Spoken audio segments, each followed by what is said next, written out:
Alrighty, everybody, what is up? I am back with another day of Spyro Gaming, and I hope you guys are excited, as I am always. The day today is September 26th, 2025. I did not mean to touch Nestor there. We're off to a great start. I'm feeling pretty good. Had a nice start to my day. You know, these last few days, I've been very goal-oriented with my stream and my YouTube and stuff, so I've been feeling really proud of myself. This morning, I started a new video. So really feeling good about that. Got the intro done for that, or at least recorded the intro of that, I should say. Definitely would like to get through all of that before I go on vacation next week, but we'll see how that goes. In the meantime, let's head over to Dry Canyon, get some freaking warm-up going. Yeah, that's about it. Oh, and also I've been really happy about freaking, what's it called? About, oh my god, you hear the car braking outside. It's like, there's like a moving truck outside right now. It's like, I guess somebody's moving in. Hopefully our new tenants aren't, our new neighbors aren't complete assholes. Let's turn this on. Oh, he's gonna hit me. Turn this over to this. Refresh the level, get that music. Yeah, the Mario Golf. I've been really happy with how that's been going lately. I finally started learning the speedrun yesterday. So we got through Toadstool Tour, the first course. There's 5 in the game, I believe. So yeah. So we're gonna get through, hopefully, if we hit the sub goal today, we'll do the next 2 courses today. Like watching the world record and then trying to do what they do and then failing and then, you know. It's a very chill speed game to learn, I think, overall. Like, it's cool to know, like, what's fast and what's not, but if you fuck up, it's like, who cares, you know, just keep it moving. It's totally one of those games. I even asked in the Discord yesterday for that game. I was like, does it matter if, like, if you play so bad that you don't even, like, win the tournaments for each hole, or for each course? And they're like, no, it doesn't matter how well you place. Like, literally, you could just, like, fucking miss every shot and get in, like, last place for each course, and it's still, the run's still valid. Which is just funny. So yeah, it's gonna be a real chill speed game for me, I think. But we're still doing some learning today. Probably today and tomorrow, I'm gonna continue my learning, and then I'll probably start doing a couple of runs after that before going on break, is the plan. So yeah, I mean, really cool. Like I said, very goal-oriented gaming lately. With goals that are going beyond just PBing in this game. Also, I want to say my goal is no longer world record in this game. It's just to PB, which I got close to yesterday, actually. Got very close to PB yesterday, so that was very nice. Got to like 2 seconds behind going into Rat Proxy. So that was pretty fucking cool. What's up, G-Child? Welcome, welcome. And everybody else, Megan, Elucidark, Riv, Sebastian, Norco. Hey everybody, hope you're all having a fabulous day today. Troy, hey.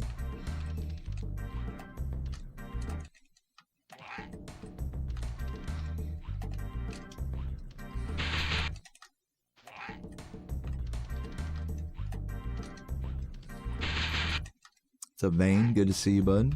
Thank you for the good luck on runs. Vane, a fucking comfy Mario Golf lurker. I love to see that. Shoutouts to all my Mario Golf lurkers.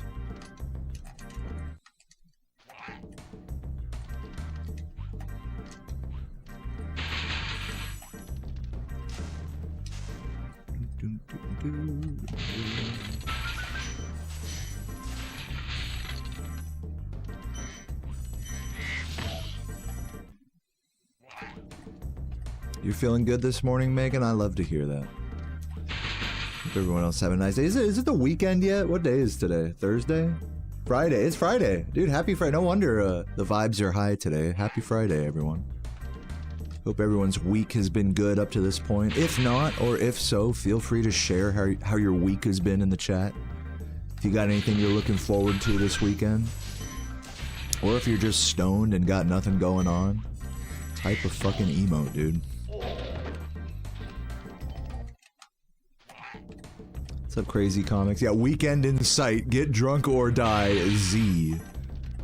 Megan knows.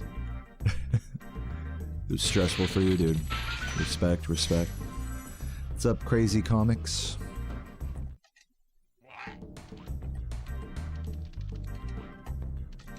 Yeah, I think you had mentioned that, or somebody mentioned The Beast doing a Mario Golf. He always comes up on my Twitch following feed. I don't watch him much, but yeah, one of the more popular speedrunners, I guess, out there.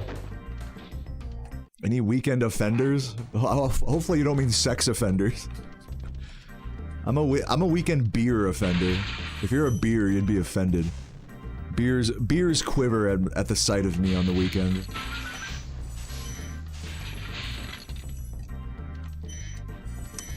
Week has been hell.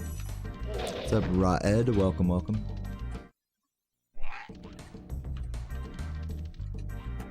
Oh, is he not a speedrunner? Okay. Today the PB will just happen to be world. Well, today your PB will just so happen to be world record. That would be nice. I'm not counting on it. I'll be very surprised if I PB between now and my break next week. I'll be very surprised indeed.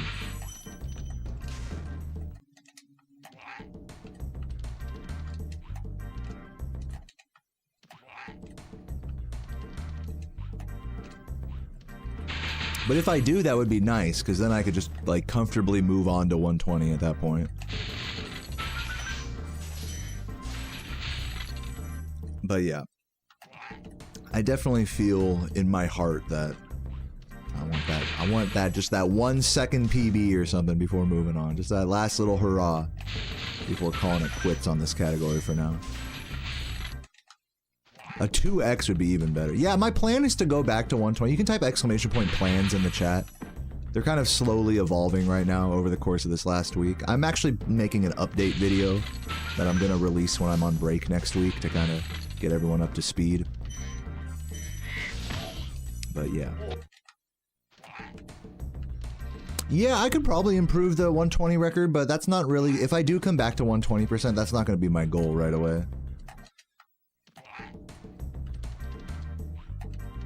I just kind of want to get back into... I just want to enjoy, you know, just play the game. Just get some good runs, you know? Just like with this category, I'm just trying to get some good runs, you know? Like, yeah, PB is always an eventual hope, but... part of my mindset shift has been not being so focused on PB world record. Like, let's just say it like it is. My times are good enough in these fucking main categories.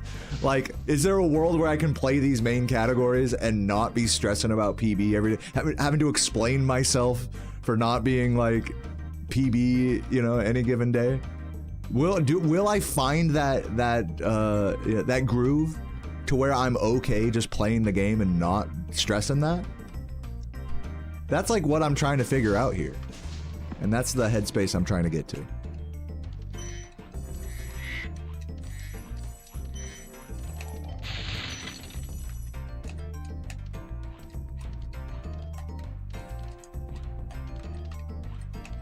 Right now, San Andreas is on the back burner, but I will get around to it eventually.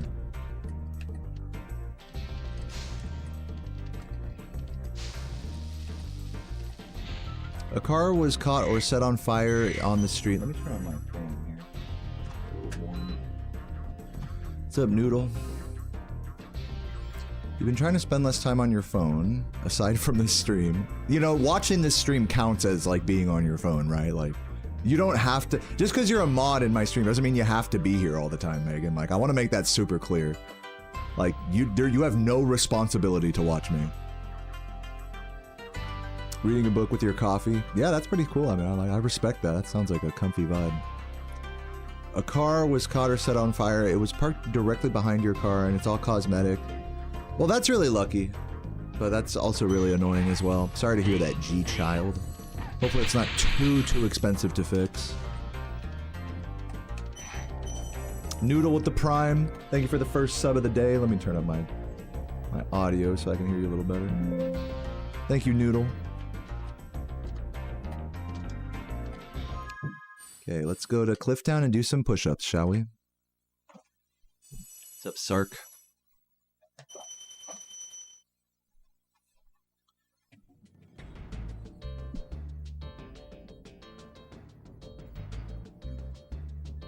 These socks and stuff out of here. Alright. Just stretching. All right, here we go. 20 big ones. Let's get it.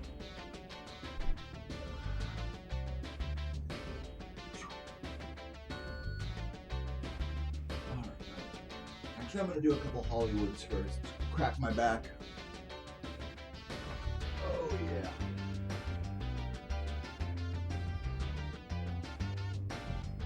That's good. All right. Mr. and Mrs. Liam Russell, great to see you both again. Thank you for the prime. All right, 20 push-ups.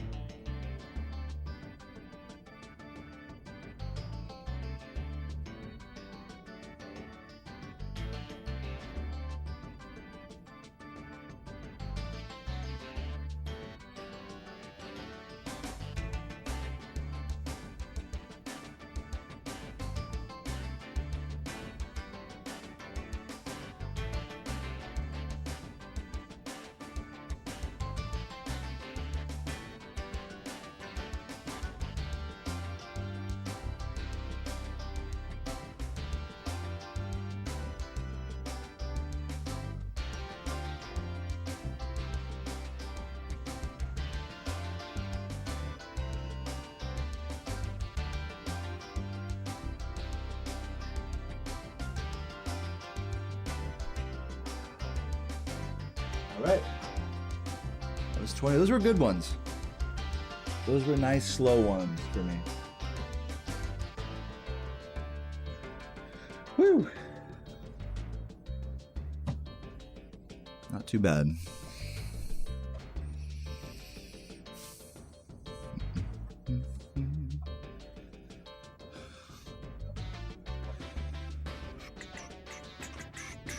Yeah, I hear you about that, Mick. That's why I want to like get back to it eventually.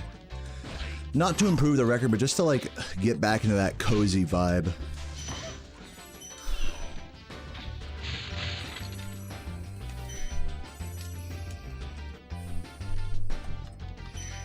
Especially while I'm learning other games on the side, you know. Just do like a no reset of 120 and then do some golf, you know, maybe pick up another game. The 3 games that I'm gonna learn in sequence, I think, are, let me catch my breath, are, right now, Mario Golf, all courses, then, probably Toy Story 2, any %, and then after that, Ape Escape, or maybe in, you know, maybe Ape Escape, then Toy Story 2, Ape Escape, any %.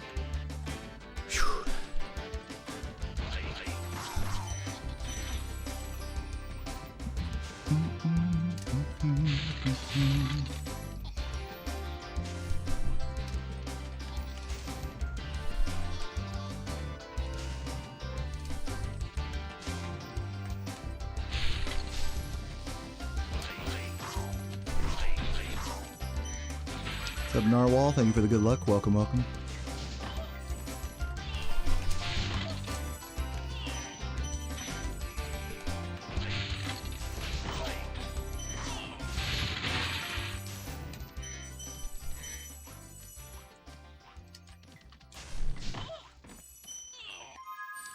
All right, let's head over to Metalhead.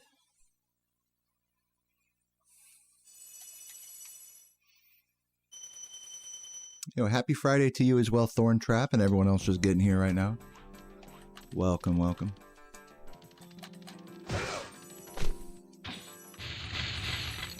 Oh, cool, you spent time in Richmond. Nice. Any standout things that you did out here? Any cool restaurants or whatever? Thank you, Manila. Welcome, welcome.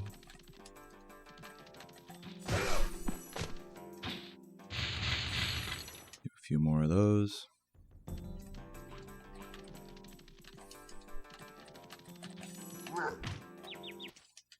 What's up, Dev?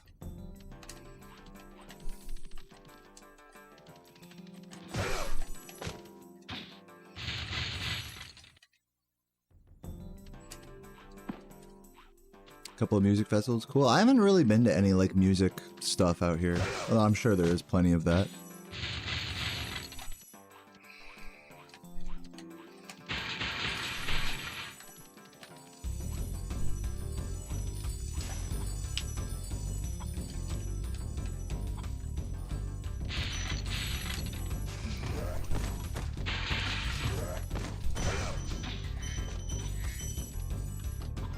Okay, let's head over to Jock.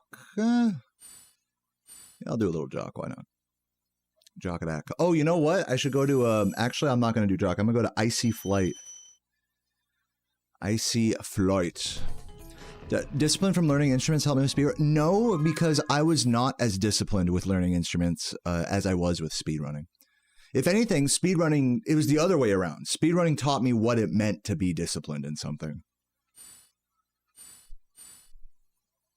that I hadn't achieved, you know, on an instrument. Where are we going? Icy, right? Yeah, Icy. Icy. Yeah, that's what we call icy hot when I rub it on Sarah's back. Because she's a very achy babe. I meant to do icy, but this is fine because I can practice the, what's it called? The flop.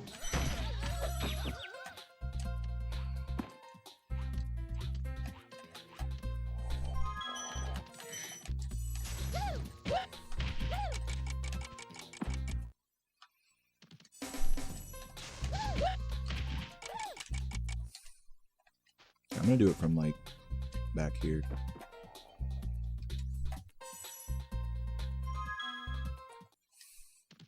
What's up, Igor?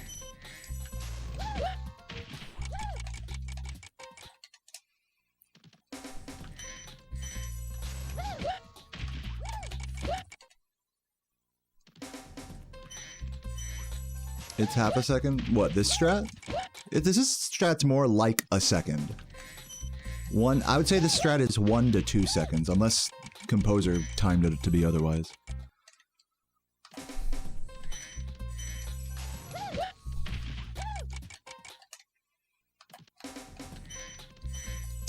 Yeah, because it's not technically a save state, it's a respawn point, so when I respawn from here, Sparks has to fly from, usually like the level spawn or the chunk of the level that's spawned.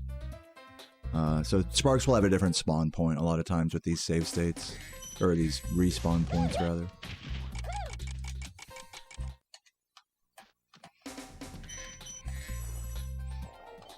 Oh, you're saying this is your favorite skip in the game, this one?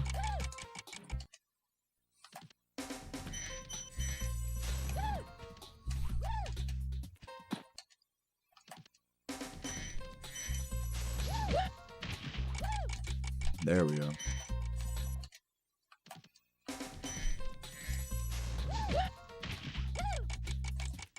Oh man, that was so close. That could have worked.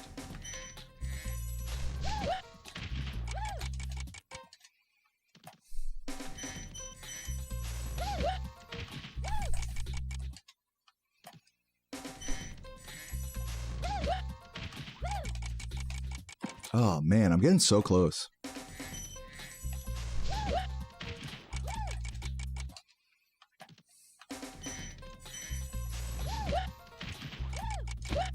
Too low.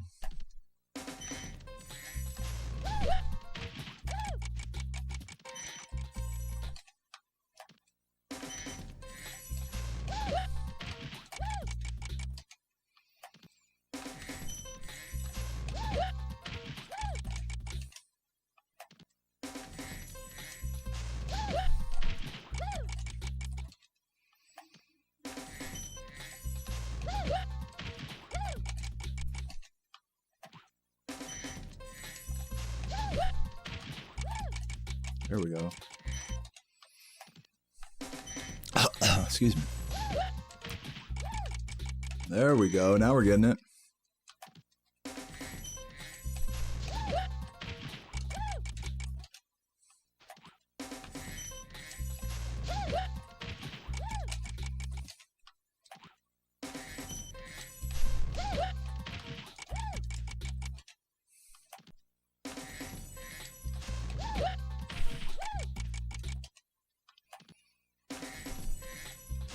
If I did it from like wider, would that help? The thing about going like to the left and then right more like this is that maybe you can get the flop like more consistent, but the angle is going to be weird. Like even if you get enough height, you're going to be facing the wrong way. You know? You kind of have to do it like this.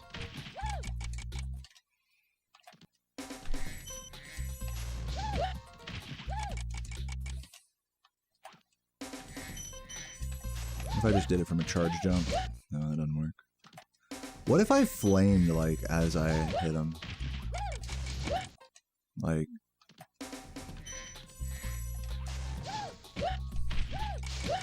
Like one of those? Like, would that help, maybe?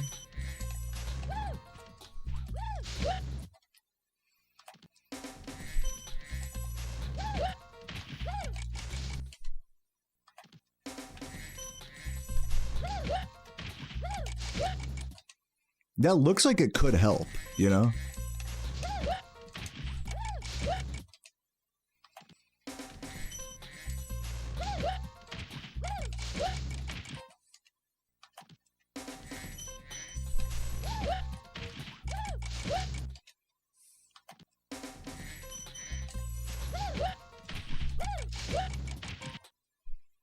I don't seem to be getting enough height, though.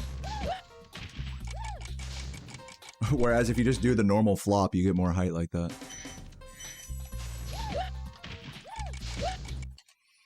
Because I think it's bad to flame, even though it looks like he would pop you up with that animation. Even though it looks like he would do that, I think you would have to get deeper into him for like a true proxy for that to work. And I don't think that works. Like, you're canceling the run, which is what gives you the juice on the flop, you know what I'm saying? So, like, we don't want to cancel that run, because the animation doesn't help us, it looks like.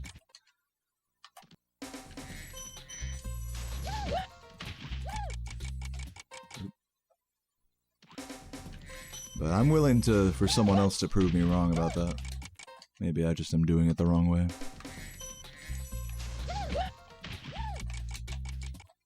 Also, maybe keeping my my momentum up for this might help, like not stopping.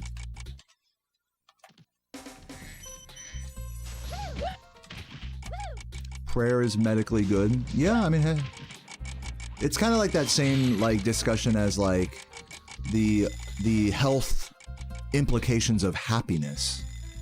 You know, we're kind of talking about the same thing. Like being generally happier and more at ease, you're gonna have like lower blood pressure. Stress, or in other words, stress is a killer.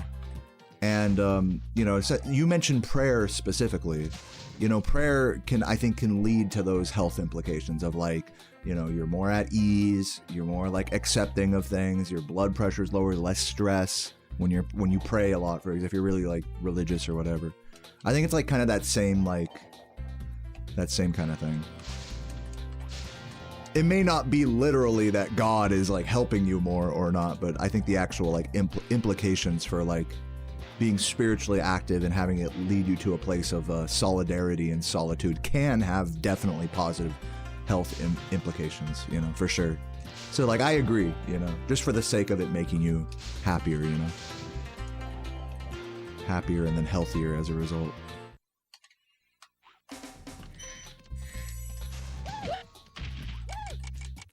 Okay, I'm done practicing this. Let's go to Wild Flight, or whatever this one's called, Icy Flight. Try to do the thing.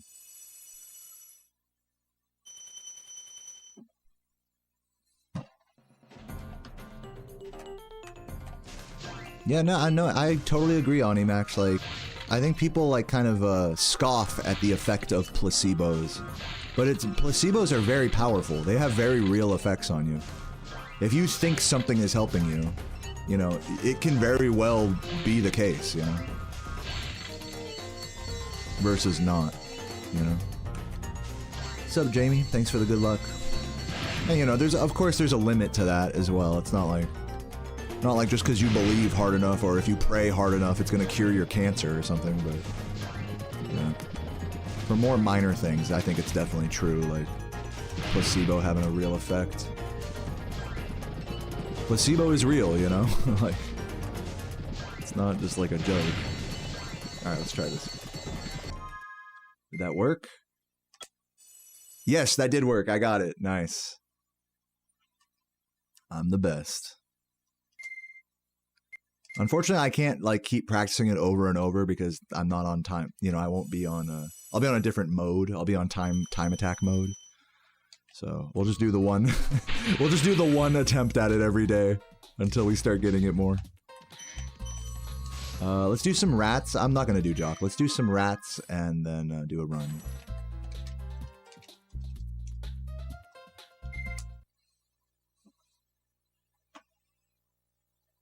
But yeah, guys, we're actually getting kind of close to the sub goal already. Only 5 subs away. If anyone's feeling generous, enjoying the vibes today, feel free to show some love on Twitch. Last few days of September, so I think the discounts are like getting even more now or something. I don't know. Nice.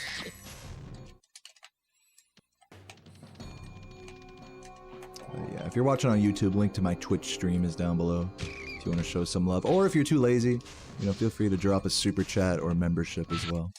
All that goes a long way for me.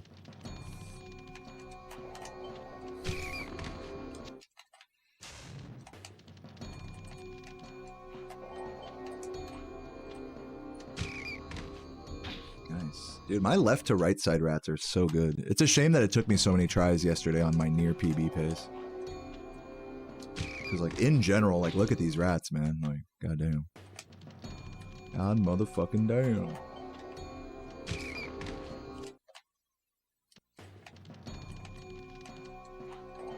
I'm gonna do it over here.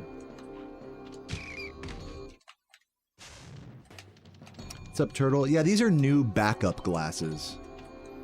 But yeah, they're a different pair than what I usually wear. The ones I normally wear, the wireframes, those I lost in a skateboarding accident last weekend and could not find them. Looking like Velma from Scooby-Doo out in the streets there. But yeah, I did go to the eye doctor recently and picked out a couple new pairs as well, which should be arriving. Should be able to pick those up like early October, hopefully. Is the jump I do over the rat mandatory? The reason I jump over the rat is so I can hit it while being in front of it. So it's like, if I really wanted to, I could like go around. Oh, hold on, let's get a better rat here. Like, I can go around like this. But you see how it's like more awkward to set up if you don't jump? If you go around him, you A, could accidentally hit him. And B, it's like you're in a weird, you still have to jump back to get there. You know what I'm saying? So jumping over him is just the fastest and easiest way to set it up.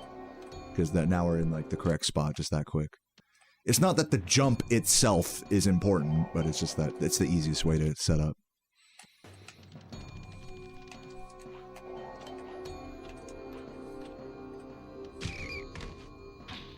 All right, let's do a run, shall we? Am I particular with what skateboards I get? Yeah, you know, it's funny because I was skating through the... Well, I set up Spyro. I was skateboarding through the rain yesterday.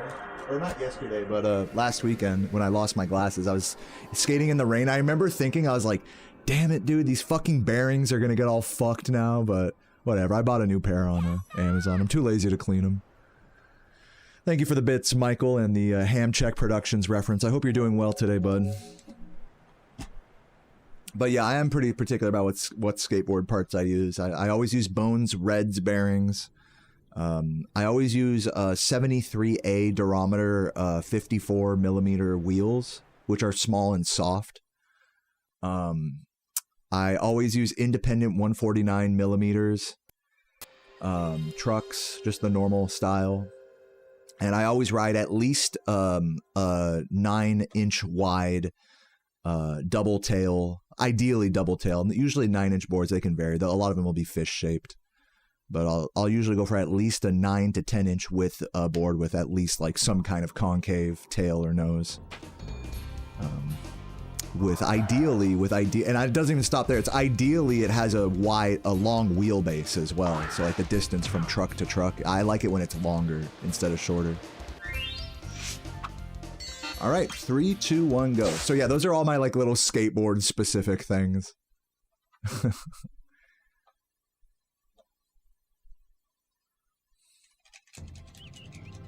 Okay, rolling. Oh, it's been peaceful.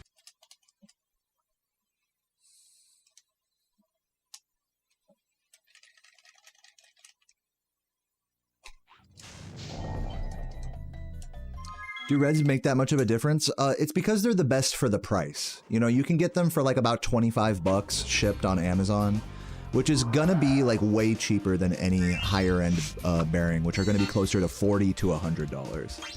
So they're basically about the same quality. They're not the exact same quality as like a Bone Ceramic or like a Bronson, whatever they're called, G2 or whatever, but they're like half the price. So Okay, rolling. But then the thing with bearings is that if you buy really cheap ones for like $10, they just suck. Like you can feel the metallic like grating of them and they don't last at all, even if you take care of them. So Bones Reds are usually like that good middle ground of price to performance. That's why a lot of skaters ride them.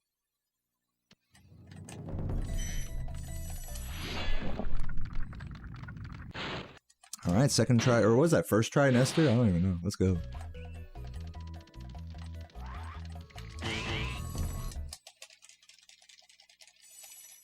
I was doing some research on it recently, and apparently mini logos are also decent for the price, as well as shake junts, if you guys remember those. But I haven't rid those myself, so I can't vouch.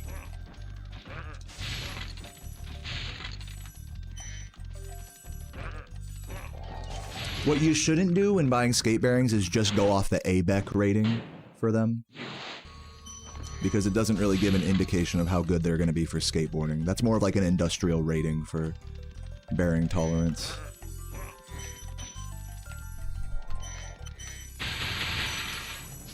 So if you see some cheap bearings on Amazon, it says, oh, ABEC 7, ABEC 9. It doesn't really mean anything, you know, for skateboarding purposes.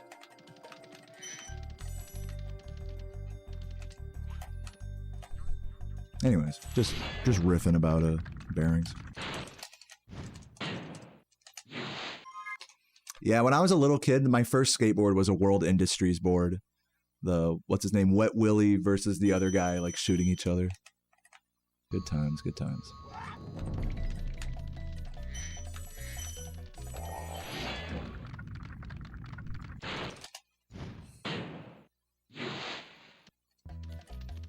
Yeah, I don't really trip so much about, you know, board brands because I ride irregular shapes.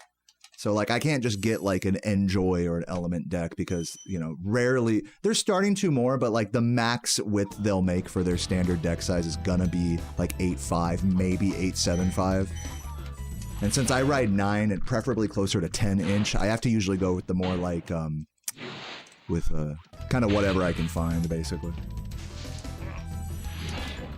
So sometimes it's like Creature, sometimes it's, there's a really good company in Southern California called Life Skateboards that makes oversized decks. Heroin makes a lot of like those, like kind of meme decks, like the pickle shaped one and stuff, but they have a lot of really good like oversized decks as well. So yeah, I have to like kind of be more picky about that, unfortunately. I wish just every major brand made decks the size I wanted, but... Yeah, the egg one. That's the other thing. It's like once you start talking oversized decks, you start getting into a lot of like meme deck shapes, you know? And obviously, like, I just want a normal fucking skateboard, but like, you know, every oversized 10-inch deck has to be some old school shape or whatever. It's like, okay. Or like square tail or whatever. I've written a lot of square tail decks. Stuff like that.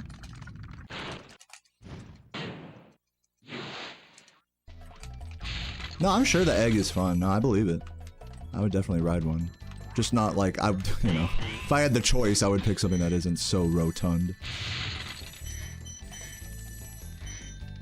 But yeah, big skateboards are just, in general, just so much more fun to ride. Like a big street deck, not a longboard, but a big street deck is like my favorite thing.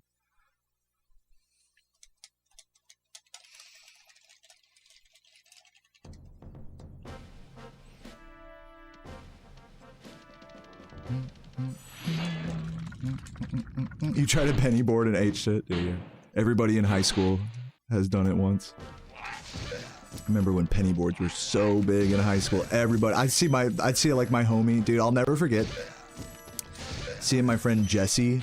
He fucking did a tray flip on a goddamn penny board after school one day, and I remember just being like so shocked and awed. I was like, dude, that guy is so cool.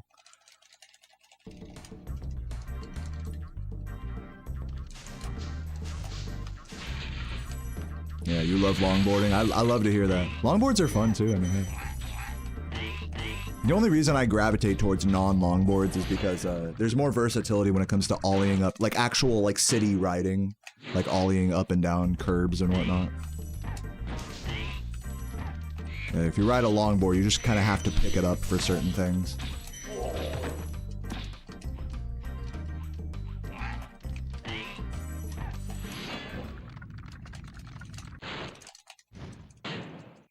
What's up, Skywalker? Welcome, welcome.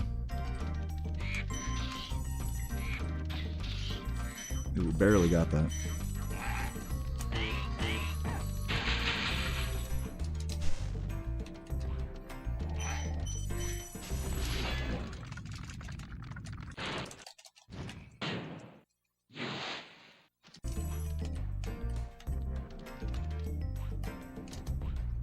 No! Okay. I mean, you know, I'm gonna continue this. I'm surprised that worked, honestly. Definitely, like, we'll say like 5 seconds behind PB, maybe. Let's see the damage.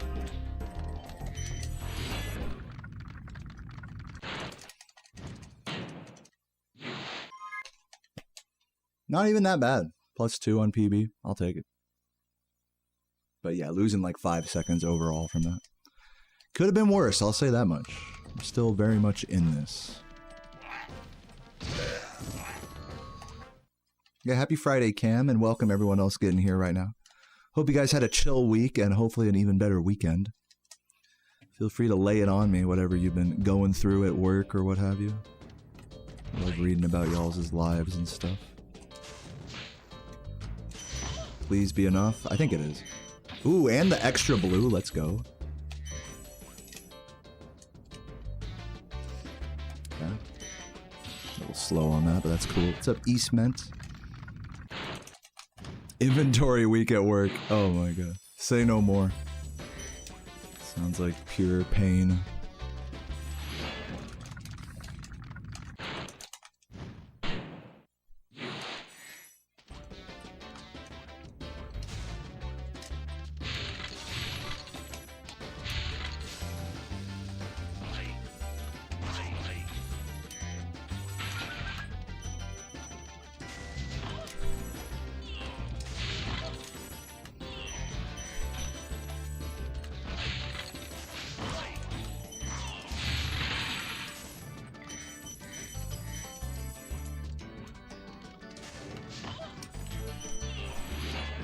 What's up, Tiny Espeon? Thank you for the good luck.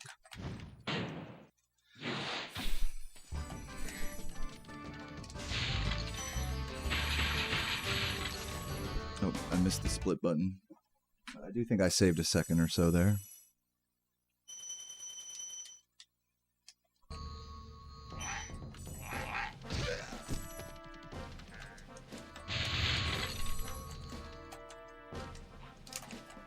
Okay.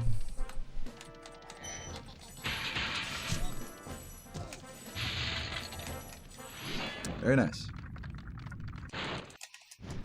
Just accepted a part-time job on top of your full-time pharmacy job. Why do you hate yourself? I can answer that for you. Because money. Because you like money. Dude, wealth is just a fucking teeter-totter between happiness and money, basically. It's like, however wealthy you are is just like a question of how happy versus how much money you have. But the hack about wealth is that you can manipulate your happiness without always having to manipulate the amount of money you have. That's the hack when it comes to wealth, like having emotional, you know, wealth, so to speak. Of course, that's easy for me to say, you know, not struggling to pay rent or anything. Isn't it funny how it's always the people who aren't financially struggling that say that money isn't, you know, the cure to happiness?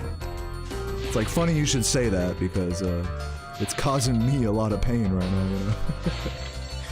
But dude, I do wish you luck on your new part-time job. Ugh. I was doing a part-time job. You reminded me. For a while last year, I was doing a part-time job out here in Virginia. Just to try it, you know, like just to say I do some actual job outside of streaming. It was fun, teaching music, but like, you know, when you're working like that part-time, it's like the time in my mind, it was like the time spent going to and from work. You know, it was just like not worth like the $200-300 paycheck, you know, for a few days or however many days of work it was. It's just like the return wasn't quite as much as like the effort to put in, you know, in my mind. It's like, look, I'm fine without this part-time teaching job. Like, I'm just done. Like, it was fun, it was nice, but it was like, eh. I'm not trying to like fucking move up through the private teaching realm here. It's not even private, it's like you work for a corporation. So it's like, forget it.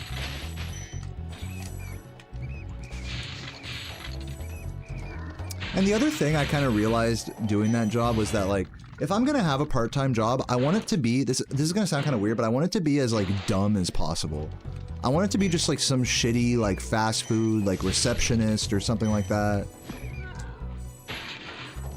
Like, bouncer, you know, something where it just really requires no brain power. Because to teach requires, like, quite a bit of, like, emotional investment, you know, to, like, do well.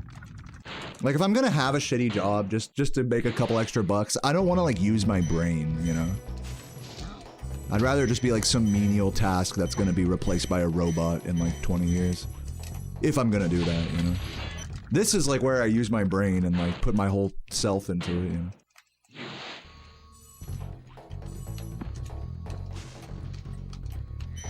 Yeah, it's like, right, what you're saying is, like, you don't want to waste your mental energy on something you don't have to do, you know? Oh, man, that fucking sucks. This run's dead, actually. God damn it. Should I reset? I might reset. Let's go to the end of this level and see if I want to reset. Hate bonking that, man. Hate bonking that. Unfortunate.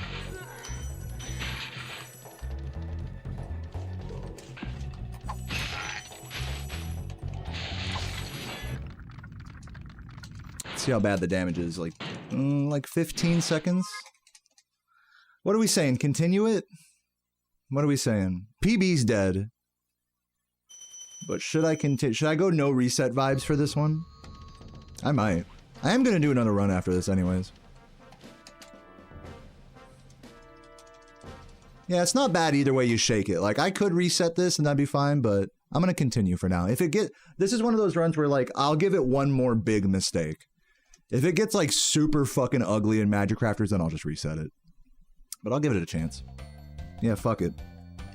Give it a shot.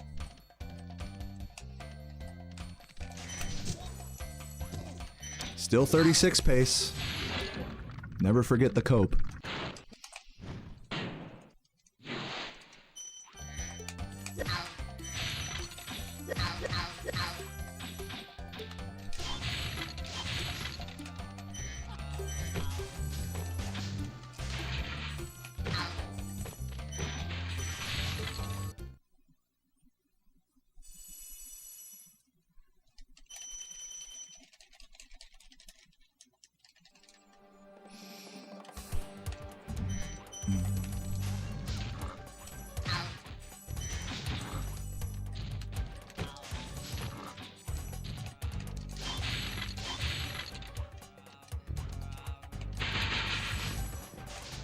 Dude, you know what would be the ideal part-time job? I was thinking, I know this is actually the case for some people here, is fucking security guard. Like, to just sit in a little booth, like, you know, at the entrance of a car park or something. Or standing around, like, the reception area of a place in a little goofy uniform. Like, that seems like the ultimate, like, chill job. ABC, always be coping. True.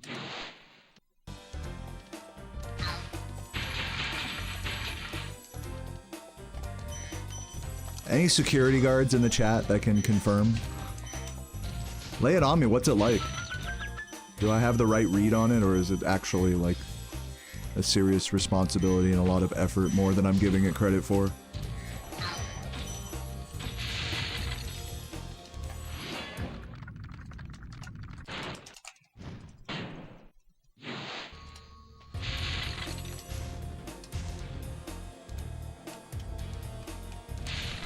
Oh.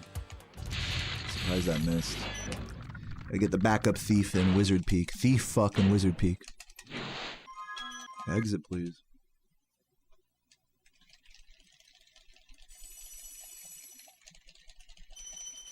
Oh, yeah, you know, Skywalker, I don't want to go there about it, about like what race is involved in what part of the workforce. I don't really feel like that's appropriate conversation. Not really something I want to talk about. I'm just kind of more interested in like what is a chill job. I'm gonna reset. This run's getting stupid. I'm gonna reset.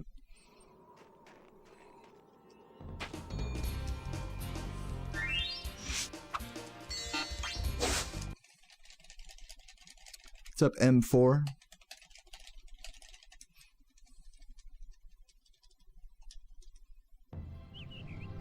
Okay, rolling. Oh, it's been peaceful. Firefighters have a really polarizing job. Yeah, there is a lot of chilling, but like when they're on, it's like very serious. Like you're on. Yeah, I don't think I would want to be a firefighter. What's up, AR? Oh yeah, lazy. I'm surprised there's no security guards here in the chat that can confirm. There's always someone. Oh, there is Spiky. I see corporate security, which is, you know, there's a. I think there's kind of a distinction that probably has to be made between like a cyber security person, like, and like a physical security guard. I meant more like the physical security side of it.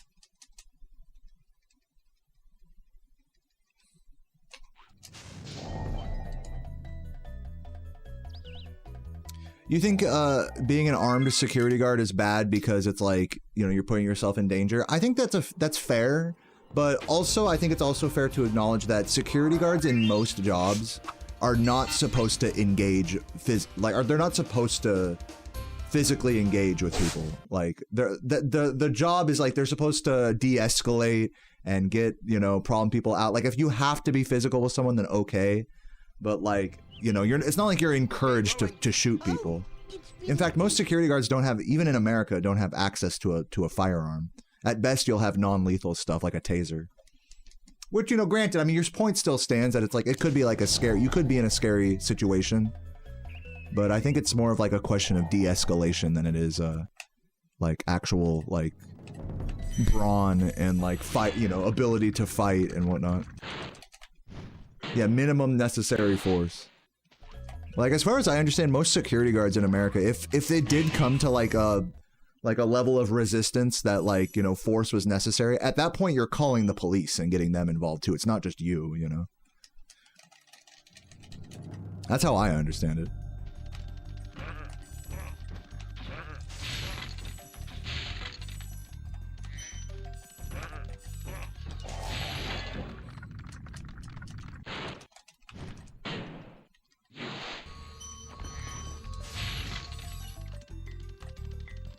Doorman at a hotel.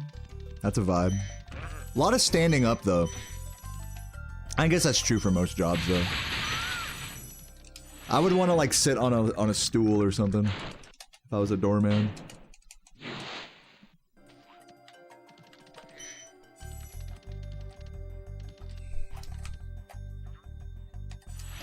Same thing with cashiers. Like, it's so fucked up that you can't, like, sit down on a stool as a cashier at, like, a grocery store.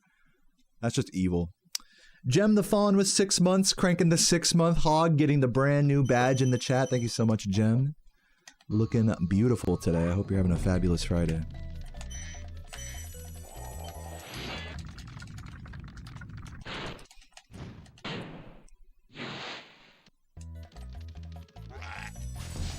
Bank security guards have it rough. Yeah, I mean, I get that sense that, like, the more that's at stake that you're guarding, like, the scarier of a job it is. Like, if you're a fucking security guard at, like, an FBI, like, at a federal building or something, like, that's gonna be a much more, like, high responsibility thing than if you're a security guard at, like, a fucking bar, you know?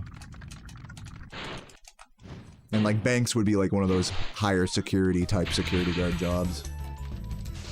Where you need a lot more background screening, you need, like, you know, a lot more training. So I wouldn't want to do that. Also, I would definitely, if I ever applied to be a security guard somewhere, I would have to, like, really, like, downplay the fact that I'm a pacifist. Just for that alone, I don't think it's a good job, probably for me. I mean, I could, like, you know, I could, like, push somebody, like, out of a building, you know, if I needed to. You know, but again, I would be like, I consider myself like a good de-escalator of things. Like I can get in the middle of something, and be like, all right, you know, it's all good. Like, let me show you this way. So no, I hear you, sir. You know, like you know.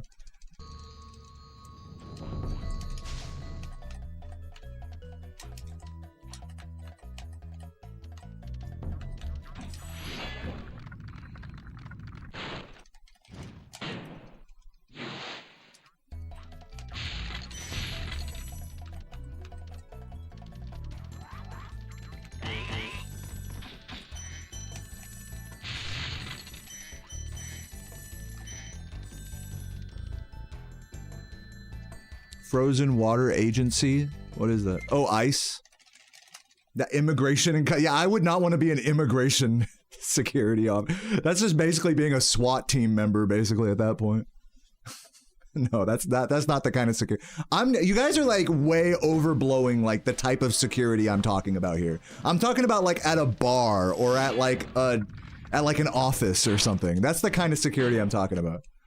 I'm not talking about like being like guarding the fucking national treasure or something at a bank or something. That's not the kind of security I'm talking about. Guarding the nation's secrets at the Pentagon, you know? Fucking being a fucking ICE officer. Like, dude, fuck that. What's up, Fierce Beers?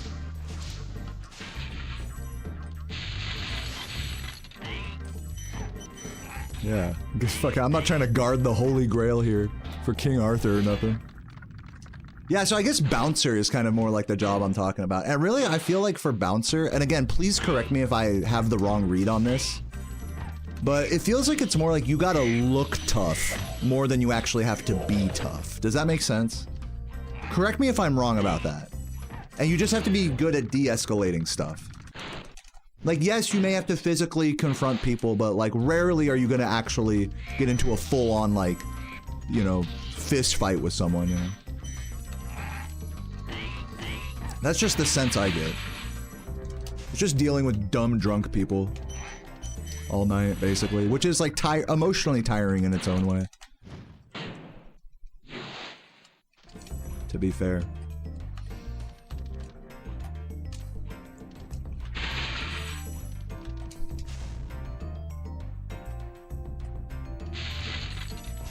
Oh no, dude. I forgot to hard reset my console.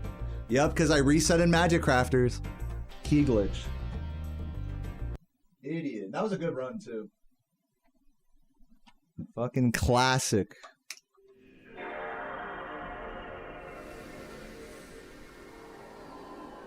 It's alright, though.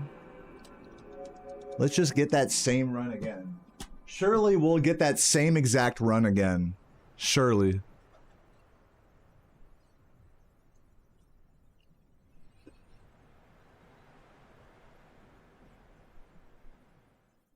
Bouncer at your bar got his skull caved in. Holy shit. I feel like that's an unusual situation though, right? Like, is that like common for bouncers to just get physically assaulted like all the time? I don't know.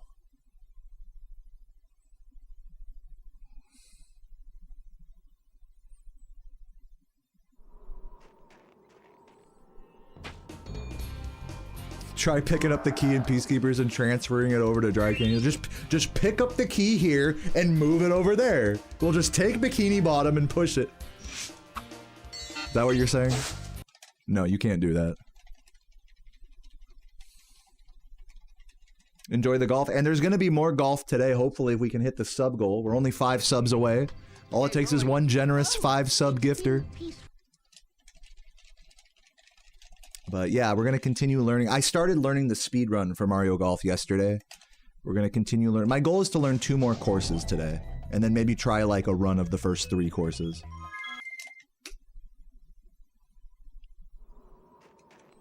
That's my goal. I've given up on trying to kill Bowser. It's just, it's not happening. I mean, I could do it, but it's like, I'd rather like work towards something more productive, like learning the speedrun. I'm going to go pee real quick. I'll be right back.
All right.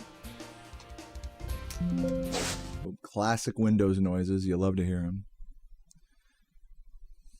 Turn those off for you guys at least. There we go.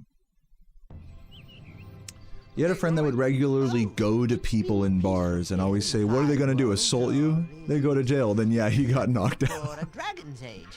Yeah, that's the problem with being, I think, especially particularly like the bouncer at a bar, is that there's a good, like, I think maybe a quarter of patrons that are going to be more aggressive when they drink versus when they're sober. At least a quarter of the patrons are going to be like aggressive drunks.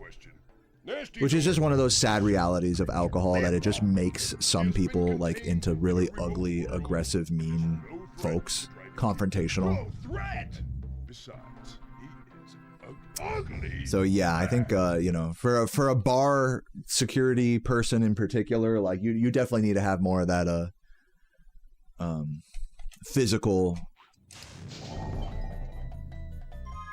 contact de-escalation than you would at, like, you know, being the security guard at like an office or at a parking lot somewhere, you know.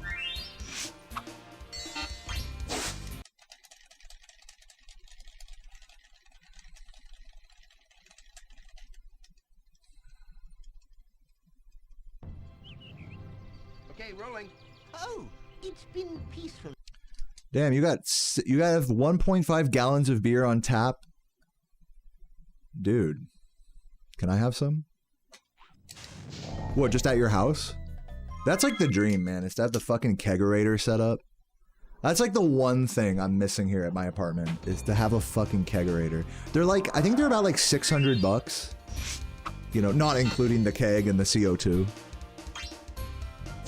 But the only problem is that there's no power source outside. I can't like trail a fucking, you know, power cable out there, or else the window won't close, you know? But man, if I could just have a fucking kegerator on my porch, dude, that would be so goated. That would be so goated, man.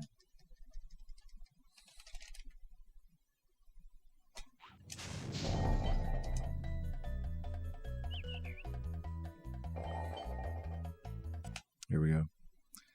But, you know, I think it is the way it is because we do have a kegerator back home at my parents' house in California. I should say our house. I'm like a partial owner of it at this point. At our house back in California. Yeah, that shit is great for like a really big like compound that people are coming through all the time. Just like, hey, you want a beer? Like, I got some fucking IPA on tap. But for out here, like living the apartment life with Sarah, I think it's probably better that we don't have a kegerator, even though I really want one. Because A, like I said, the logistics would be annoying, and B, I kind of like the whole like walking a mile or two to the bar vibe out here. I do like that, like genuinely. It's nice to get out of the house after a stream and just walk to the local bar where they know me, you know. Like, hey, welcome back, you know. Like, what was your name again? You know, like, yeah, I'll be like, a Falcon smash in a water, please. Like the fucking IPA they have there. So it is nice kind of hanging out and chatting up the locals around here. I think if I had a kegerator, I'd be a lot more isolated. I wouldn't go out as much on foot.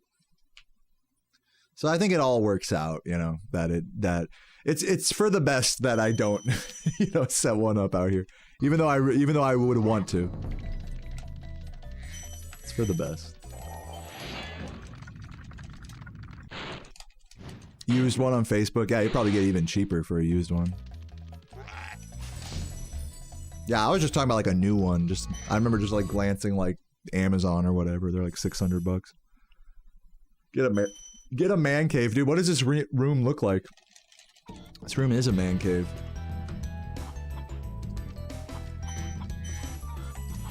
And to be fair, I could just set one up, like kind of what you're saying, I could just set one up in the corner there, like in this room. That'd be like the most logistically easy way to do it.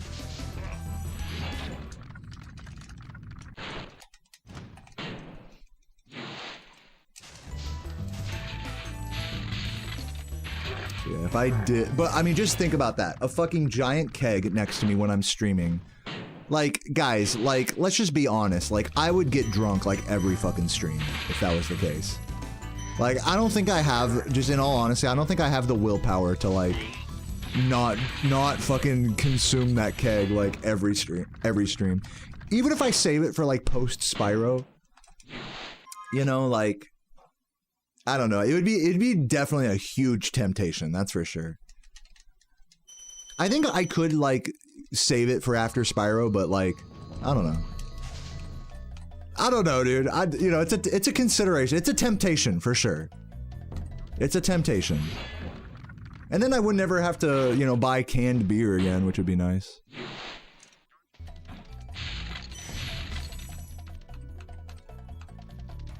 But then also the whole like setting it up thing might be really fucking annoying. Like Sarah might not be into it because it's like, it would just be for me.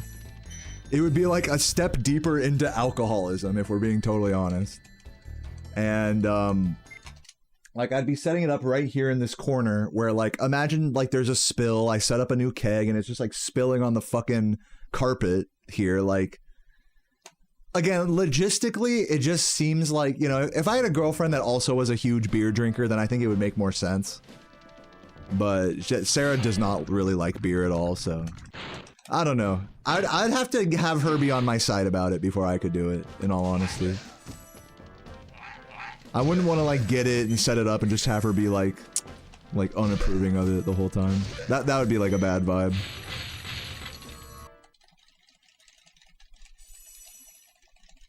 Dude, canned beer does suck. I totally agree. Like, at this point, I've decided, like, all right, if I ever buy beer, it'll just be, like, a tall can or two of just some shit, you know? Like, whatever. But it's kind of good in a sense, because then I'm not drinking too much on any given night, you know? Again, if there was a kegerator here of, like, the highest quality IPA, shit, I'd be drinking 3 or 4 pints of that a night, you know? Easy. So that's what I'm saying, is, like I don't want to mince words about it. If as much as I want a kegerator, it would be a step further into alcoholism for me. Like, that's just the truth about it. At least the way it is now is like, I really have to go out of my way to get beer, you know? To get good beer, which I like, you know? So I think it's for the best that I just sort of keep it this way.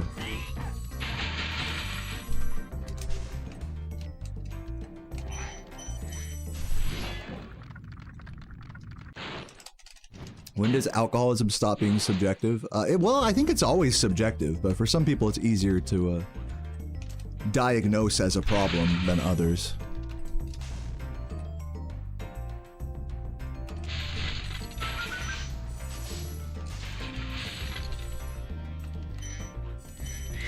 Like here, I think this is like a hot take, but this is what a lot of people who are in AA would say. I actually watch a lot of videos about addiction, you know, people's stories and stuff. And what a lot of people who have gone through like, you know, intense alcoholism or drug addiction, what they'll say is that any amount of consuming the drug, you're an addict, you know? If you consume the drug on any frequent basis at all, even if that's like once a week, once a month, you're addicted by that much, you know? And what ends up happening, the way our brains are wired, is once a month or turns into once a week, turns into a couple times a week, turns into every day. So it's really not like that alcoholism itself is the problem. Because like consuming any amount of alcohol, you're an alcoholic, you know? Like, don't mince words about it. If you like alcohol, you're an alcoholic. But everyone has a definition of like, when you say alcoholic, you think, oh, someone that's way overboard, someone that's like fucking ruining their life or something. But there's also a word for someone that's not that, which is a functioning alcoholic. You know what I'm saying? So, you know, I would not stress about how, like, about the fucking loadedness of the word alcoholic. I would think more about, like, is this a problem in my life? Like, regardless of the name and the label of it, like, is this hurting me, you know? And if you can be honest with yourself about that, then that's, like, that's more important than whether you call yourself an alcoholic or not. Because, spoiler, you are, you know? You are. If you consume any drug, you're an addict of that drug. If you on any frequent basis at all. That's just what addiction is. Like, plain and simple.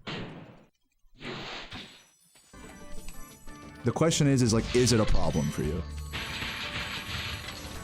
Or is it becoming a problem for you? Is it, you know, stuff like that. You have to constantly check yourself if you do drugs.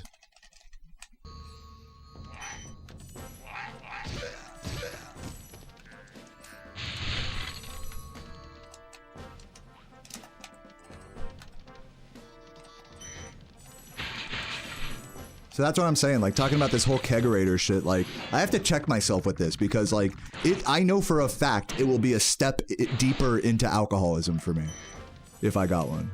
It's just the truth. I love beer, I love draft beer, I would love to have a fucking keg sitting right next to me. I would love that. But you know what, like, I gotta be honest as well. I gotta check myself in that regard. Like, it could cause some problems, you know?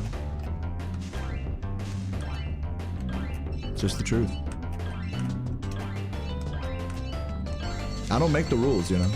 I don't decide what's the truth and what's... I wish that wasn't the truth, but that's just the truth. Anyways, can you guys remind me to get an extra thief in Wizard Peak? Thief fuck again on this run? So I missed the one in the home world just now. Thanks.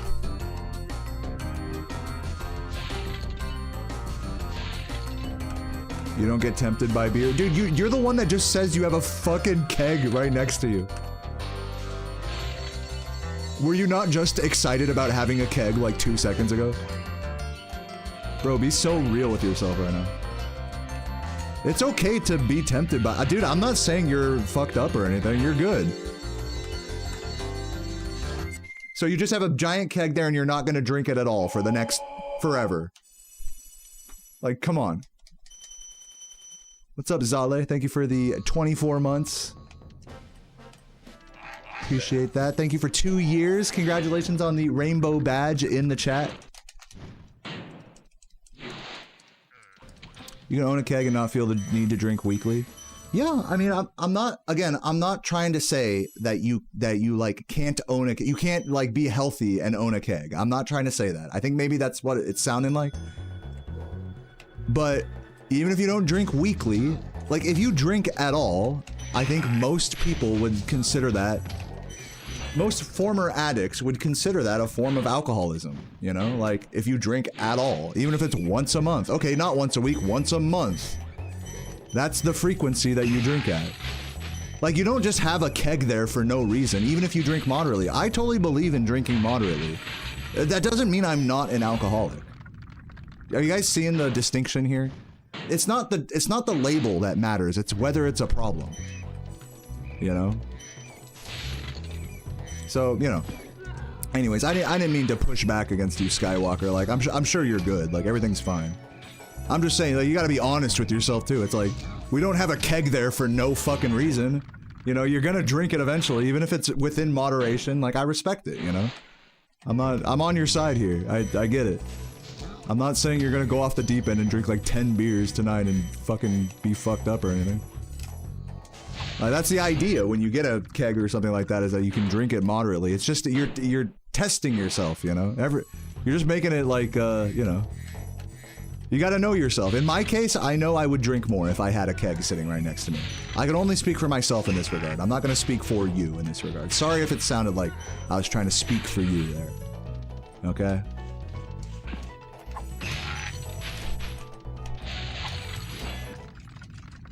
So yeah, in my case, if I had a kegerator, I would go in on that shit. I'd probably have, like I said, I'd have about like probably an average of 3 pints a night. Maybe some nights a little more, some nights a little less. Right now, as it stands, I have an average of about like, I'll usually have like a tall can's worth of cheap beer a night. Which is the equivalent to like a pint and a half, 2 pints. Which is still not good. That's like daily, you know, beer consumption. So yeah, having a keg for me would be like too tempting, I think. It'd be too tempting for me. But dude, respect to everyone who can keep it in check to some degree. We're all gonna die, so who gives a fuck? I mean, sure. Might as well just go fucking shoot yourself now, right? Like, who gives a fuck? I mean, I'm not trying to be a nihilist about life or anything. I think it's valuable to try to keep some degree of healthiness. I'm no fucking, you know, Saint Peter, whatever. I'm no saint when it comes to, like, treating my body like a temple or anything. But at the same time, like, it's obviously important to take care of yourself to some degree. even if you are gonna die to at some point in your life. So I think it's worth giving a fuck even if you know you're gonna die. But that's just me.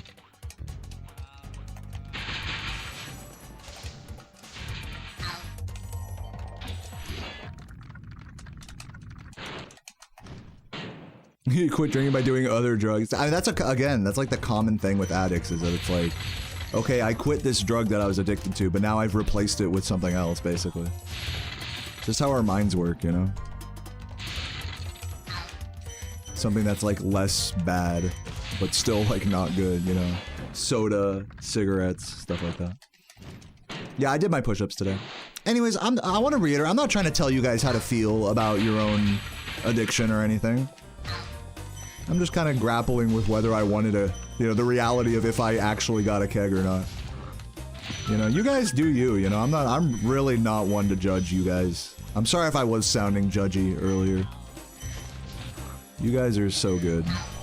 And I will stop talking. I'll probably just stop talking about this topic right now because I'm starting to just talk in circles here.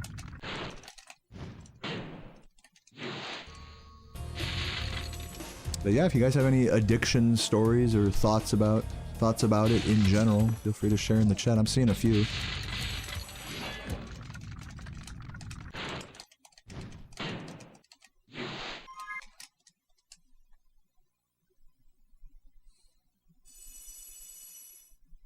Yeah, I wear a shirt when I go out. Usually a pretty lightweight one. If I didn't have to, I wouldn't. Trust me.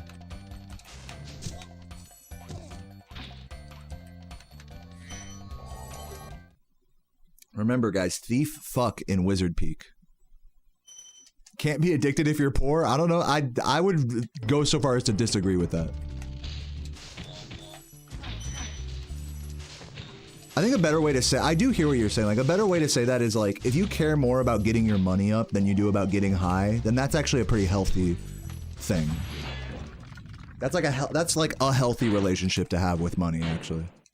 It's like, all right, I'm willing to, you know, be frugal, you know, for the sake of, saving money or whatever. Like, that's a really healthy relationship to have with money, because now it's like, it's impacting other parts of your life in a healthy way. But, you know, that mindset can also go both ways, where it's like you get so obsessed with making money that you just put all your relationships to the wayside and you only care about yourself and your own work and whatever. So there's like, that's like kind of a double-edged sword in that way, I think.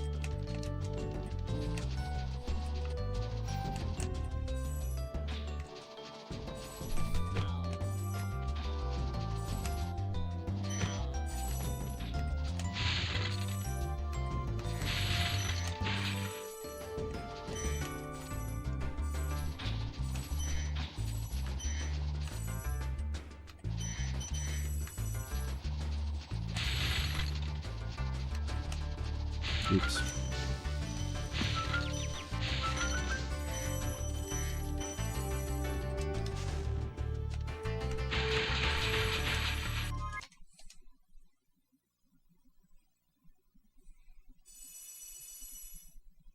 You're a workaholic. Dude, in this world, you're either a workaholic or a lazy-ass procrastinator.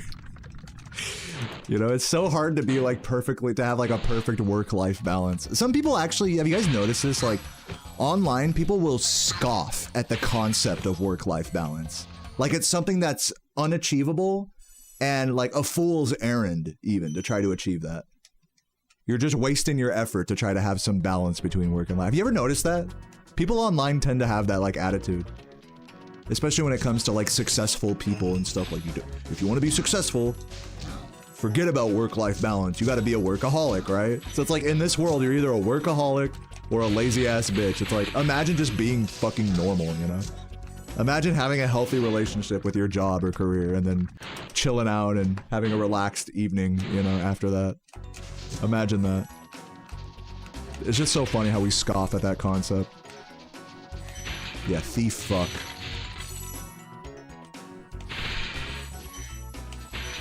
How dare you, like, desire happiness and balance in your life?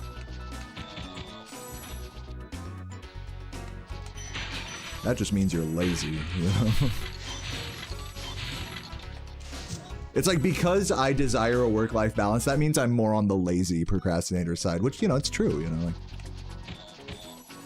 I just think the optics of it are just funny in, like, our world today, you know. The thief. He's coming up.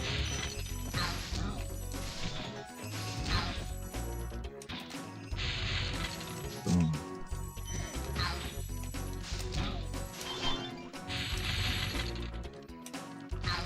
No.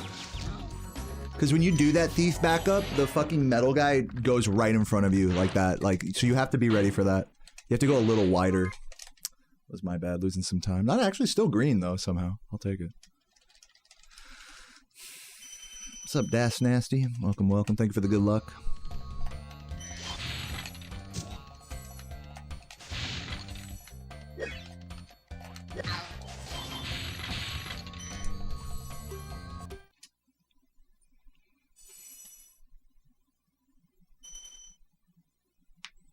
Thank you, Hoozy.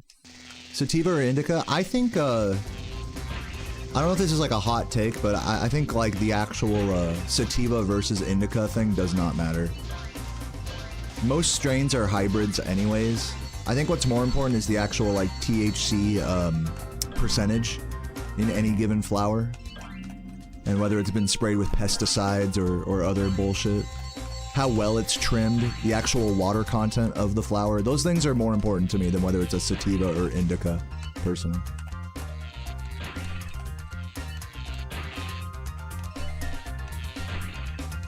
Or even for that matter, like what strain it is. Like I don't really care much about like strains or anything. I've never really been able to tell a strong difference.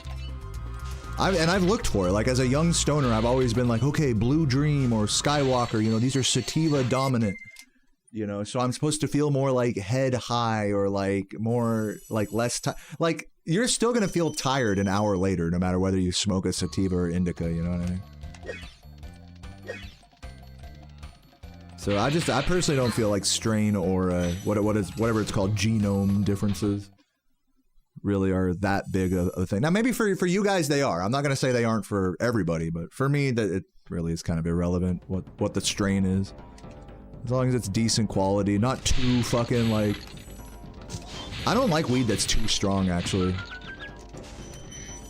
Whenever I go to a dispensary, I'll usually get whatever their house bud is, which is usually going to be like a indica hybrid, some homegrown type dealio that's not like fucking white fuzzy with, you know, not something like that's like purple colored, you know, or covered in trichomes, you know. I'm not going for weed like that. The $50 eighths, to me it's a waste of money. It's like, why? Just so I can have more of an anxiety attack when I'm smoking? Like, no thanks.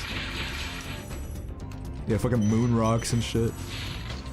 So yeah, I usually just buy whatever the house bud is at a given dispensary. As long as it isn't like pure shit, you know, like I'm not buying like shake or anything. We're past the days of like our parents, you know, buying Mexican bricks off of their friend off the street, you know, like. So it's like low quality weed nowadays means something very different now than it did back then.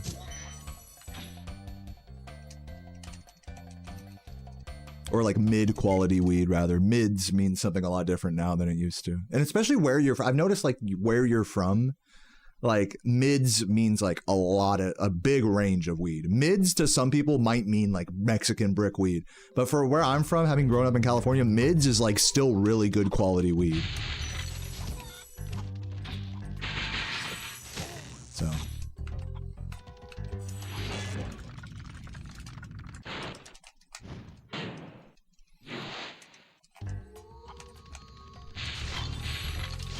Ugh, come on.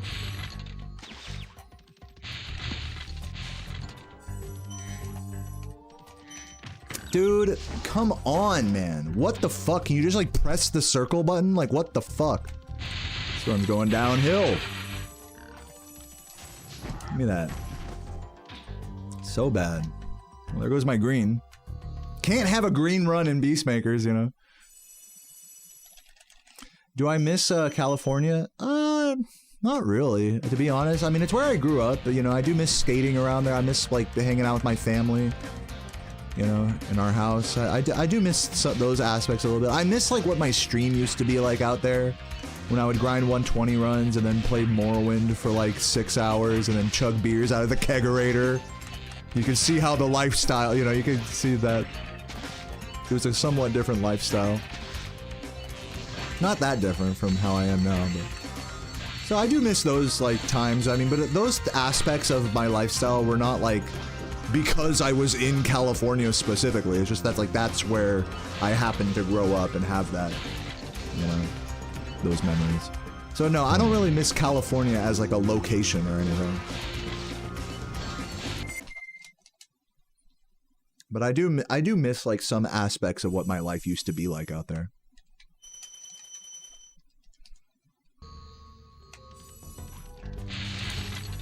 Oh my god, rip blue.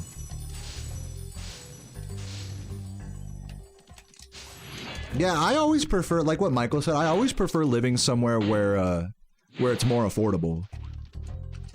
Like, I'll sacrifice, like, living in a big city with, like, a bunch of places you can go to live somewhere that's just cheaper and, like, more rural any day. I'll take the more rural one any day. As long as there's, like, at least, like, one fucking restaurant, you know, or somewhere. As long as there's, like, a grocery store and a restaurant, like, I'm good.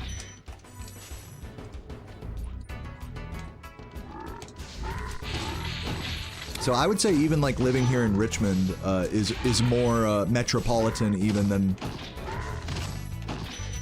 than I would pick for my own self. But, you know, it's where Sarah's based out of. It's where her job is at, so... And it's a nice balance. Like I said, it's, like, still really affordable overall. It's more affordable out here, I should say. So, it's a good balance of, like, metropolitan to, like, affordability. Why not live in Missouri? Dude, I did live in Missouri.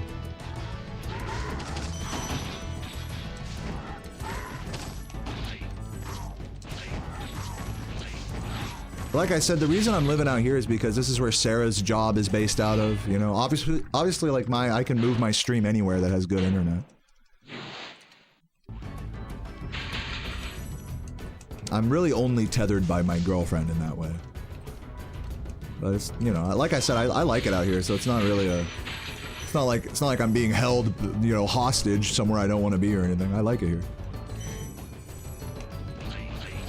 I met Sarah through my own stream. She found me on my Jack and Daxter playthrough. So if you go watch that playthrough on YouTube, you can see the exact moment she, you know, I say hi to her in the chat for the first time. From there, she sent me a gift, and we started talking on Snapchat, and I flew her out to Missouri after a few months of talking. The rest was history. Then we just moved in together. That was 3 years ago. We moved in together.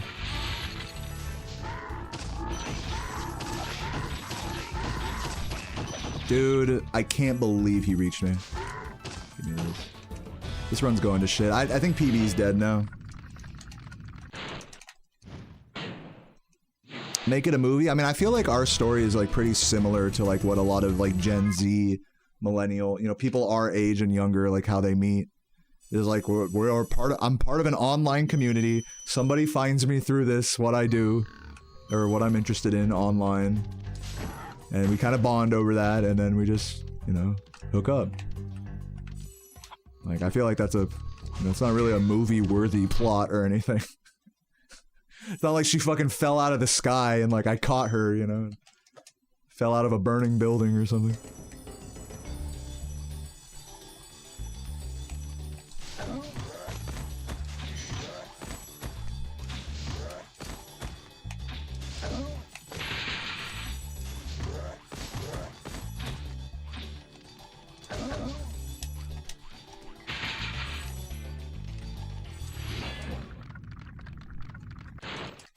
Yeah, you really have to fluff up our story to make it movie-worthy, for sure. You thought I was hairier? That's kind of surprising, because I'm like at my hairiest right now. I have not shaved, I haven't even trimmed my beard in a hot minute.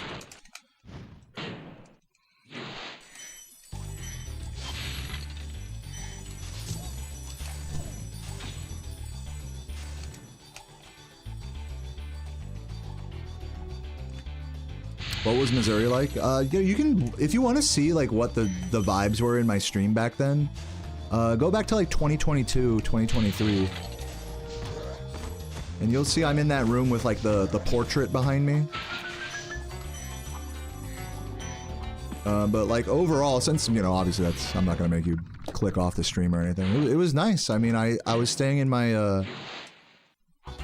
my parents' house. I keep saying my parents' house, like it's our house, you know, like my sister and I are gonna inherit our 2 properties in California and Missouri respectively. No, we're not fucking rich or loaded or anything. We just have boomer parents that bought property back when it was cheap, you know, that whole deal.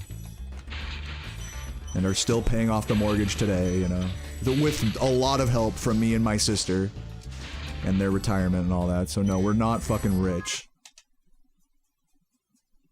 But yeah, like the Missouri house is a beautiful place on in the Lake of the Ozarks, right on the lake, you know. To buy these houses now, you'd have to be fucking rich, that's for sure. But yeah, I mean, Missouri is a beautiful place. I love it. And where we were on the lake, when you're on the Lake of the Ozarks, it's pretty rural for the most part, you know. Well, there's still a few restaurants, you know, if you're willing to drive 20 minutes into town, you know, there's still some cute restaurants and pizza and breweries and stuff. Walmart, you know. Oops. So it's really not so different as living out here in Virginia. Just slightly more rural, I would say. I don't remember what my gem count was. I don't really care. Just keep it moving. Yeah, Walmart is Mecca in any rural county.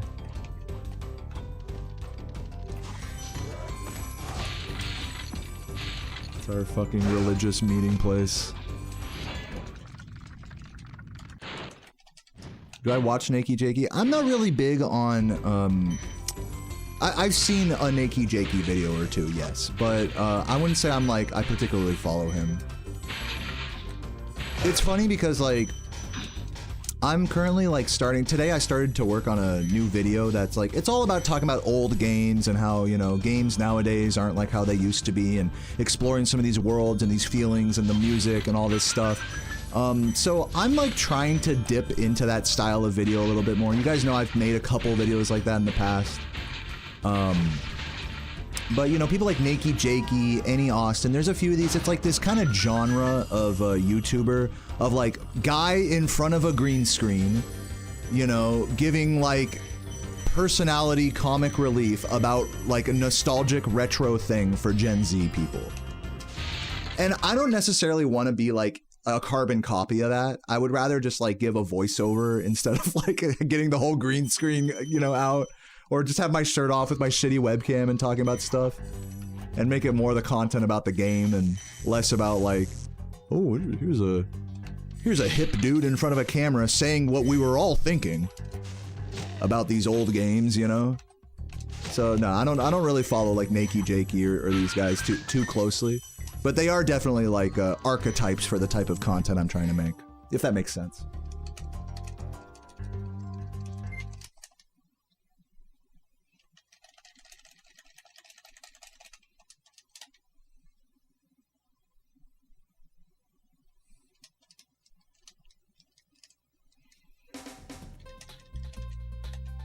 What's up, Mashu? Thank you for the 23 months. Yeah, golf incoming. Not after this run, but after the next one. Thank you for the sub. I just saw that. If we can hit the sub goal. I think we still haven't quite hit the sub goal yet. Go for this. Nice. But yeah, Mario Golf is going good. I've been, I just started learning the all courses speedrun yesterday. So I got through 1 course. I'm going to try to get through 2 more courses today and play like all 3 in one go. Try to do it in like within like 30, 40 minutes or something.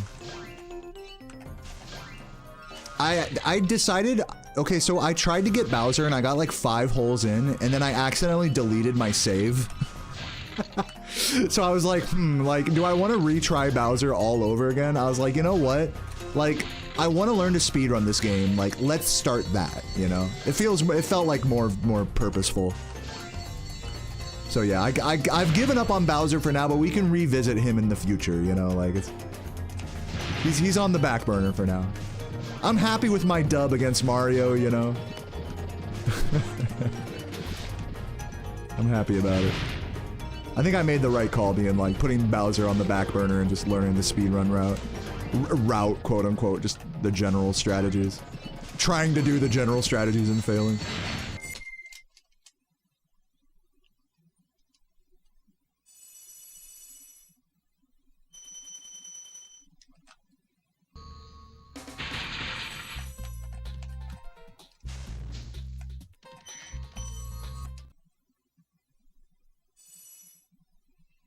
Yeah, I got the flop. Run saved. No, this is still a 36 pace, and I'm way over gemmed here, so let's see what happens.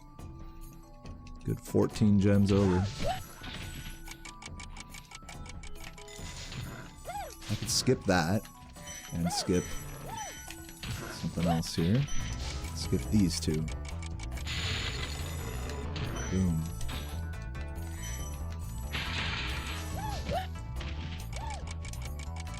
Oh, come on.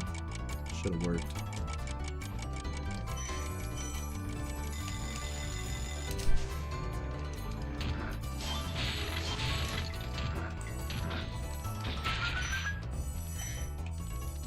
Would have been a super nasty gold if I hadn't fucked up the cake.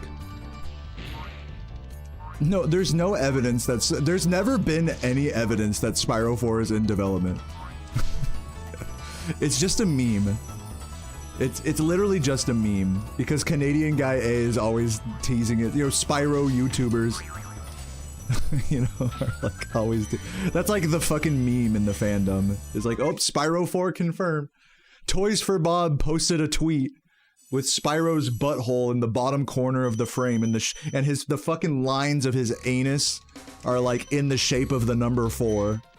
So Spyro 4 confirmed. The fucking chocolate, there's fucking 4 points in the chocolate starfish, so that indicates that they're working on a new game, you know?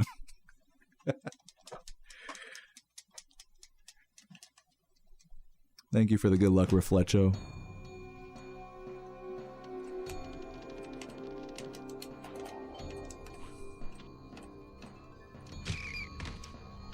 Somehow working? I mean, dude, like, I did not think that rat was gonna work. I actually executed that rat badly. I didn't, like, run enough. I, like, accidentally pressed down or something on it, but it just ended up working out. I'll take it.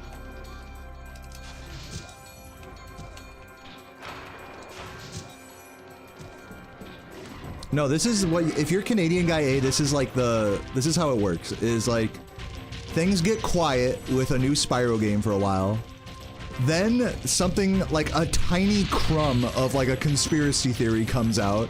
Like maybe something gets posted on Twitter, or like Sony or someone announces something that has nothing to do with Spyro but could indicate, you know.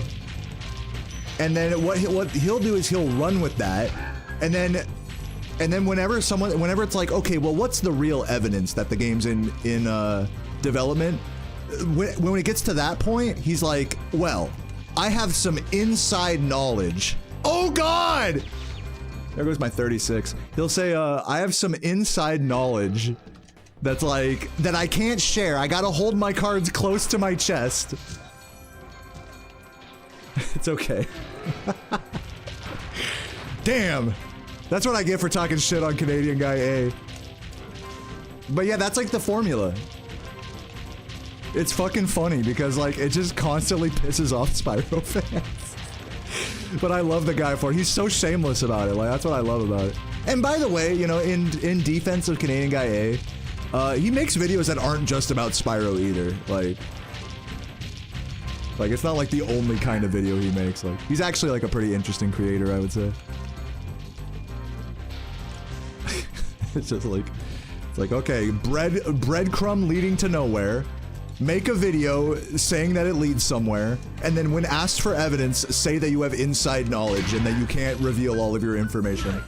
That's the Canadian Guy A, like, formula right there. Sorry I took so long. I kind of forgot about you.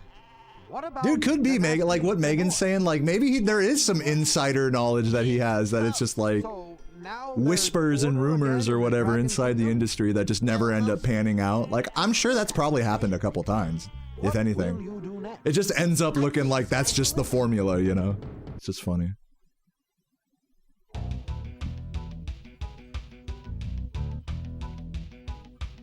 Toys for Bob acts like Spyro's their favorite. Dude, it's funny when it comes to like these companies, like not just Toys for Bob, but like the Insomniac Twitter, for example, is like, you know, earlier this month they'd be like, oh, happy birthday, Spyro, we love Spyro. And then all the comments are like, well, then how come you just pretend like the game doesn't exist?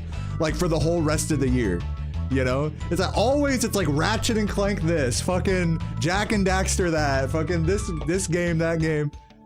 But like they literally they just forget Spyro exists until it's like the anniversary or something. And then it's like, oh yeah, by the way, we made that game, remember? When, by the way, Insomniac isn't even owned or operated by any of the original people that worked on this game, by the way. So, it's just like this hilariously like disconnected like corporate slop, like Twitter, like social media presence with Spyro. It's just so fucking funny. It's so funny to see like this dumpster fire of like, yeah, we love Spyro. And then all the comments are like, can we like get a fucking new game or something? Like, can we get anything, you know? So funny. So funny, man. But I'll tell you what, guys, I don't need a new game. I do not need a new game. I'm quite happy with this one. I need a new category is what I need. I need 120%. Good shit.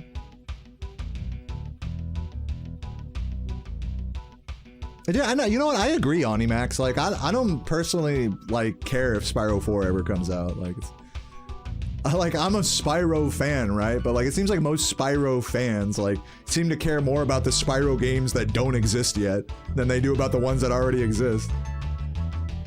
Like, I don't think any real Spyro fan wants to admit that this franchise has been like kind of dead for a long time. Like, this franchise was dead when we were kids. Like, just think about that. All the PS2 games and Game Boy games, they tried. They tried to keep the franchise alive. They failed. And now here we are 20 years later being like, where's the next game? So who are the ones being silly here, you know? That's all I'm saying. That's an opinion that I don't think many Spyro fans will agree with, but I'm just saying, like, that's how it is. Anyways, let's do another run.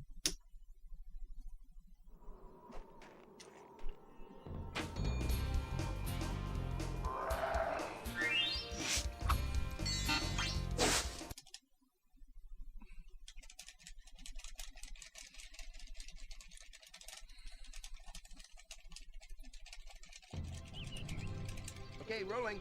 Oh, it's been peaceful.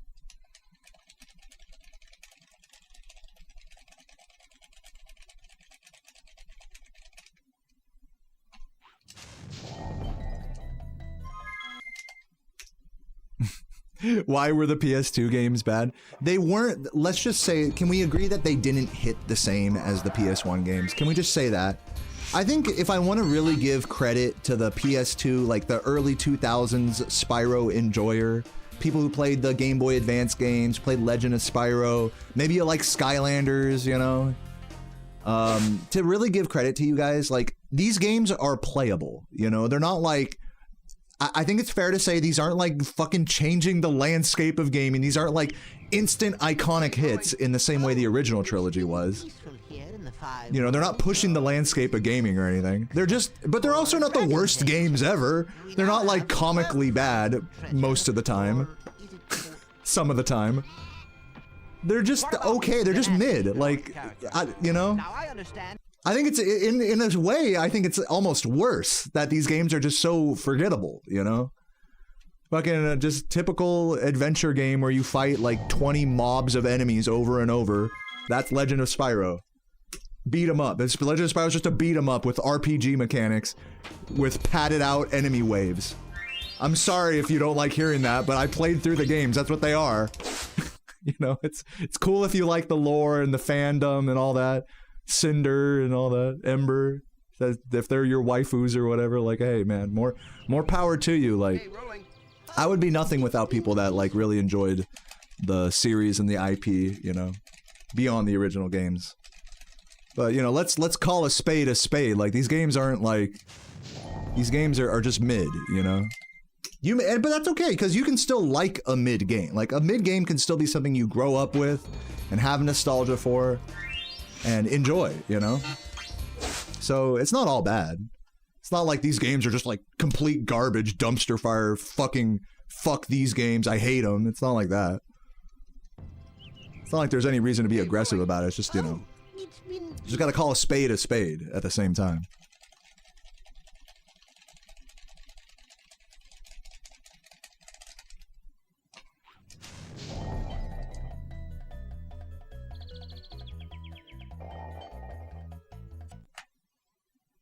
And you know, to give the fucking, you know, PS2 Spyro games some credit here, or the people that enjoy them some credit. You know, like, I'm fucking mid. The fucking PS1 games are mid. They were just legendary for their time, but by today's standards, these are also just mid fucking adventure games. I'll say that. So I have no like personal like stake in like the quality of any of these games or arguing about it in any capacity. These are just the kind of flavor of mid that I like. And I think the mechanics are a step above mid personally. And you might feel the same way about Legend of Spyro or Skylanders or something. You might see something in those games that I don't. In the same way I'm seeing something in this game that maybe you don't. So, you know, I think it's all good. But at the end of the day, these are just very simple adventure games, you know, that they ran their course, you know, in the late 90s and early 2000s, and this, you know, and now here, like I said, here we are 20 years later, like, complaining in a fucking Toys for Bob, like, tweet section, you know, comment section. It's just funny, like, how far, like, it's all come, you know, to really look back on it all and be like, wow. Especially for me, having spent so much time playing this game and making a whole career out of it and stuff, it's just funny to look back on and be like, wow, this was the thing that, like, ended up replacing a job for me, you know? It's just funny. There's no idols here, you know? It's not the best game ever, but it's not the worst game ever. It's just a game that I like a lot, this particular one. And Spyro 2, a little, you know, the original trilogy.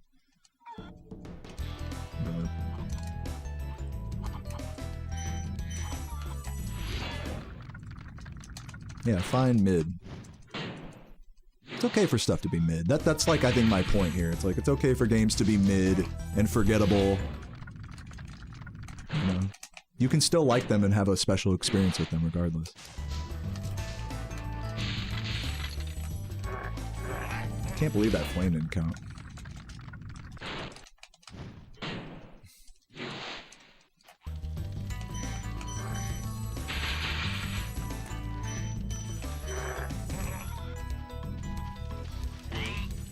In a way, you know, it's actually kind of nice when something is, like, forgettable to the broader public, because you might see something in, like, Legend of Spyro, like I said, that I don't, and you could make a video about it, or you could start, like, I don't know, you could dig into that and really show the world something that they didn't see because they just wrote it off as, like, some forgettable mid thing. So in a way, it's kind of a blessing that these games are like that. Not the original PS1 games, but these games have been fucking speedrun, you know, to death, but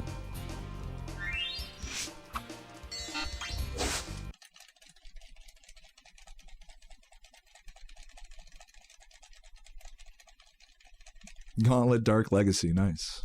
Yeah, I played that game a little bit, and I would get drunk with the homie Connor. Shoutouts Connor. Your PS2 broke after 23 years? Dude, rest in peace. If it wasn't Spyro 1, what game would it have been? I don't know.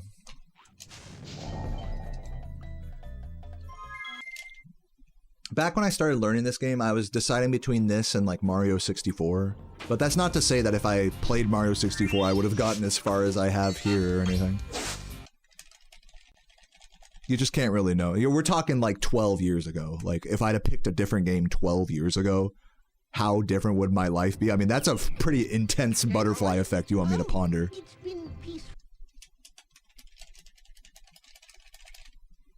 Something I can't really say for sure at all.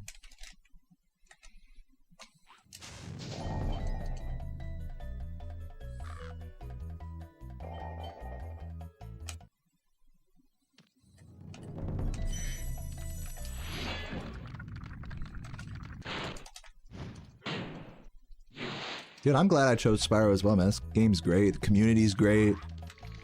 Streaming is great. Like, I really found my stride, like, streaming and talking to you guys and having a community here. Like, I wouldn't have it any other way.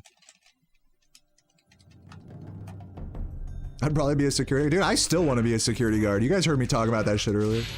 I want to have a cushy, chill security guard job where I sit in, like, the toll booth, like, part of a parking lot.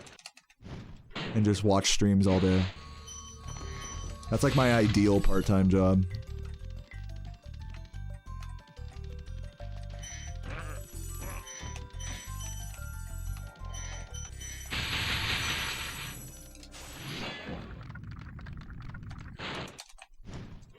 Yeah, still be shirtless, yeah, right. Shoot lasers out of my nipples. Best place to get a replacement PS2? Facebook Marketplace. But also, if your PS2 died, it might be repairable. Like, you can possibly buy a new optical drive and look into repairing your PS2 as well. Which people do. So that's another option. It may not be as dead as you think.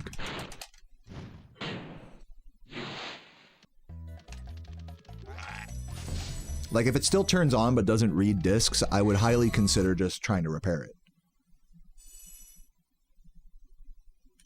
But yeah, if you want to get a brand new, I understand being lazy with that and just wanting to get a new one. I would say the best place to look is Facebook Marketplace.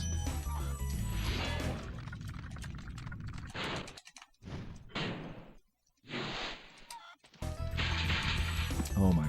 Dude! About as bad as that can go.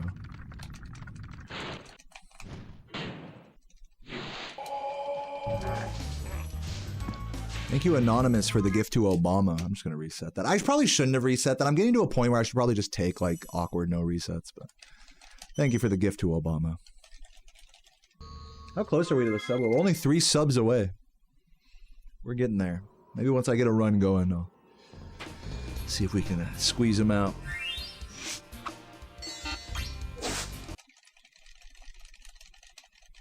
There are people who make a job out of repairing old stuff. Yeah, I mean, it's not easy, though. It takes, you know, you gotta really have a love for whatever it is, the thing that you're repairing. Especially when it comes to, like, old video game, old electronics, like... It's not the type of job you just fall into unless you're already, like, a big hobbyist for that thing. But, you know, who knows? Like, try repairing your, you know, like I said, you know, like, you have a console that, like, barely doesn't work. Like, hey, try repairing it. Maybe you'll get more into it than you thought. You know, I think it's kind of one of those snowball kind of hobbies where it's like, well, like, I could get a new one, but let me try repairing it. Then it kind of, one thing leads to another. Now you got, like, fucking, like, a bajillion, like, screws and everything all strewn about. The whole thing disassembled. You're watching YouTube videos. And during that time, it's either gonna be like, fuck, I hate this, or it'll be like, dude, this feels like I'm doing something. This feels good. This feels productive. You know? It's gonna be one of those two feelings. It'll probably be a mix of those two feelings. But yeah, repairing old electronics, man, that's a great hobby to be into.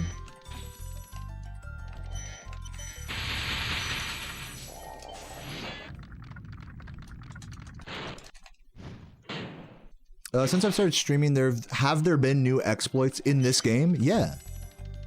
When I started streaming, okay, like, I started streaming in 2013, okay? That was 12 years ago. So back then, credit skip had not been found yet. You guys know in 120%, you skip the credits on Nasty Nork? That was found, like, months after I started streaming. The first, like, 120 runs I would watch and learn from, didn't even know that you could skip the credits. So that was, like, the first major breakthrough that was found after I started playing this game.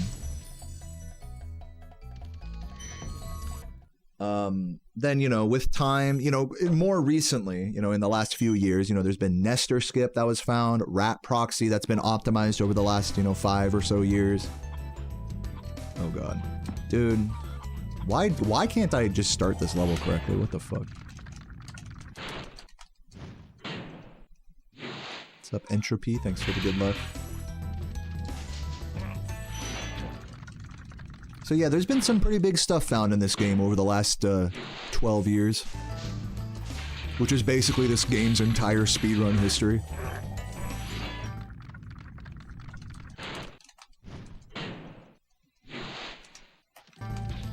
You know, not to mention like hundreds of like little optimizations and proxies and reroutes and tricks and boosts and stuff. Like that's not to mention like there's probably like, if I were to guess, there's probably like a few hundred small, you know, one or 2 second or less time saves that things like that get found on a monthly basis in this game, even today. Stuff gets rerouted all the time. I mean, you know, it's not like the most like actively rerouted game, but it's like, you know, there's still stuff being found in this regard. Even if it's just really small, like it's important, you know, it's relevant because it all adds up to a puzzle of a more optimized game. Little puzzle pieces. This game is like a symphony of small puzzle pieces of time save that have been sort of researched and timed over the years. It's not all about the big time saves like Rat Proxy and Credit Skip and stuff.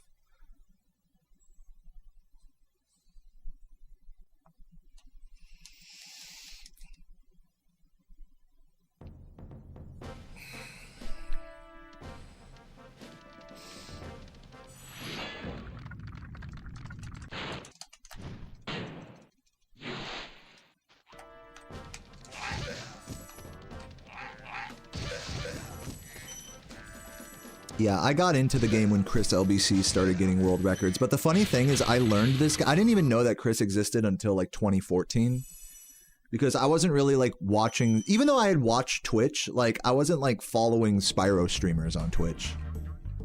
Like Chris or Saboom or Surreal or any of these people, amongst others. It wasn't until, you know, I had already learned the game and started streaming it a bit. I learned off of a YouTube video that, you know, that was like a 2-hour and 6-minute run. And it wasn't until like I really got into streaming and speedrunning a lot, like over the course of 2013 and 2014, I started going on a website called Speedruns Live all the time, which is a stream portal. It's like a website that shows a bunch of different Twitch streams of different speedrunners. And still to this day, I'll like recognize if I see like a username of someone from that time that used to do runs on SRL. Like, that's a really big deal to me. Because that's someone who was around that was kind of influenced me, whether they play Spyro or not. Like, you know, fucking tons of Mario, Sunshine, Ocarina of Time, you know, all sorts of games.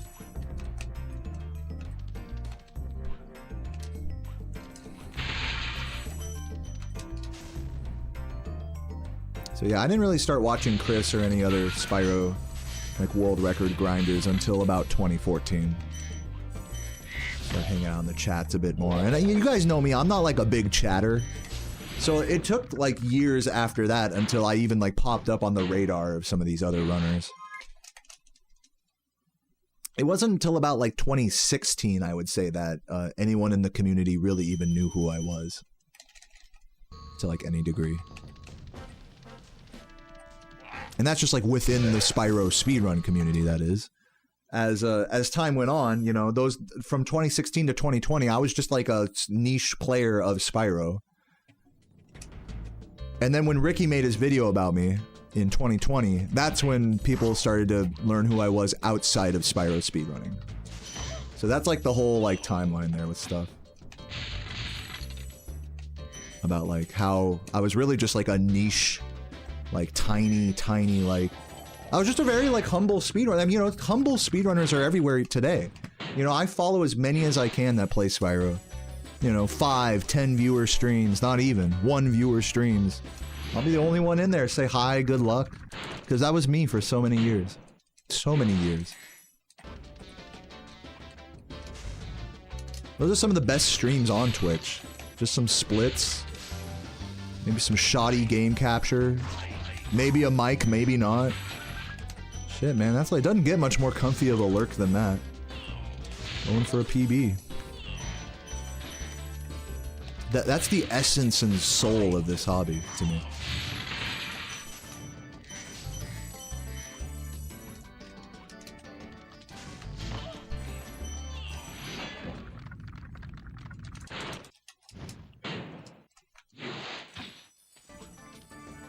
Missed 2 blues there, oh well.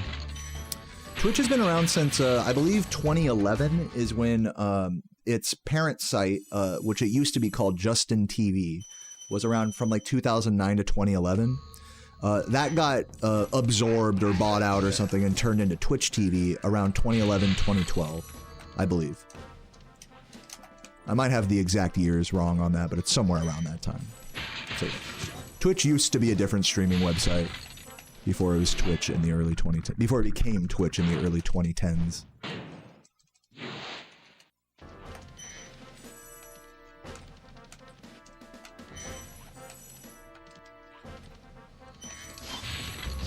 But you know, I was never around for the pre-Twitch days, really, when it comes to this game. That's all quite before my time.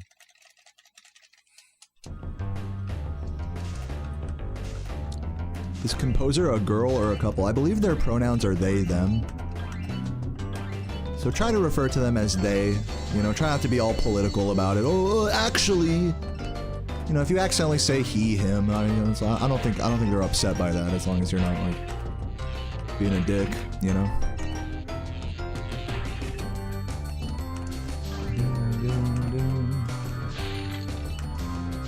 Composer is just a genuinely really cool person. They're not like on some crazy, like, they're not on some crazy political shit or anything.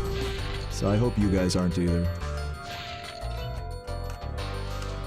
So there's already too much division in this world to get all wrapped up in pronoun politics and stuff and get all mad at each other over it.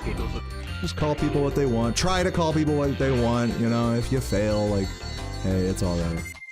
Move on. I'm more interested, you know, let's talk about the game. Let's talk about, like, the people themselves, not the pronouns, you know what I mean?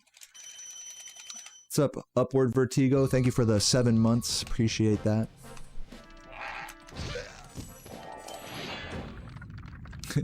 My pronouns are goat. Right. You identify as a boss bitch, yeah, for sure.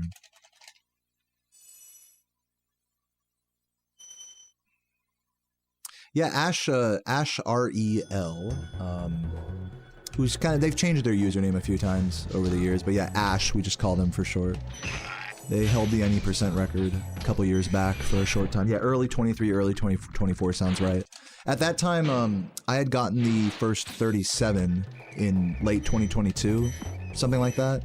And then Laura and Ash started lowering the record. Laura and Ash both were kind of like fighting to lower the record through the 37s back in like like you're saying, late 2023, early 2024. While I was trying to get the, you know, the 120 record lower. So yeah, there was a whole era, like a Laura Ash era in this category.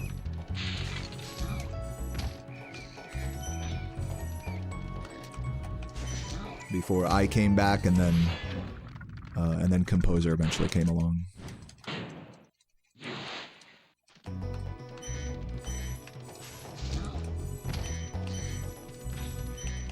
At that time, Composer was actually lowering the Vortex record. A lot of you guys don't know Composer has like a very strong record in Vortex, which is the third main category of this game, where you go through every exit level Vortex and don't collect any treasure or anything. You just use the all levels cheat code and just go through every Vortex in the game. So if you did not know that that existed, do look that up. It's a really cool run. A lot of crazy movement tricks.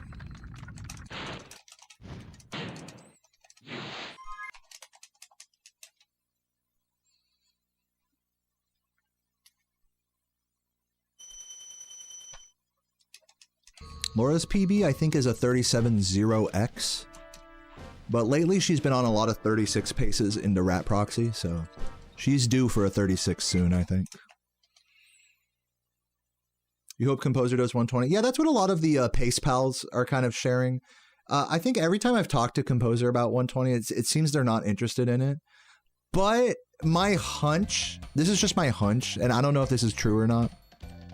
My hunch is that once Composer is done with any percent, once they get like a, 36.0x, wherever their stopping point is, whenever that time comes, I think they are probably going to give 120 like some serious consideration at that point. But as for right now, I think Composer's pretty adamant that they're not gonna do 120 anytime soon, if at all. Similarly to how I'm like not super interested by these shorter categories like Vortex and Any percent, I prefer the longer full collection categories. Composer's like the opposite. They prefer the fucking short trick heavy categories and are kind of had a little bit of a disdain perhaps for these longer kind of endurance categories with less overall movement trickery. At least that's just what they've told me. Again, that's just like, how they perhaps are feeling now or how they were feeling at ESA when I talked to them about it. Who knows what the future holds. I could definitely see Composer trying 120 in the future. Composer does do 100% ILs from time to time of various levels. So I think if they did play 120, it would probably be evolved out of that. They really admire runners like Sweegie and Chris, who spend a lot of time doing individual level speedruns before actually getting into a full game category. So if Composer did end up running 120, it would be after a lot of individual level 100% grinding. If they did, Again, I'm not saying they will or whatever. That's just like what it would probably look like for them.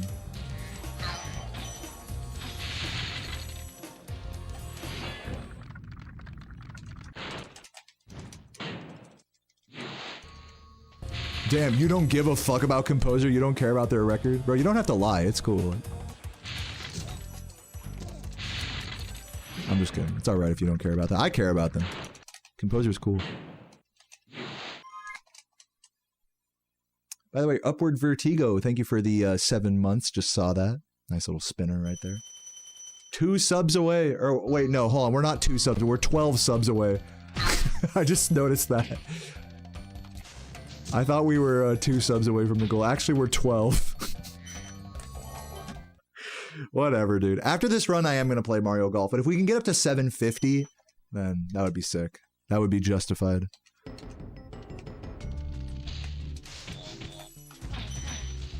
So if you're feeling generous, feel free to hit me with a Prime sub on Twitch. And if you're watching on YouTube, link to my Twitch stream is in the description.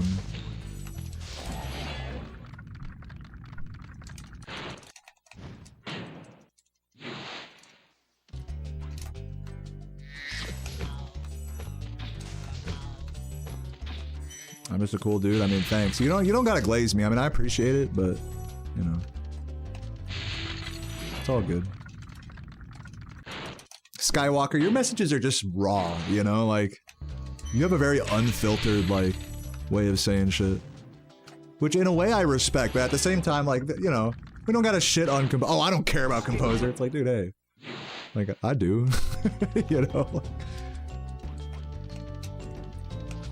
But it's all good. Is that the keg talking? Hey, you're good, man. Don't worry. Michael, thank you for the gift to go fuck yourself. Appreciate it. There goes like 6 seconds, by the way, because this game is stupid and cancels your supercharge there sometimes.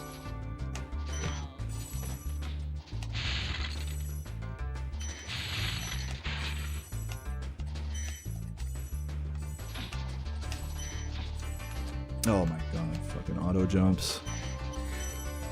Shitty level. Losing time. Can't really say it was my fault though. This game just kind of fucked me here. Which happens. The kegs have... No, I can tell, man. The fucking filter is off. Tears of Gothic's PB. Dude, congrats. I've never played that minigame myself.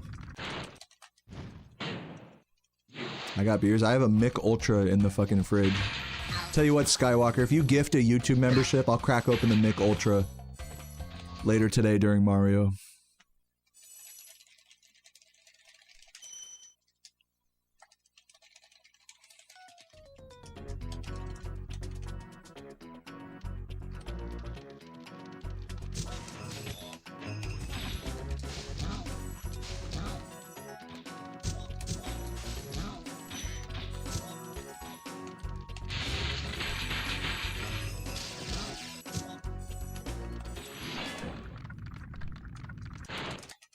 You can do the plans command on YouTube as well. It works, as you can see.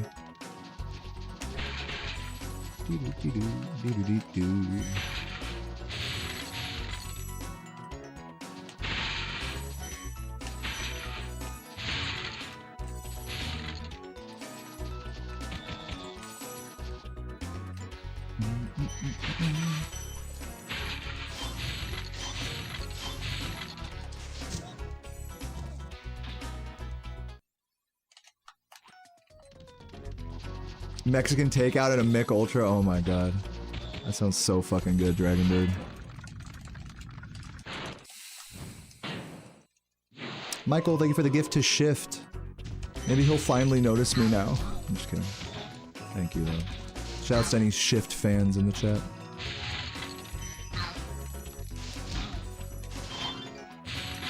I'll never forget going to a GDQ and like Shift being like the popular like celebrity speedrunner there. It was at that time he had just put out like a few like really successful YouTube videos. I remember. So everyone at like there'd be a crowd of people around him at GDQ. It'd be him and then also fucking who's the other guy? Not one of the Mario guys, like one of the Kaizo Mario people. But yeah, you're like the popular people at it's just funny. The people with the most internet points, you know, at the GDQ, everyone going up to them and be like, hey, love your stream, you know. It's like, man, why don't people do that to me? I'm just kidding. Kidding. But yeah, no, Shift seems pretty cool. He seems like a pretty low-key guy. Whenever people talk about Shift in my chat, it's so funny because people will get like fucking like, I think this is like this because people get banned in his chat a lot because he has like very little patience for like shitters in the chat. You know, he's just like a true grinder, so he'll just like let the salt flow, you know. And yeah, dude, you'll get a lot of angry banned Shift chatters. You know, whenever you mention him in your own stream, you know. He banned me, or no, I like Shift, but man, he's just too much like this or like that. It's like, bro, just relax. Like, who cares? Like, we know you got banned, bro. Like, it's cool.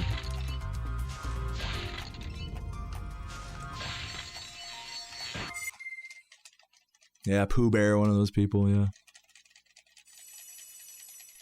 But dude, everyone's talking about the Beast Mario Golf video. Like, you're like the third person to mention that to me over the last like few days. I actually haven't watched it.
Thank you, Skywalker.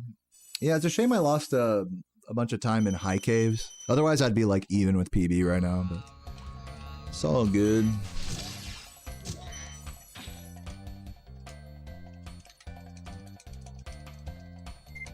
Favorite mainstream beer?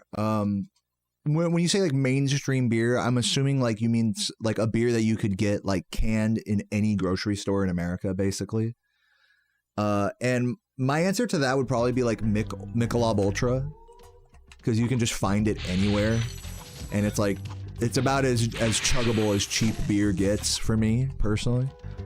But it's not my favorite beer or anything. It's just my favorite like mainstream bullshit chuggable stuff in a can. Which is a very different thing than like my favorite beer overall.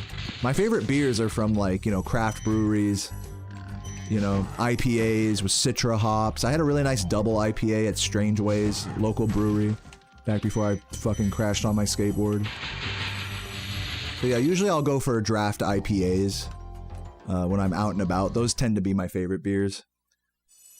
If you get a good one, you know, some of them aren't always the best. But as far as mainstream beers goes, I'll just get like cheap ass Mick Ultra, you know? It's just two totally different like products, you know what I mean? Like I'm not about to buy like a canned nice IPA. It's just like, it's like a pointless undertaking. I did have a tall can of Lagunitas last night. It was alright. It was alright. I don't know. I just can't really do canned or bottled IPAs. Like they're just, I don't know. They're just not that great. At best, they're drinkable, you know? But they don't hit the same as a draft one for me. Especially a good draft, local draft one. So hopefully my beer snobbery isn't coming through too hard there.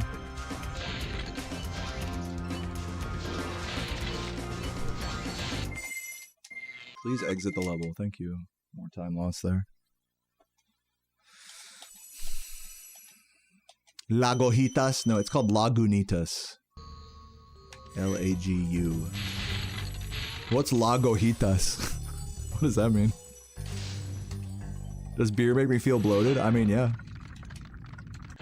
Let's just say I'm not losing weight drinking it.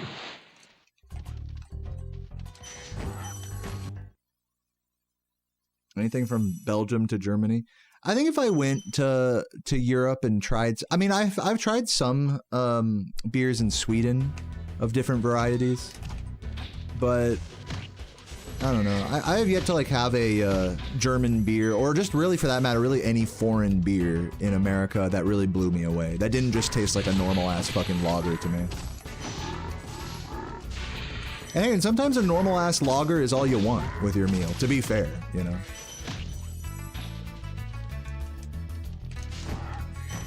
Dry ass fucking Sapporo, you know? Dude, the Sapporo I had on draft at the fucking ramen place hit so hard, dude. It was so good. I'd go back there just for that.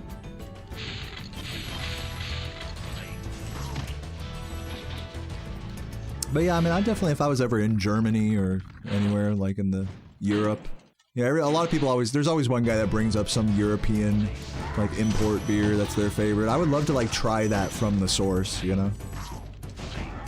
Just in America, those beers are nothing really that special.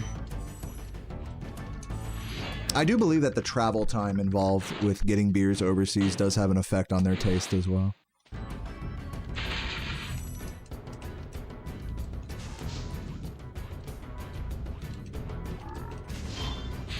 Even just getting beer like from like out of state like has an effect on its quality. Take like a really big box brand, Sierra Nevada. You know, like I've had the privilege to hang out in the Sierra Nevada mountains, and I'll tell you what, Sierra Nevada in Sierra Nevada tastes a lot better than the bullshit that comes in the bottle. The shit in the bottle is like fucking like D tier, like IPA, pale ale, you know. But from the tap, I mean, it fucking hits, dude. It's the same way with like Guinness, you know. It's like you go get a Guinness in Ireland. I mean, I'm sure it's a lot better than the fucking Guinness. Guinness just tastes like watery, like it's so watery in America. It's just like it's kind of mind-blowing because it's like a dark beer, but it's so watery. It's just like drinking like bitter water. It's so weird. Which, to be fair, is an apt descriptor for many beers. But Guinness, American Guinness in particular, is like that. I doubt it's so like flat in one note in Ireland, you know.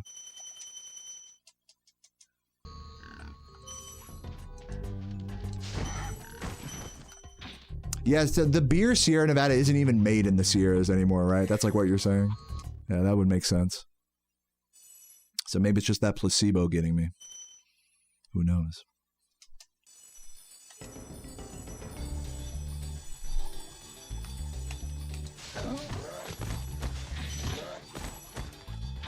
How do I have blue sparks? What do you mean, how do I have blue sparks?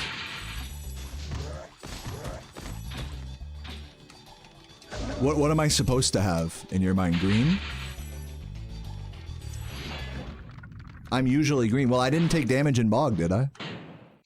If I enter Bog with green sparks, you'll always start, but this is the part you're probably missing, is you collect a fodder at the start of Bog every time. At the very start, the first thing you do in Bog is collect a chicken.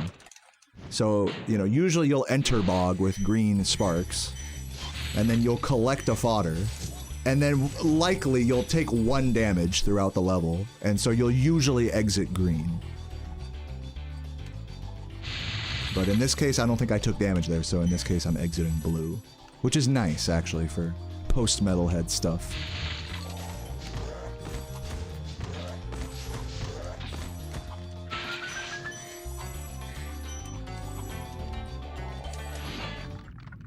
I've never tried beer at IKEA. I didn't even know they served beer at IKEA. That's pretty funny. The thing with IKEA is there's never one that's like close by me. It's always like a fucking mission to go to IKEA. So I just never end up. I haven't been since I was like a little kid.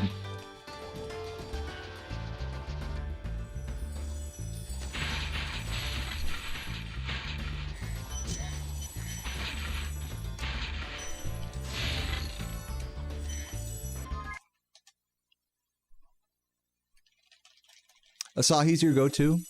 You never had the real deal? Dude, in Japan, I've been to Japan and tried Asahi on tap at a fucking airport. Dude, they had unlimited Asahi and lemon sour on a fucking tap in the fucking airport lounge in Japan, I remember. Dude, it was so good, man. Holy shit.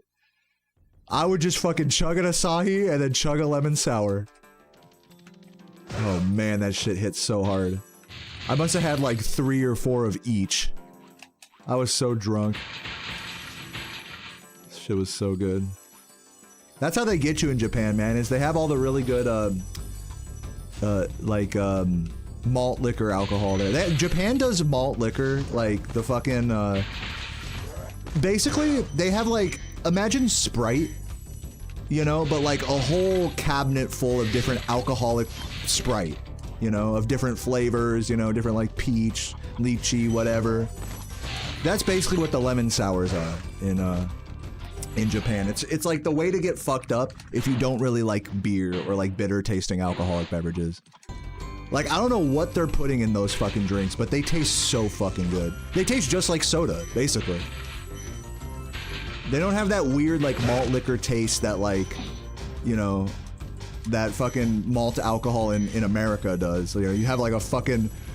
If you have like a fucking hard, you know, what, Mountain Dew or whatever, it's gonna taste like shit, a Four Loko or whatever. You're gonna taste it, you know, you're gonna taste all the preservatives and crap. It's not at all gonna taste like the actual soda version. But in Japan, oh my god, that's what they do right. It's not necessarily the beer or the whiskey or whatever, it's the fucking lemon sours that they get right. That was like a big eye-opener to me when I went to Japan.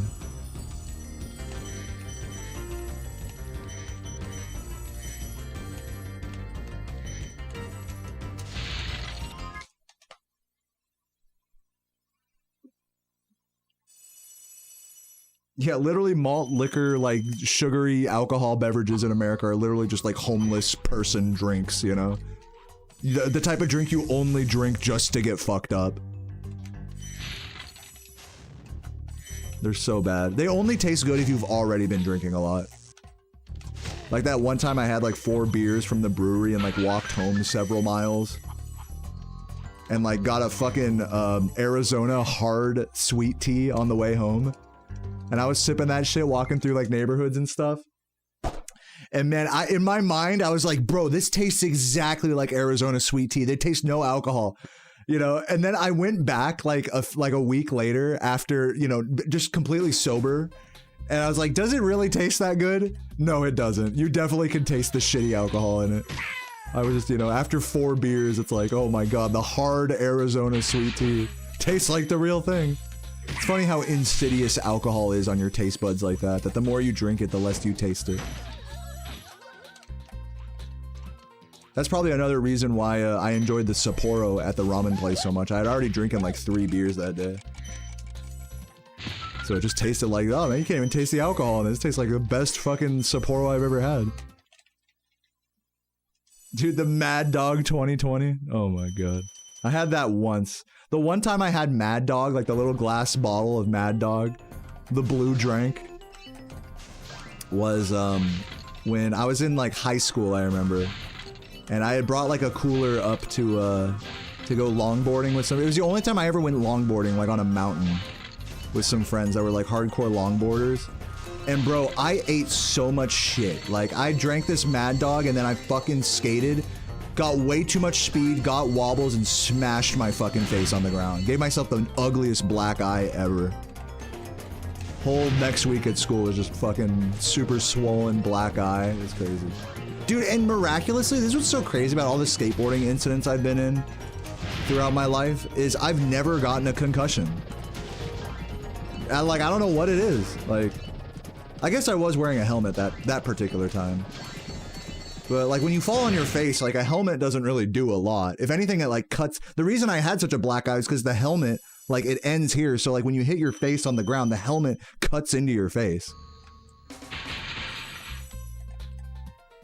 Or like it bruises that like part of your temple.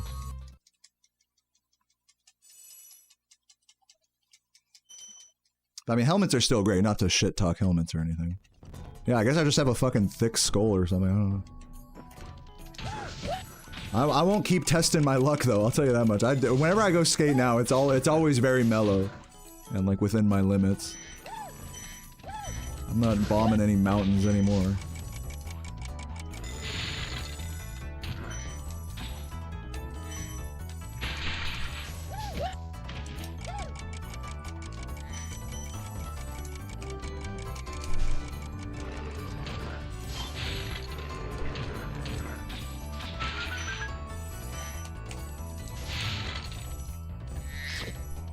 Ooh!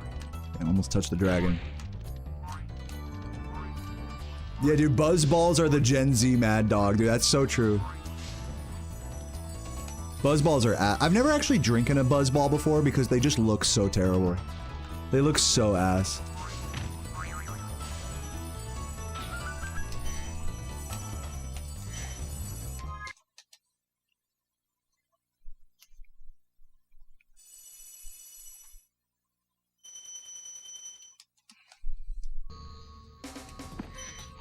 Yeah, Buzzball is the type of drink you have at a fucking party when it's just sitting out, and then you take one sip and then you just throw it away, like really low key. It's like, oh my god. Definitely the type of drink you take one sip and then it's just like, I'm throwing this away.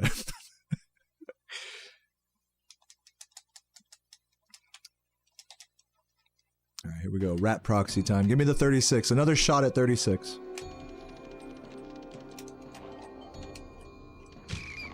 Oh, it was close. That was close. No 36 for me. I threw the 36 on my first run today by dying in the lava room like a total chud. Okay, let's see here.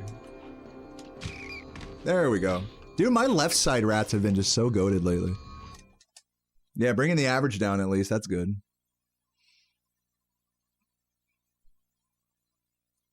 This might... Okay, if I go for Fasty... What do you guys think? Should I go for Fasty or not? I'm gonna not go for Fasty and see if it's still 36s. It might still 36.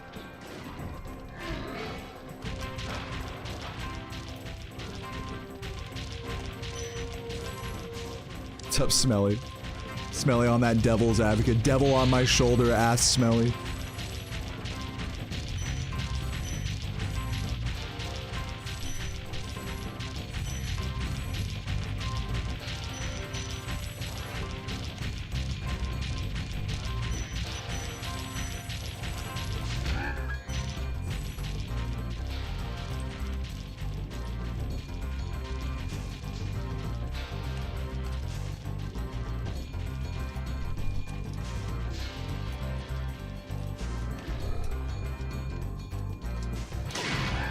Oh yeah, still got a 36. Let's go. Very nice, very nice. I will take it. Sorry I took so long. There we go. Redemption for my first run. Redemption for jumping into the lava on my last run. I like didn't even like miss a jump. I just jumped at the I just stupidly just pressed X at the wrong time. I was like, oh, I'm dead now. What will you do next? GG's, man. GG's. Run's so good, you want to cut off your dick and eat it? Typical Michael. Classic Michael. Dude, GG's, everybody. GG's. I would say pretty good grind today. Been going 2.5 hours. I think I'm ready for some Mario Golf at this point. We are 1 sub away. Let me tell you guys. Let's just get back up to 750. I'll change the goal right now. Let's make it 750. And then if we hit this, 1 more sub, then I'll grab a beer yeah, and play Mario Golf. Which I'm gonna actually go pee real quick. I'll be right back while these credits play. Yeah, happy Friday, everybody. We're gonna learn, the goal today now is we're gonna learn Mario Golf all courses, the 2nd and 3rd course now. So we're gonna bring up, I'm gonna bring up the world record video here while I'm thinking about it. Yo, lead the pwn. I'm gonna definitely grab that tall can of Mick Ultra in your honor. Thank you so much for that.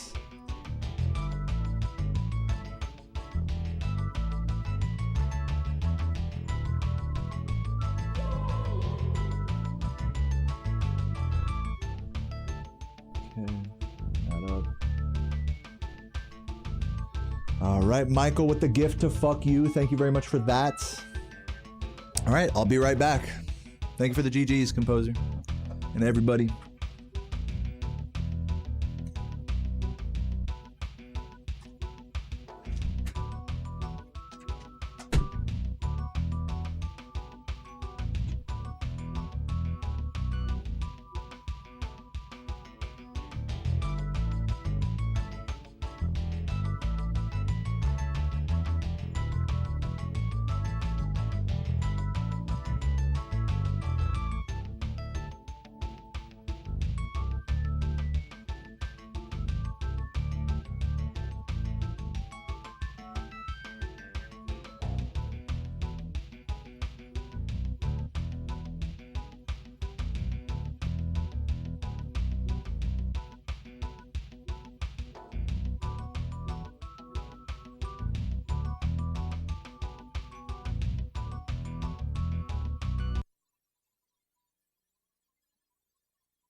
Alrighty, I am back. Let's turn on some fucking Mario Golf.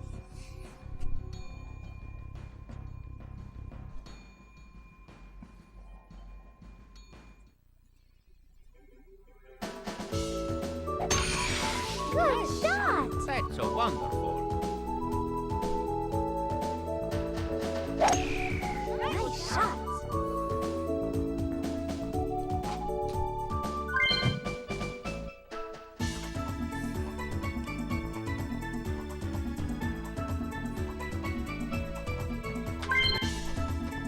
Let's get this shit, dude.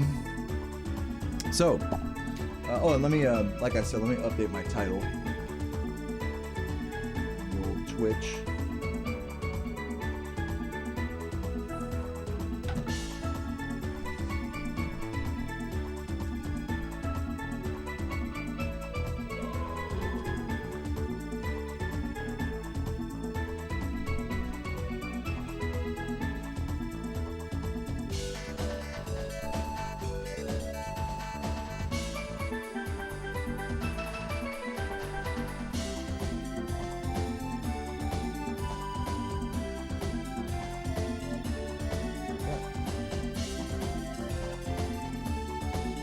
This.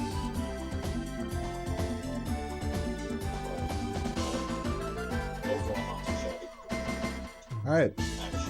So it literally is starting off right where I left it. Got a Koopa Cup here. So let's head over there. Let's go to Koopa Cup and let's get into it.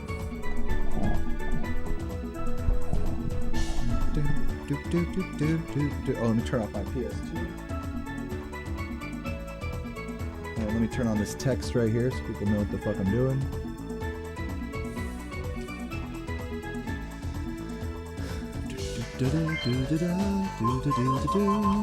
Okay, Metal Mario. Hold on, can I choose a different color? Damn, gold Metal Mario, yo. He looks a little pissy, I'm not gonna lie. Alright, tournament, Koopa Cup. Here we go. And of course, to everybody who has subbed recently, GK Boo with the Prime right now.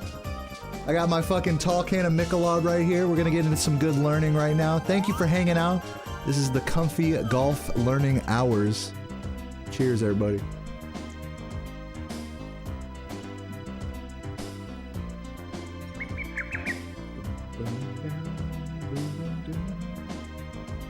Love this course's music.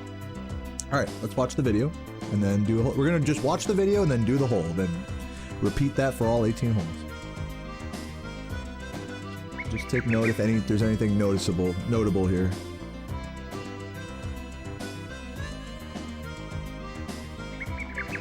He wanted the wind to take it, so he aimed it down a little, but he still went for the rough. Going for the rough is the speed strat here. And then he just finishes it up.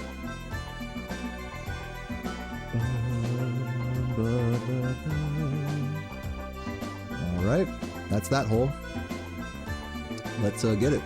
So aim this way, wind on my side, give it a power shot, go for the rough, let the wind take it a little bit. Actually, I think if I aim it down right, I think it intensifies the draw, and if I aim it to the left, it negates the draw a little bit. So this should be further to the right than I... Yeah, that went further to the right than I intended. So let's try that again. So this time we aim to the left. Oops. Let's see how that looks. This should not go out of bounds. Right. Crazy how much of an effect that has.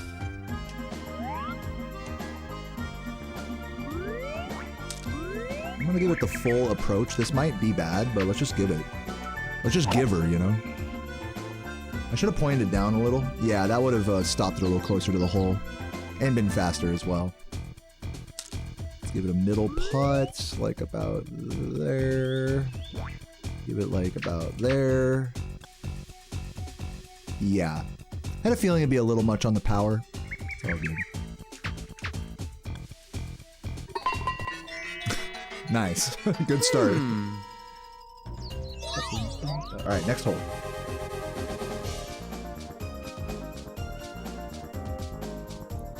Got a pickle, by the way. pickle enjoyers, where you at? Went for the fairway there.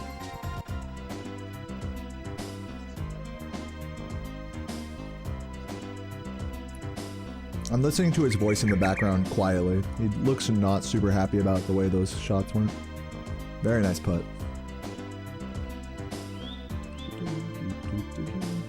Okay. Not sure if he did a power shot or not, but I'm gonna aim this up, down. Go for it.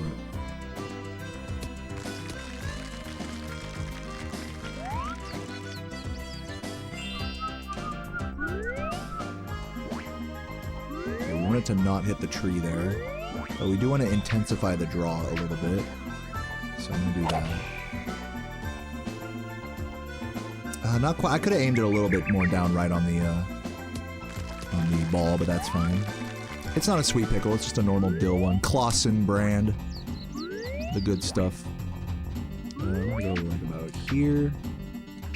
Oh, and I forgot to point it down. Yeah, so I went a little short with the bad aim there. That's all right. Nice on. Eagle putt? Birdie putt, whatever.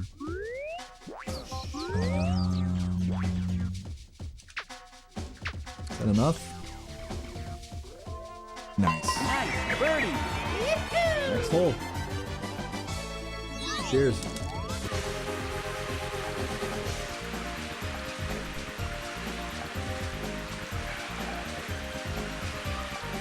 He went full on left there.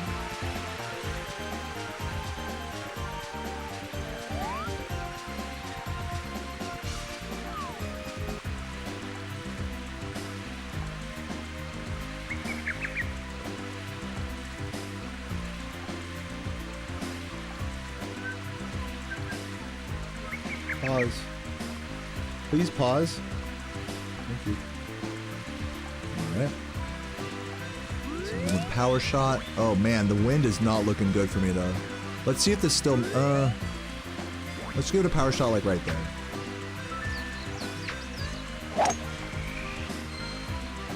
Yeah. Unfortunately I had bad wind, so RIP. Yeah, I mean I realized that was the case. Let's just finish her up. We're gonna have to 2-iron power shot this, get it into the wind there a little. See if I make this. Come on, you can do it. Get up there. All right, we got up there. Not quite on the green, but good. You like the famous Dave's pickles, dude? The really garlicky ones, dude. Those are my favorite. They actually have like garlic chips and dill in them. I love that. Sarah doesn't like them. She says they're too intense with the garlic flavor. Oh, that's a little short, I think.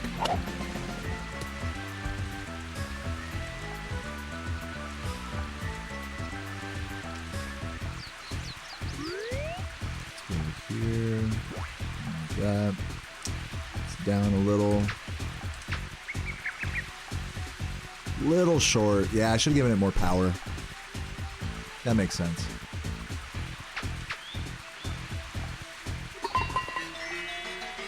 Another beautiful +2 by me there. That's this next hole.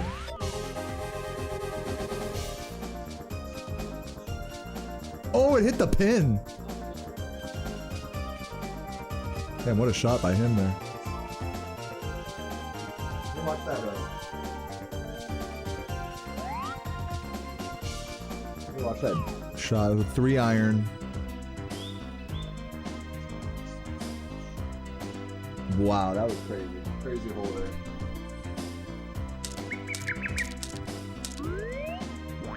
Okay, we don't want too much from the iron here, because the wind is going to take it.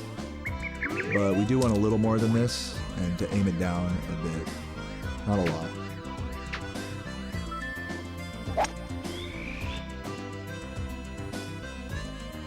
Ooh, it was still too much. It was still too much. The wind really took it. It's okay. I should have aimed it down harder. It might still be too much, we'll see. When I know it's going to be too much like that, I can knock off the accuracy bar just to like adjust it further. This is full, I think. Oh no, no it wasn't full. Bad. It's okay. We're learning.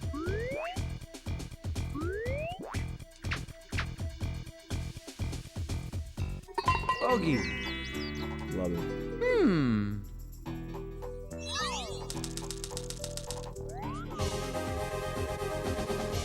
One wood pointed up on that.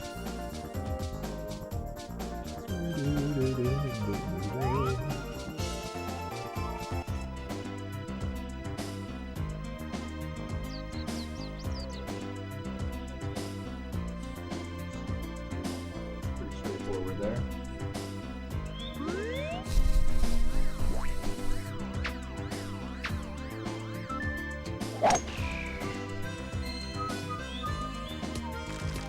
Get stuck on the hill. Uh-oh. Be a little weird.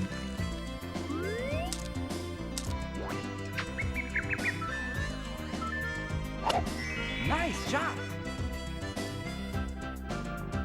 I turned down the brightness on my capture card because it tends to be at these N64 games when you play on a composite capture, it like makes the color really saturated and bright, which looks kind of cool, but for the sake of all these like really bright colors and greens and stuff, it kind of obscures what you're trying to see.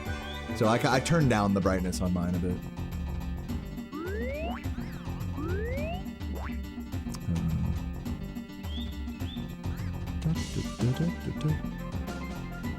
Man, it's so hard to... Wait, hold on. Do about this much. Not a lot at all. Okay, I didn't go too far though. Please be enough. Okay. Nice par. Yeah, why is mine British?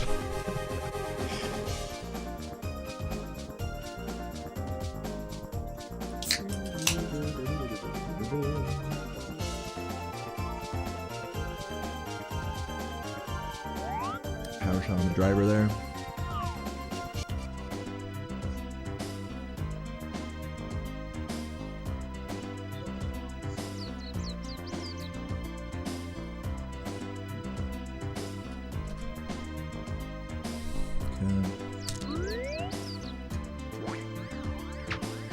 Wait.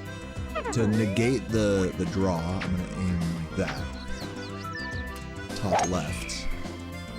See, now that way it goes straight this way. I'm learning.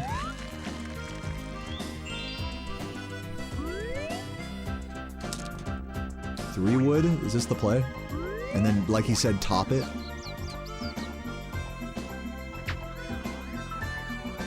This might be too strong, we'll see. Nice shot. Yeah, definitely. But still made it. Still a good shot overall. This is down, so I think it might actually work out to give it a max strength. We'll see. Ooh, that's probably just barely not enough. Oh, come on, get in! Oh! Nice eagle. Look at that eagle. Oh my god. After so many fucking bogeys and +2s, a nice eagle there.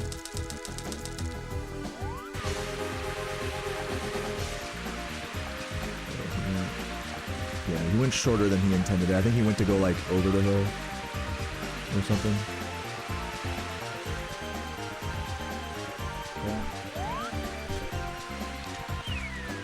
Whoop.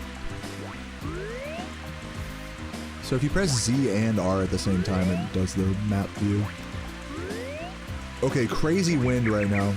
I'm going to actually just let the wind take this.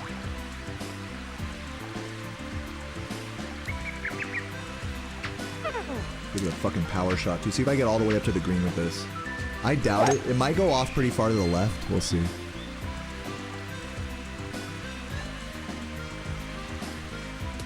Ooh, deep rough. That's okay. We're close to the pin. Not that. We want this. Hopefully that's not too much power. We'll see. Yeah, that was perfect because deep rough. Damn, that was right next to the hole. Let's go. Beautiful shot. Love that. Oh my god, that was gorgeous. Gorgeous birdie there.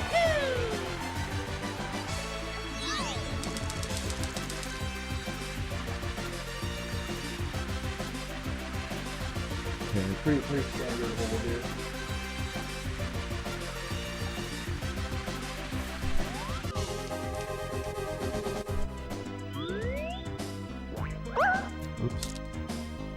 That noise.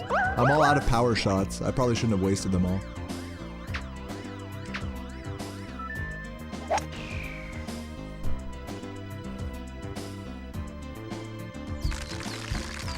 Green edge? Okay, on the green, nice. This is a weird ass putt though.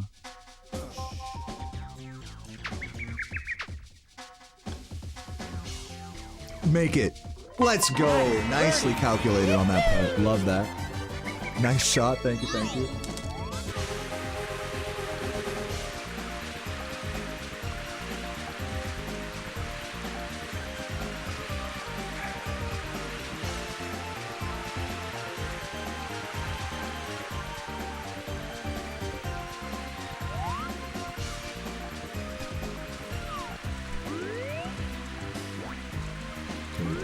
This way. We're just gonna aim like this, let it draw all the way. I should have pointed it down or topped it, as he says, top the ball. Okay, this should be okay. Like this.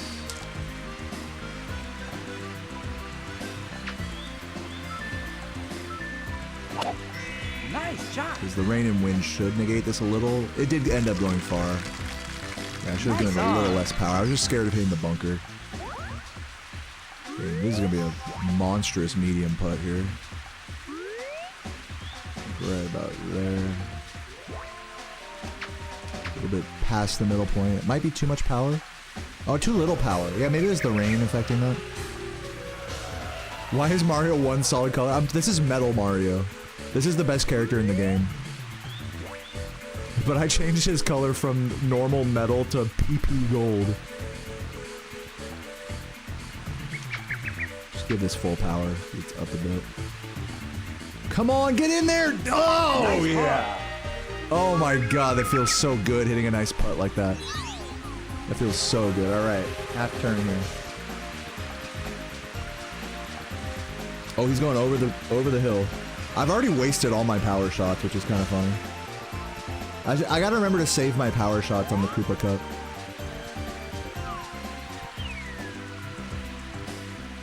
That's pretty straightforward.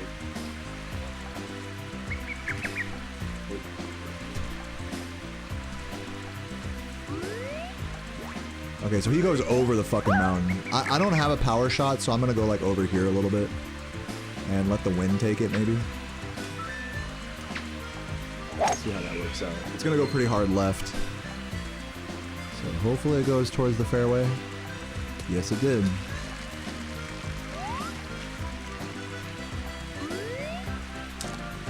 Okay, 13 miles per hour that way, and I'm gonna top it a bit. Hopefully the wind should stop this. Nice, beautiful. Nice on.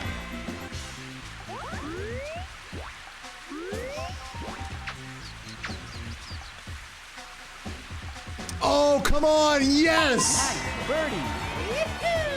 That's what I like. Yeah, he's poop gold.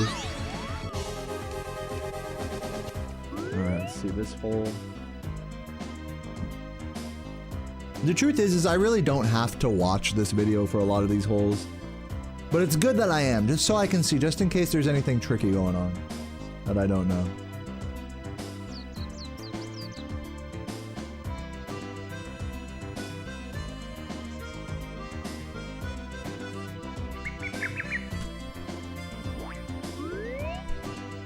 Okay, 10 miles per hour that way. We're gonna top it, or we're gonna bottom it actually. Ooh, bad aim.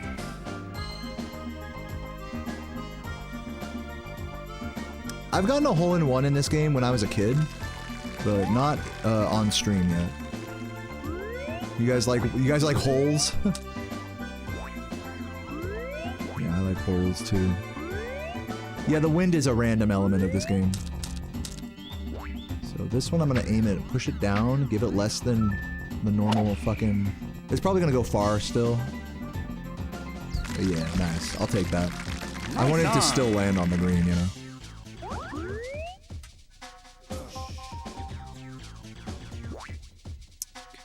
Give it less than normal.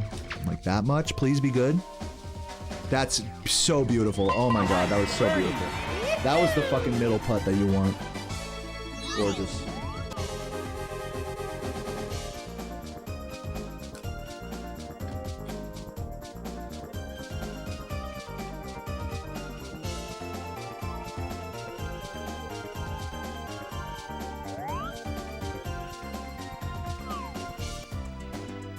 Okay, I see the strap.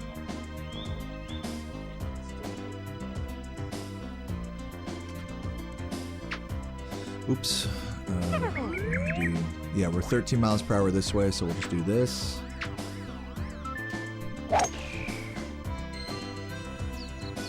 Oh, it still went in the bunker. I don't like that. Because now I can't fucking drive it to the fucking hole. So I'm gonna have to go like this way.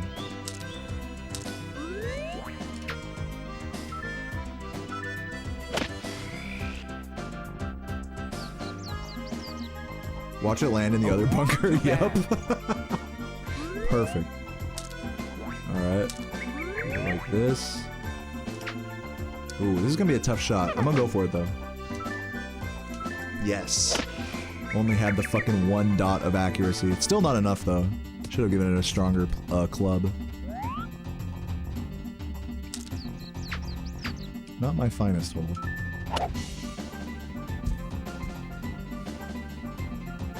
At least I understand what the strat is here. See, that's why I'm glad I'm watching the video, because it's like, oh yeah, he just clears over the trees. Nice par.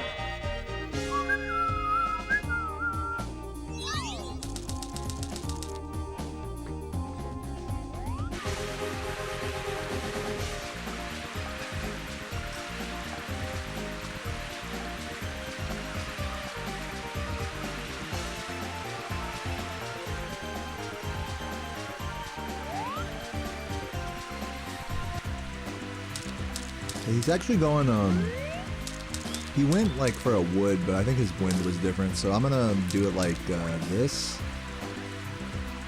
Go similar to what he did. Hopefully the wind doesn't push it too far beyond the hole. I hope it doesn't. That was a good shot.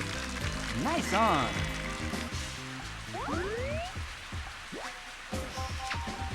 When are we getting Enter the Dragonfly Remastered? Mr. FO1 already made it.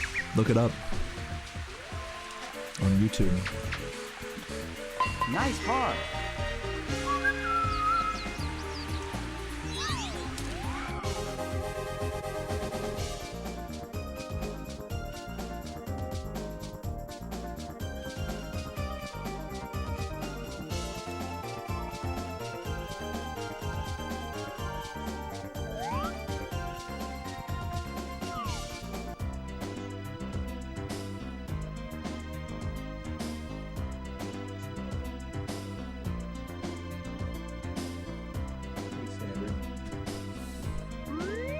Standard hole.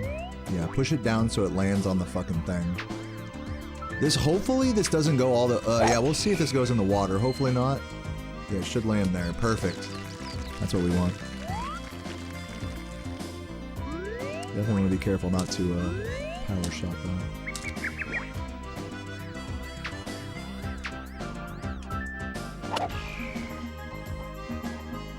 Thank you, Pablo. I'm proud of hitting the ball. Ooh, that was a close shot, actually. That one definitely could have gone in. Nice birdie.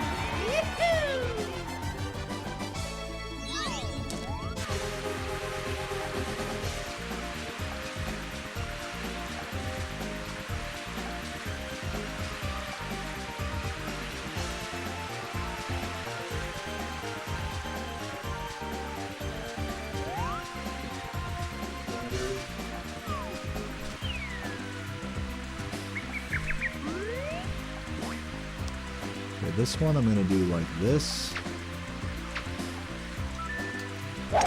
Should negate the draw. Ooh, don't go in the water! Oh my god, that was close. Okay, this is not gonna be the easiest shot. Hopefully this goes the right way.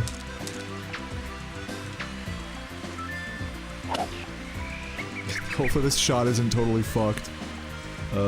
Yeah, it is totally fucked. Into the rough. That's fine. We're not too far from the pin, at least. Should give it a good amount of juice here.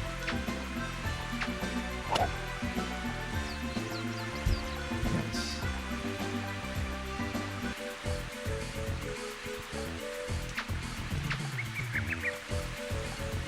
Oh, it was so close, man. I thought it was gonna break harder.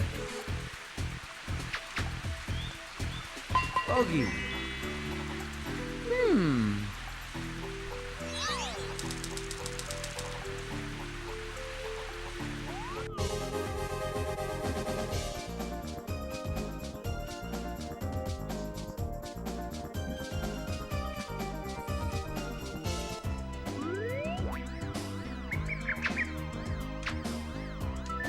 Just fucking aim it straight down into the fucking hole. Might go a little far, yeah. Should have given it like a couple notches less power. This is gonna be a super awkward putt. I don't even know how to do this.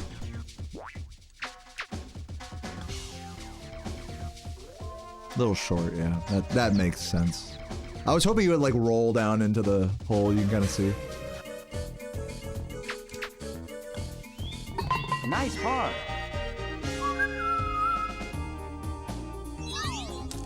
Oh, he's going straight for the fucking hole on this one. Power shot. Wow. I don't know what happened to all my power shots. They all fucking disappear. I think you get more for getting birdies or something.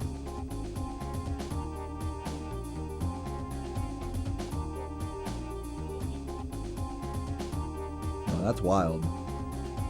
I'm gonna over the fucking mountain. I can't, since I'm out of power shots, I can't do that. So we gotta head like over. Well, we can still hit this, I think.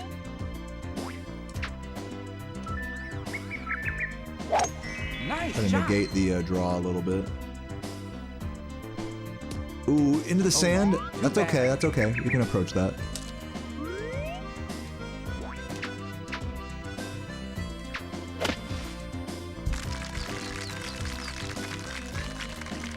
That's what I thought, Vane, but like, I don't know, I guess I just burned them all right away without realizing it. I don't know.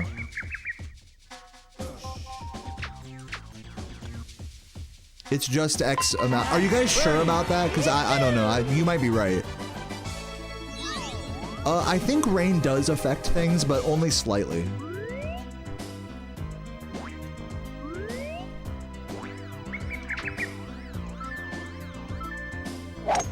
Nice shot.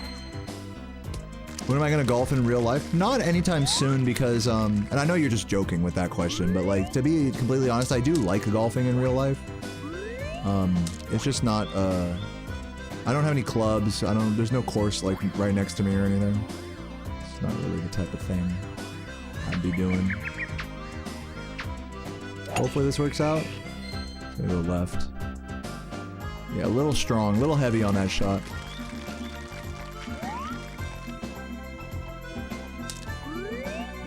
Well, yeah, if any of you guys can confirm that that's how that works, I'd appreciate it, Gianchi, but don't worry about it. I'm not tripping.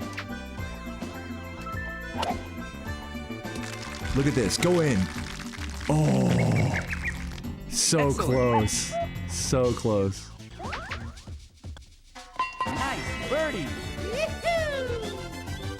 17, one more hole.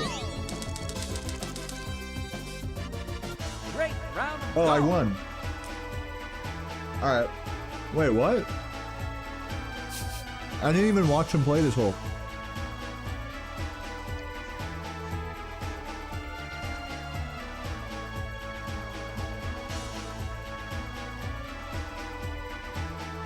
Yeah, he opted for a wedge shot here instead of a wood.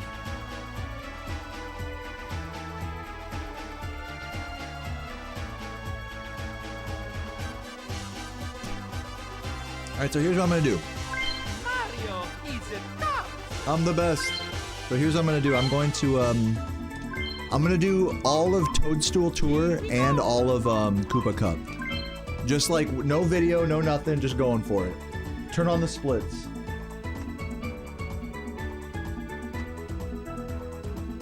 Turn on the timer.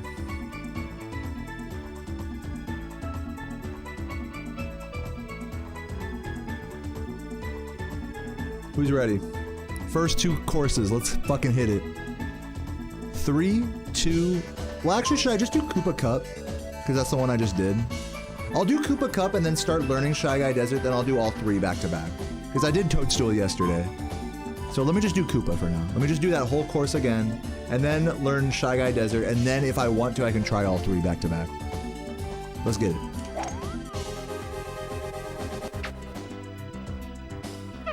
Rain is random? Yeah, that would make sense. Oh wait, I didn't start the timer. Start the timer. Okay, here we go.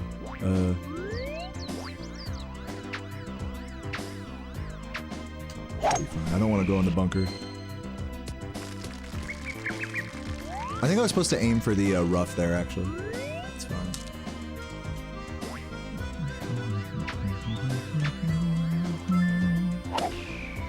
So here I gotta focus on just keeping it moving. Just bang out the shots as quick as possible. I'm gonna putt this.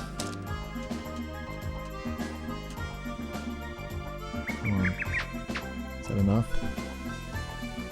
Little short, little short. I almost had that putt. Nice No, this approach. is on an N64. I have a real controller here. Actually, shouts to this Nice controller bar. that Vodka Owl made for me. Custom stick and everything. Never got to use it till now. Alright, go here. Do this.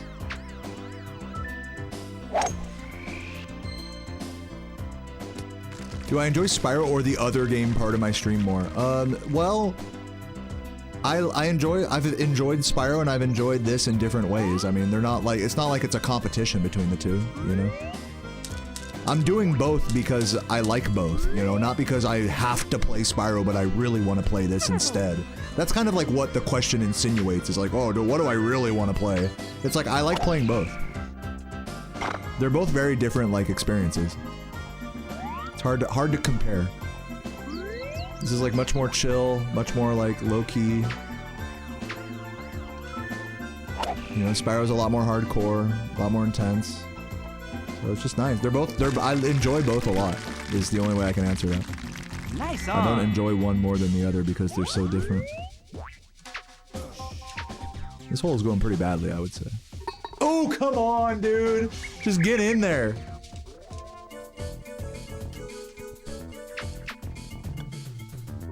Nice par.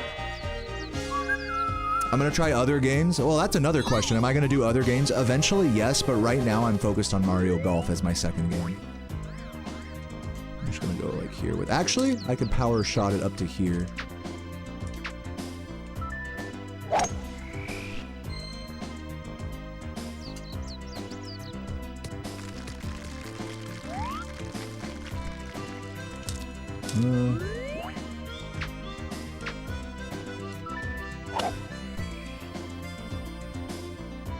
Ooh. That was Nice intense for a on. moment. It's down. Okay, I'll go for it. Might even be too much power there. Ooh, well, not quite enough of a break. Or not quite accounting for the Nice break. par. According to a guide, you get 6 for every 18 holes, and perfect accuracy and distance, it won't reduce the amount. Oh, I see. So you get to keep extras if you perfectly shoot the power shots. I see. Thanks for clarifying. Okay, do it just normal. This might be a little Nice short, shot. but I'm hoping the wind will carry it into a nice spot. Yeah, I should have given it one more power. I should have done like 5 iron.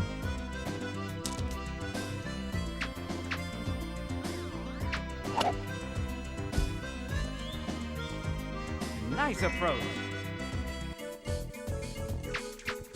Yeah, thanks for looking into that for me, Nice Gianchi. par.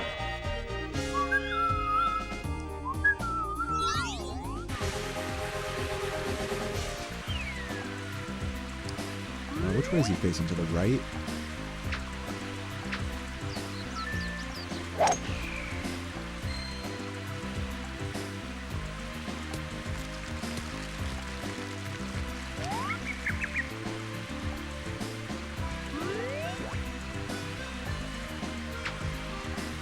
Ooh, that's gonna be short. Or no, that's gonna be perfect, actually. Actually, that's long. I thought that was gonna be short. That was Too long. bad. Wind really carried that. I'm gonna approach shot it. Give it like a lot of juice. Maybe a little more than I needed. Big break here. Give it full power because it's up. You know, good calculation, just a little off. It's fine. Bogey. Yeah, the Game Boy version, dude, nice. Yeah, if you have the Game Boy version and a transfer cable, you can unlock extra characters in this version, which is really cool. Oh, I think I was supposed to go over the mountain here. Maybe. I forget. No, actually, no, not on this one. That was a different one. I'm just gonna give it just a... See if that works. Just a little bit of down. Oh no, I should have done a little bit of, I should have done up left on the ball spin there. Oh, it might be a little much. Yeah. Nice on. Not my finest shots ever, but that's alright. We're trying to play quick here, so... It's fine. Get in there, nice. Finally hitting a putt.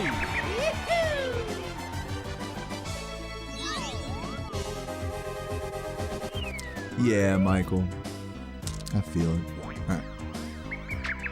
Alright. 17 miles per hour back this way. I'm just gonna like aim like down here. Yeah, so I'm using a power shot there because I didn't perfectly hit it. Let's see what's happening. Oh god, is this gonna be right my way? Yep. Oh, maybe I can like shoot. No, I can't even shoot it over the tree. Oh, maybe there I can.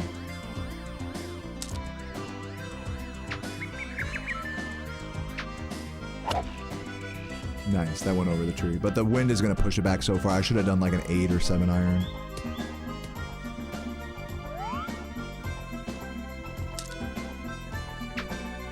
Oh, that's way too much power.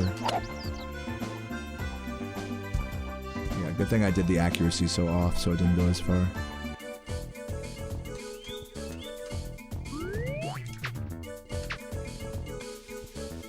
Get in there. Ooh! Nice par. The 360. That was nice. Oh, 17 miles per hour this way, so I'm going to just do this. Hopefully that makes... Hopefully the wind carries that. I think it will. Yeah, perfect. Nice on. That's down 1.84 with a big break. That's not enough power. Yeah, I just needed a little more power, would have had that. Nice par.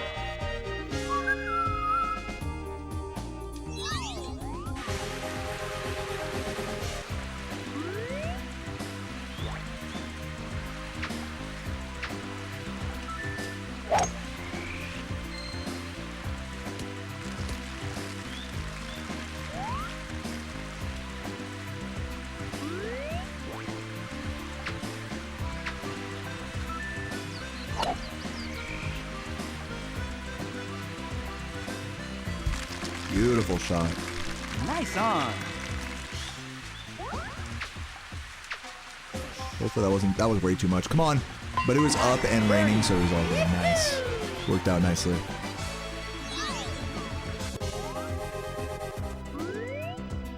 Okay, this is the one where you shoot it over the fucking mountain. Nice shot. Come on, baby. Is that gonna be deep rough? Is that gonna be right behind the fucking tree? Into the rough. God damn it, dude. How do I even play this?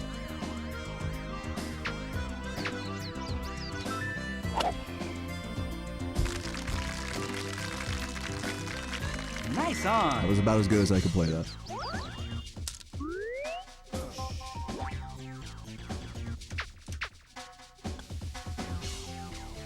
Oh my god, the fucking middle putt, dude.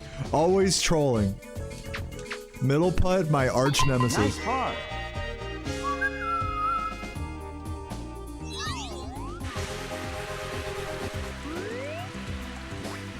Okay, this one I'm just gonna let it come natural with the wind. Oh, that was way off because of the accuracy bar there. Oh, Right too into the bad. bunker.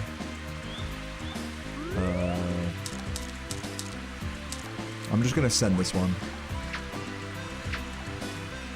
Please work. You know what? Best I could have hoped for.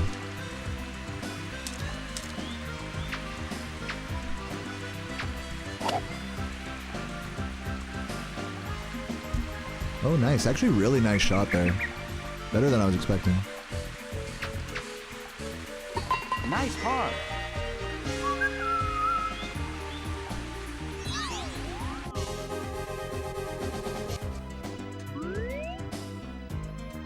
I'm gonna power this one. Actually, no, I'm not gonna power this one. We're just gonna aim it down, like right here. Not even full power here, so that way we can get over the fucking canyon and not go into the bunker, hopefully. Nice, perfect.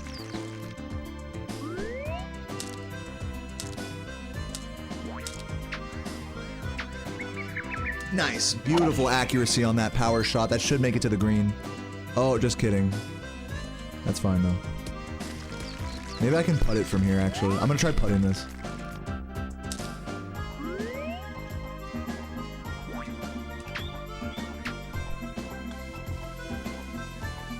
Still not enough. I would have had to give it like full power. Nice on.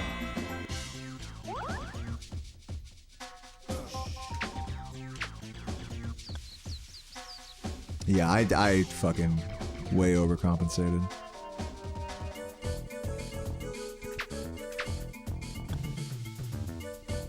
Nice par. It's definitely not the fastest speedrun ever, but we're learning.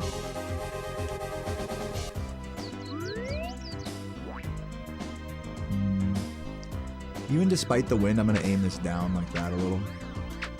Ooh. This might go a little left because of that accuracy. Oh, but barely making it to the green. Nice on.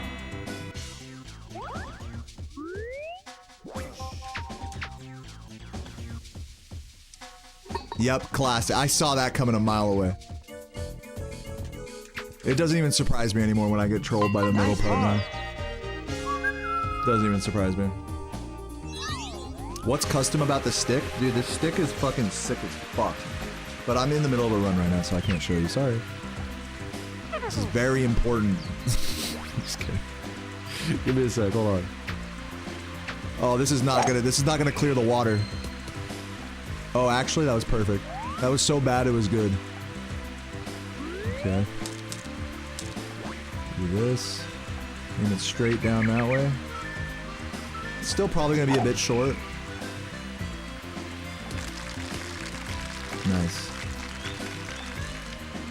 Nice on. You gotta beat Metal Mario in a 1v1. Are you like responding to someone whose message didn't show up? Yeah, to unlock Metal Mario, you need to do all 50. You have to do 50 birdie badges, which is like get birdie on 50 holes or something like that. That was a terrible putt. Nice par.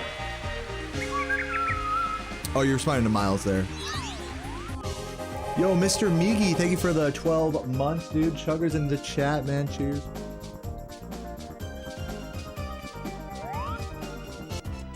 Oh, we got a fucking expert in the chat. What up, Fireball? How you doing, man? Welcome.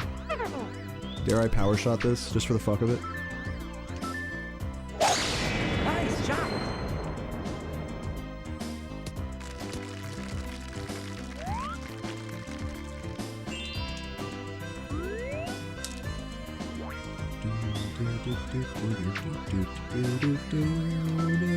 The wind might fuck me here.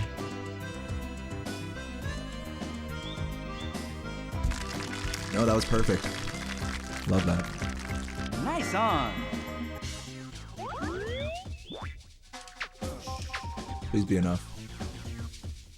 That was a good hole. That was a good hole right there. I like that.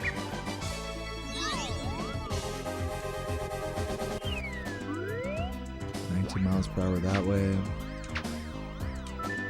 This is gonna be a little far. It's gonna land a little far here. Should have given it less power.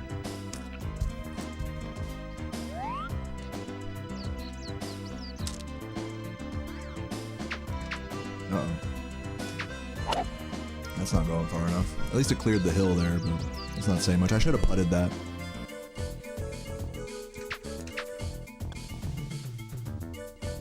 Nice Barely. par.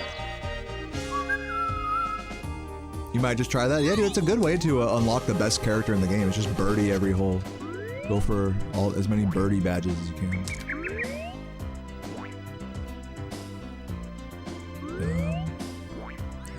Like a little bit like that.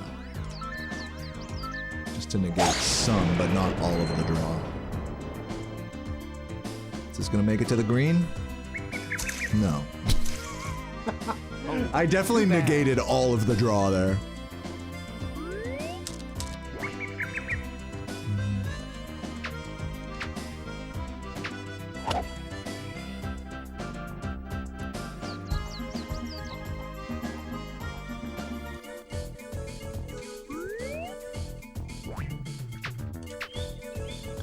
Too much. Way too much power there. That should have been less than the second dot.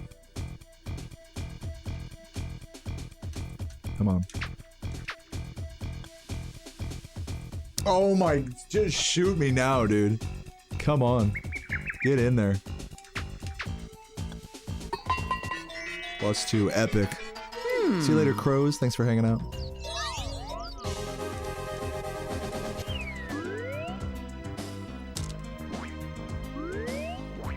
Do it like here. Awkward on that, but that's fine.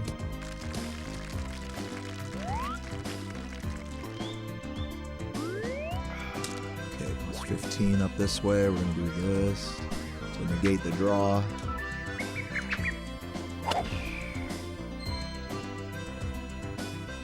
Beautiful. Actually, way too much power because the wind. I should have topped it. Sloppy toppy.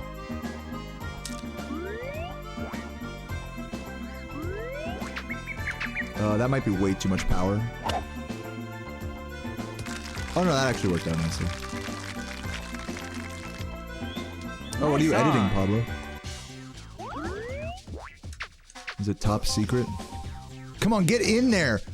Oh! Nice birdie. That's what I'm talking about. Did I beat the course yet? Yeah, there we go. GG, 17-minute course there.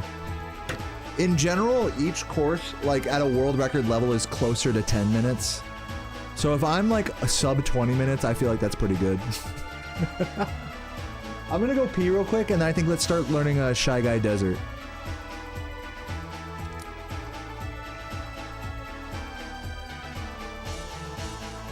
Cheers.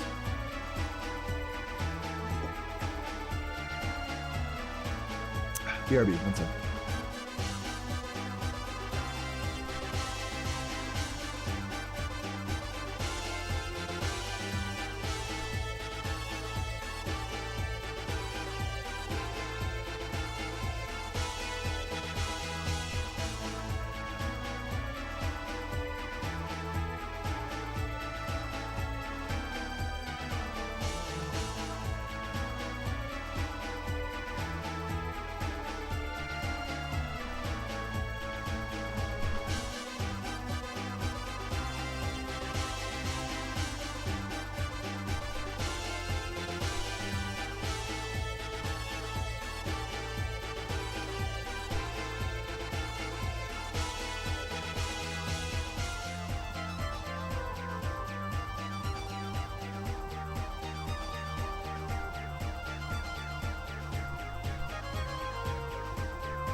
Alright, Shy Guy Desert, let's get it. Even with all those double bogeys, I still got first place on that hole.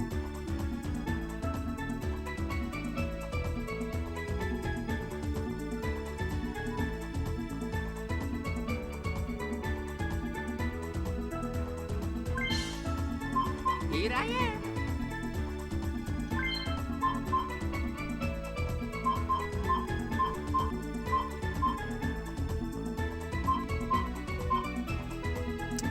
Alright, Shy Guy International, let's get it.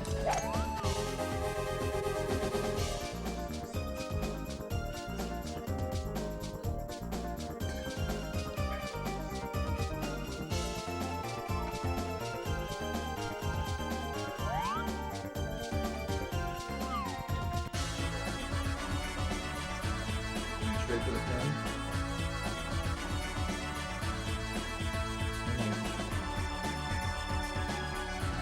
Okay, we went straight for the pin on that one. I don't know if I could quite make it to the pin there, but I'll try. Negate some of the draw. Yeah, even if you only give it a little bit of a side to the left, like it negates like all the fucking draw. You really don't need to give it much. Ooh, that was way too much. Hold on. Oh no, that was perfect. Nice on.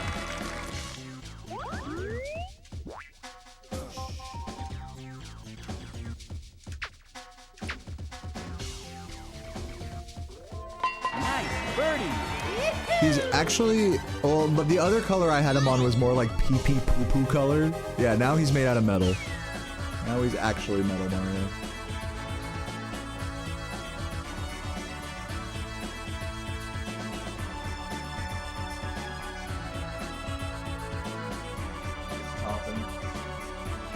Wait, did that go in? I was about to say. Alright, just top it. Oh, but except 19. Hold on. I'm gonna aim it like this. Yeah, because the wind is gonna push me pretty hard here. Oh my god, that almost went in. Nice on. Nice. Nice birdie. Power shotted that. Uh-oh. Uh-oh. I did not mean to fucking shoot there. Uh-oh. Can I retry the hole? Hold on. I'm gonna, real quick, just to retry the hole, I'm gonna save and quit. One sec.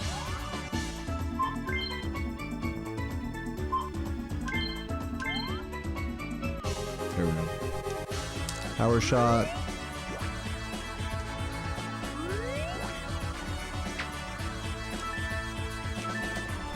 Starting to learn the strats here, man. Starting to figure it out.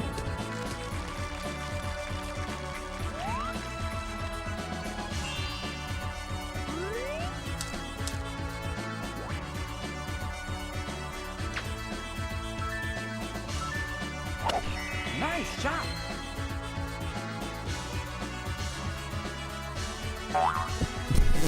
How did it go that far off? What?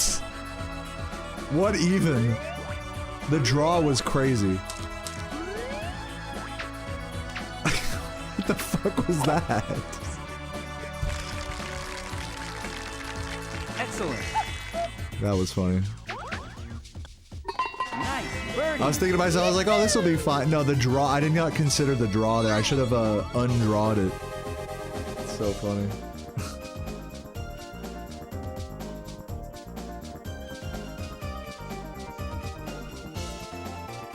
Normal. He's actually going low on the... Less than normal with the drive here. Am I going for world record? Yeah, sure. What's up, Beppis? World record in drunkenly learning a new speed game.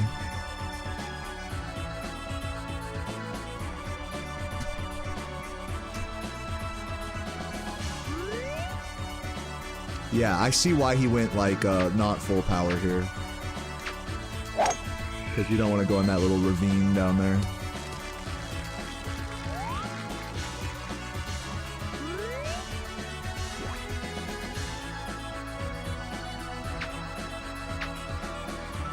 Might be a little short. I should have given it another club's worth anyways, because it's kind of... Whatever, we're on the green. It's cool. Nice on.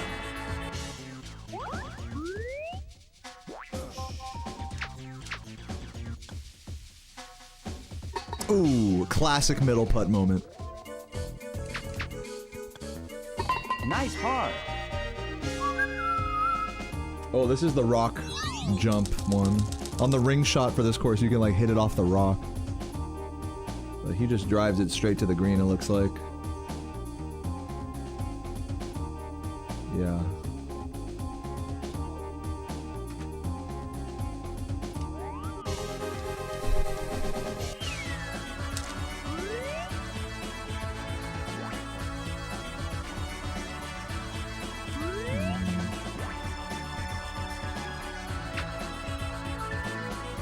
Oh, wow. Stuffed it. That was a terrible shot.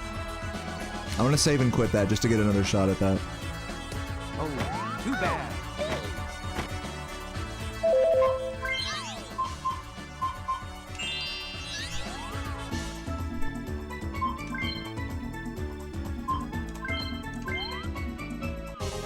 What's up, Alex? Dude, I'm having a great weekend so far, man. What would my time be if I got in Rat Proxy first try today? Well, I had 2 runs today. The first one did get first try Rat, I think. But the second one got second try. If I'd have gotten first try today on my second run, it probably would have been like a 36:40 something, is my guess. I was like I believe I was about 10 seconds behind PB, so it would have been a 4x, I believe.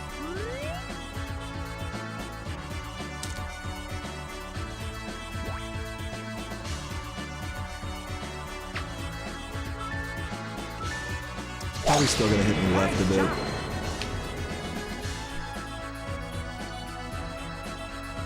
Yeah, I should aim further right for the wind. Like, I negated the draw, but I didn't negate the wind. Oh, that might be a little too much power. Let's see. Oh, that's actually not enough because I pushed it down. If I had not pushed it down, I would have been fine. Let's try that again. Now I can push it down.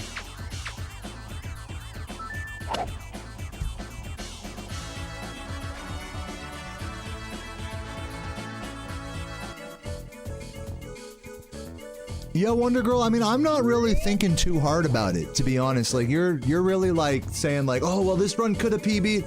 Bro, any run can PB, you know? Yeah, you're right. Like, if that hadn't happened, if this hadn't happened, you know, yeah, it would have been a PB. If I'd have just played perfect, it would have been a PB, you know? Yeah, right.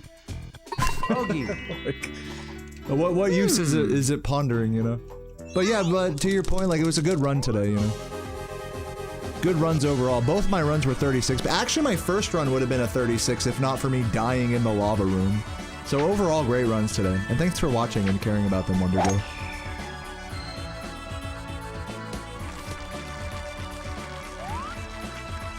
What's up, Ash? Thank you for the good luck. I just left. Learned my lesson this time. Oh, I'm like not even watching the video at this point. I'm just playing the course. Nice hit. Nice shot. Nice on. Yeah, like I was saying, like, I would prefer if you guys didn't get too deep into the fucking, like, what could have been. But thank you for caring. Nice birdie.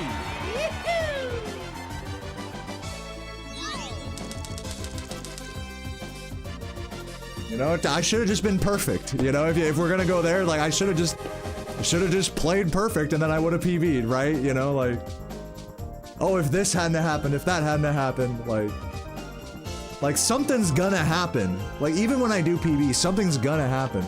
Dude, Composer's Record had a fucking terrible jock. Like, something's gonna happen, dude. With an insane backup, let me add. So if you spend all your time with speedrunning being like, oh, well, if this didn't happen, if that didn't happen, it's nice for the theoretical, but, like, for the sake of just, like, in general, like, it's best not to think about the woulda, shoulda, coulda, you know what I mean? That's just my thought about it.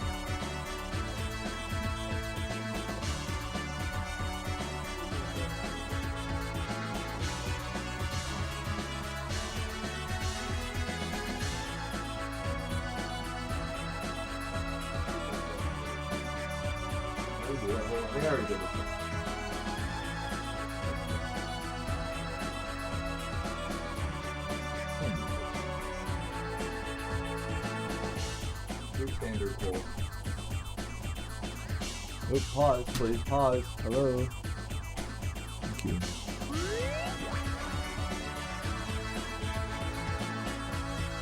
Uh, 19. Yeah, just give it full power. This should be okay. Oh, not anymore. Yeah, today, more or less, my runs, like yesterday, were very close to PB. So for that, I'm thankful. Everything else is just bong water under the bridge to me.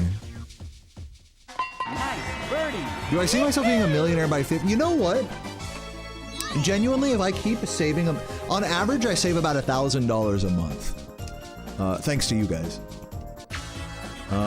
So yeah, well, thanks to you guys and Sarah also having a good job as well. Like, you know, the whole living situation I have here with Sarah allows me to save about $1,000 a month. So with that said, if that money goes into, you know, a 5 to 10% return, like account or investments or what have you, then yeah, I could see myself through compound interest becoming a millionaire by around 50 or 60, like on track for that if I keep saving at that rate.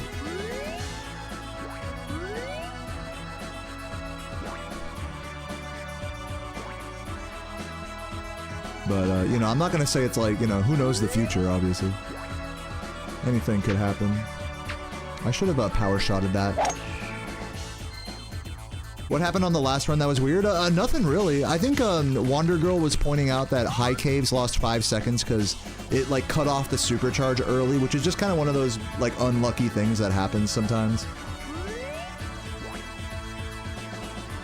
But I want to like it wasn't a big deal, you know. It's I don't know. Am I being too defensive about the whole like it's no big deal? Like I don't know. I should just let you guys theorize woulda, coulda, shoulda stuff, you know. But just to share my attitude on it, it's like it ain't no thing, chicken wing. We'll get another run tomorrow. That was a terrible shot. I think it's a little like I mean the game did screw me for sure, but like it's not a big deal, you know.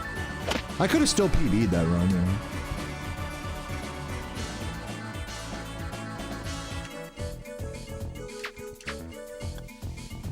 Nice par. Well, I hope you guys don't feel like I'm like shutting down your whole like you know game theory stuff here. I know you guys are. I appreciate that you guys are interested in my runs.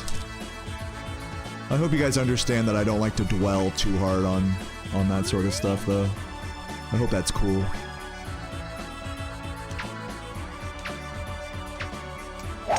I know it's fun though. It's like a viewer. It's like, oh well, it could have been like this, could have been like that. Oh, I get it. Too bad. Oh, thank you for telling me, Gianchi. Yeah, here's what I'm gonna do. Since the chat is repeating old messages now on its own, yeah, let me switch to my other chats. Thank you for telling me. Yeah, we're about at that point in the stream. Yeah, 3.5 hours in where it starts doing that. So let me do my pop-out Twitch chat so I can see.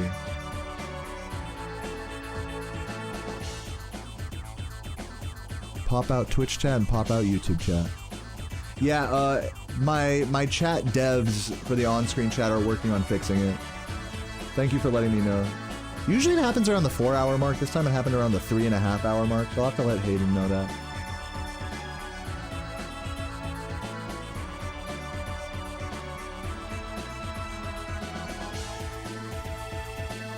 Cool, thank you for letting me know. What's up, TK? Welcome, welcome.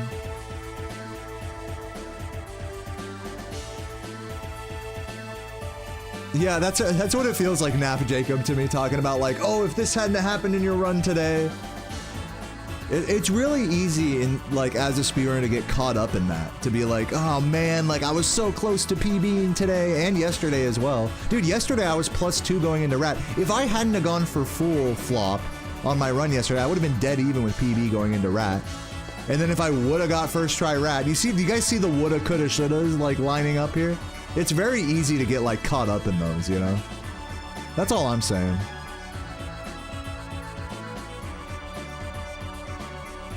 So, back to this. So generally whenever I finish a run, and no matter how good or close or whatever it was, I usually just try to mentally just move on from it after. Like I'll usually assess how it went afterwards, and then just kind of move on. I don't usually like to dwell on like, oh, today I almost PB'd, you know, fuck, you know, like, not, at least not too hard, you know, like really analyzing the potential, like, theoretical time it could have been and stuff. It's just not my thing. But once again, I realize as a viewer, that's different. As a viewer, it's probably more interesting to do that, because you're not the one that has, like, emotional implications, like, with that. It's just like, oh, okay, like, could have been this, that's interesting, you know? For me, it's harder to put my ego aside and, like, just look at it that way, I guess.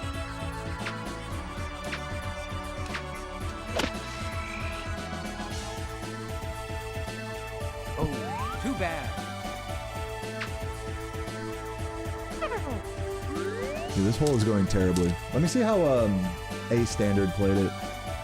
Is this even the right hole?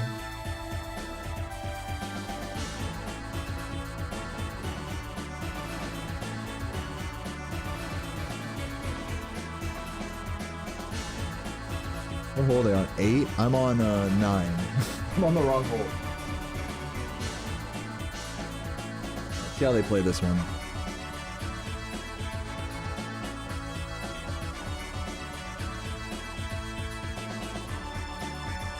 Yeah, power shot. I'm gonna save and quit this hole, just so I can retry it.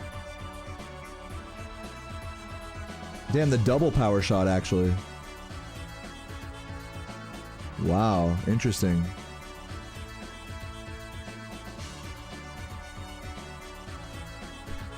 Okay.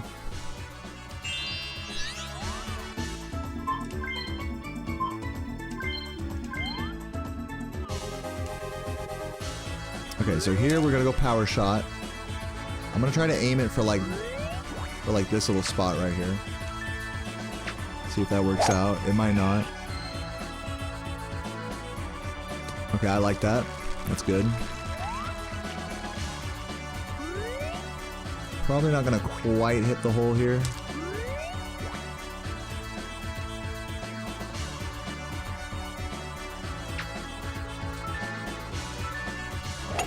Nice shot. A little too much power, it looks like. Should have pressed it up a bit.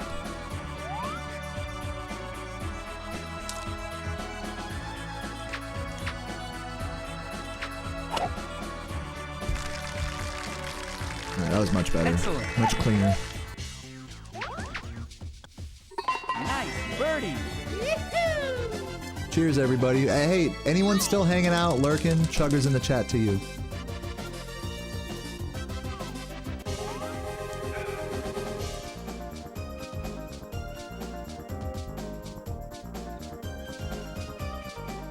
I gotta switch to live chat.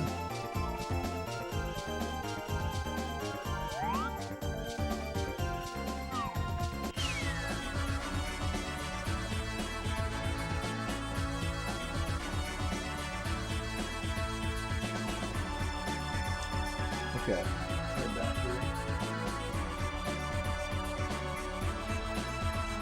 Oh, he's aiming it up for the wind. He's letting the wind carry this one.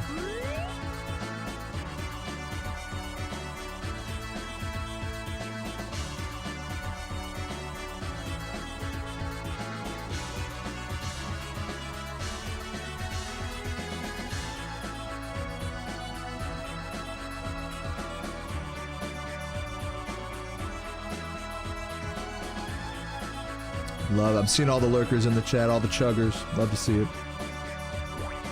Alright, well, it looks like he's letting the wind carry this. I happen to have the same wind as him here, so... Dare I give it a power shot? Let's see what a power shot does. With the wind carrying. Nice shot. See how far this goes. Oh my god, it's going all the way to the sand. Okay, nice. I'll take rough. That's good.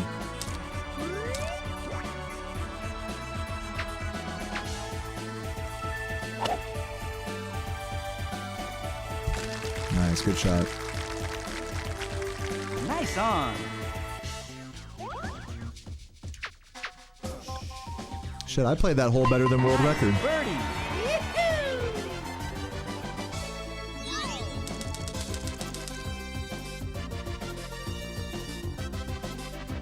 He's power shotting over there.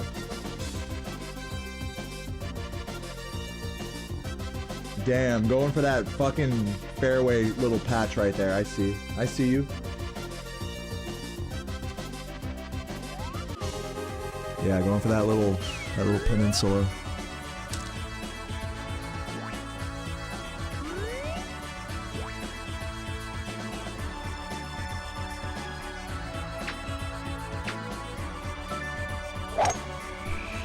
Hopefully this is enough with the wind. Yeah, that was good.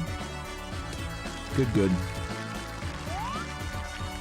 Shut up, you, from an hour. I'm not reading the on-screen chat anymore. I'm like looking at the actual normal YouTube and Twitch pop-outs now. Dude, Auntie, I'm glad you love this fucking game. Me too.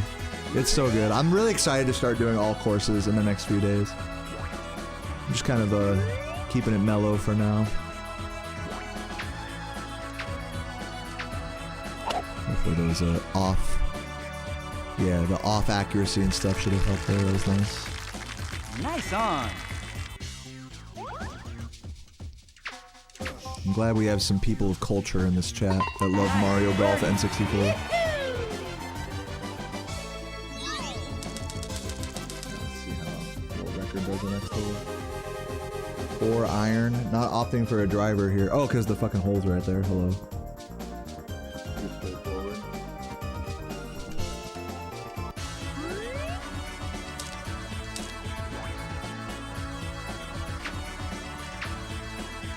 Ooh, I would have liked perfect accuracy there. Yeah, this is gonna be off to the left a bit. Oh, okay, we barely made it up there. With perfect accuracy, that would have been right next to the hole. Just give it full power here, fuck it. Oh, that even with up 2 feet, full power was still too much. That surprises me. Nice par.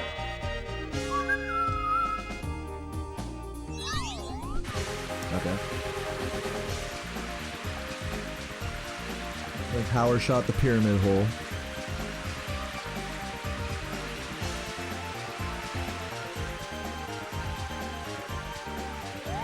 And the thing is, landing in the rough is faster, believe it or not.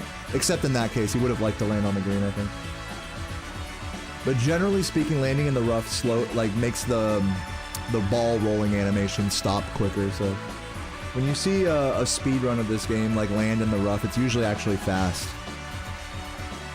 The nuts with the fucking 29 months got a hole in one, dude. Chugger's in the chat. No, I haven't. Chugger's in the chat for nuts, though. Got one more sip of that beer left. Let's get it. Power shot this one. Wind going hard this way. Let's see, hopefully this will account for it. The wind might be a little harder than I'm expecting, though. Yeah, it's gonna be a little rough that way, but that's alright. Semi-rough I'll take. Wind pushing back this way. Oh, but I am gonna draw a little, so let's kind of do it like this. Hopefully the wind doesn't fuck me too hard. I think it might. No, that was beautiful, actually. That was beautiful. Nice on. What about there? Oh my god, right there. Short. Yeah, I had a feeling with that power bar that it'd be a bit short. Nice par. Yo, Voren Klex with the fucking gift. Thank you, Voren, dude. Hey, I drink the last of this beer in your honor, Vor. Cheers.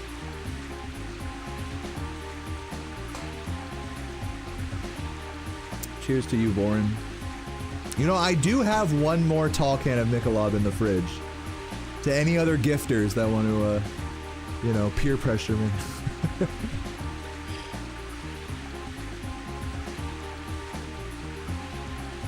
I'm gonna need at least 2 Twitch gifts before I succumb to the second Michelob, though. But yeah, thank you, Voren. You're buying me a beer? Are we counting it?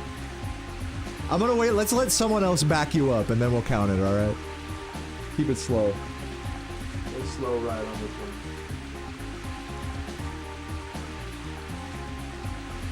14. What am I on right now? Power shot. Let me watch this video. Power shot. Press down.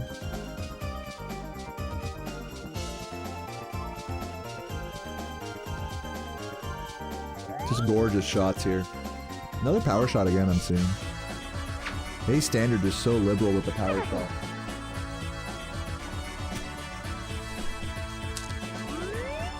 There's so much confidence. Bro exudes confidence. Nice shot. How's practice going, dude? It's going very nice, Vane. I'm big chilling on it. We're getting through shot. We already got through Koopa Cup, the second cup, and now we're on the third course of the game here. And then after I get through this one, I might try to do like 1, 2, and 3 back to back, and then call it a day. That's what I'm thinking.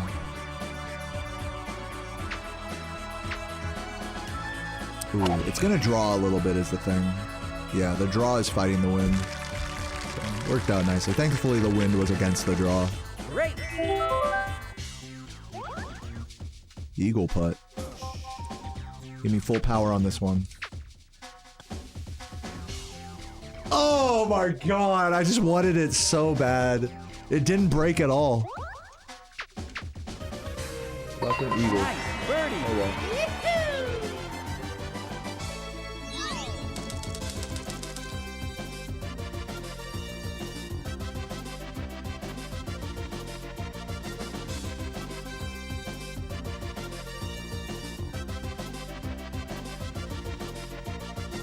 You know what's interesting about this world record is that, like, there's been like a couple of pin shots I've seen in this video below, but no like crazy like, you know, wedge or hole-in-one like albatross, no like crazy shots or anything. Just a few pin shots that like bounce off the pin but don't even go in, which are still fast, but you know, it's just like, just interesting. You'd think like in the record you'd see more of that, but maybe there is more of that coming up, who knows.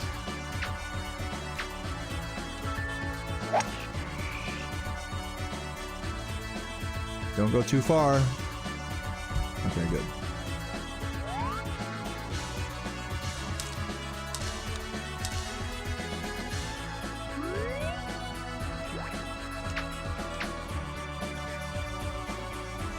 Little too much power, that's fine.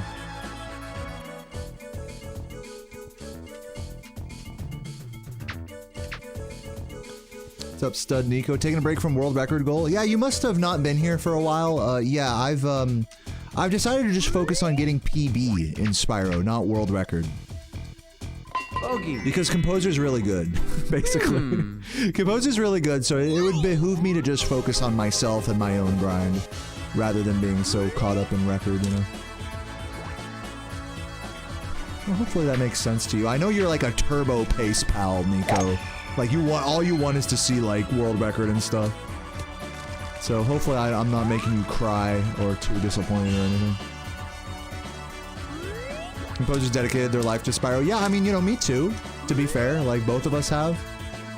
But, you know, they're just on another level right now, you know? It's all good. Oh, wait a minute. Do it like this. Like, I'm just at a point where I just want to try other stuff and, like, just enjoy what I've done in Spyro, you know? Like, not everything has to be about world record all the time, you know? And that's kind of what my attitude is right now. I know for some of you guys, everything is all about world record, you know? And for that, you know, hey, sorry, but I just gotta make it, I gotta do what's right for me, you know? I hope that's okay with some of y'all. Some of y'all pace-focused, world record-focused people. Yeah, again, Vain Silence, I'm reading the pop-out chat. I'm not reading the on-screen chat anymore, I'm reading the pop-out chat. So if it like repeats down there, don't worry about it, like. You want to see me have world record, not anyone else? It's weird. I mean, it's a weird attitude to have, Nico. And you know, Chris has told you this. I know Chris has like probably banned you in the past about this, but it's just weird how like you get like really centered on individual players. Like, I just want to see, personally, I just want to see the game go as far as it can go.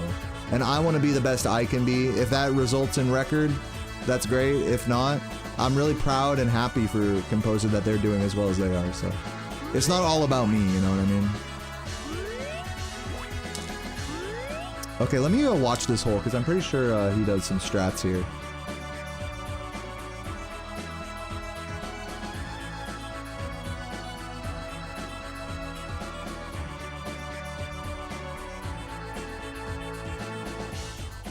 Oh, let me watch that all again. Wait, does he... Am I looking at the right hole here? This is 16. Oh, I'm on 17. Hold on, I gotta skip to 17. Okay, alright, let's see how he does 17.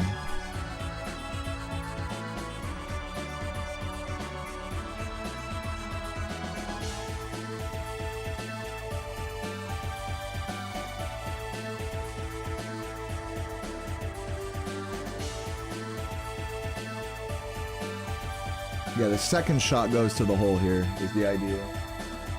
Okay.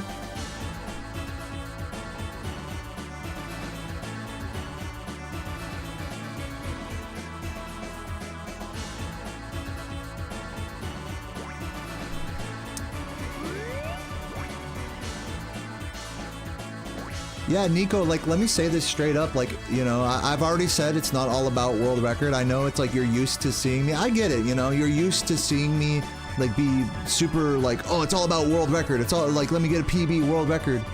There's more to life and speedrunning than world. I've already proven that I'm good at Spyro 1, you know, I already have really good PBs in any percent in 120. Like, I want to explore some different stuff and still grind Spyro, and I hope that's okay with you. If it's not, dude, feel free to start sucking Composer's dick or something, and getting really parasocial with them. You know, it's totally yours to decide. But you know, I just want to say thank you for watching and thank you for caring. And even if you are just all you care about is world record, I'm not sure if that is the case for you, but if it is, like, hey man, I'm sorry. I'm sorry that I'm not trying to beat Composer for you. You know what I mean? I'd rather just play the game and have fun. You know. I'm not really sure how many more ways I can say that. I hope we're on the same page, though. It's just awkward and, like, weird that it's like, I have to be Mr. World Record. Why? Don't you think? Why do I have to be that guy? Composer is so good at Spyro 1. Why can't we give them some credit? You know? Am I tripping? Like... Let me know. Okay, I think the power shot's the play here, hold up. Do it like, oh wait, hold on, not with the wind though. The wind like that, so we'll do it like this. Yeah, wind is gonna take it a little further to the left than I'm expecting, I think.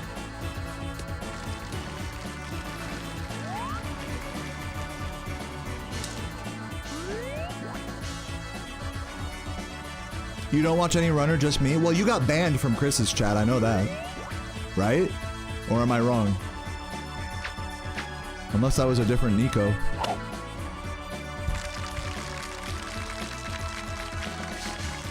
Right? Nice on. You don't have to lie to me, man, like...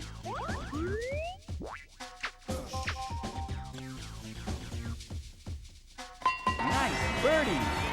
But yeah, dude, you're good, like, I'm not tripping on you, I'm not tripping on anyone, like, it's all good.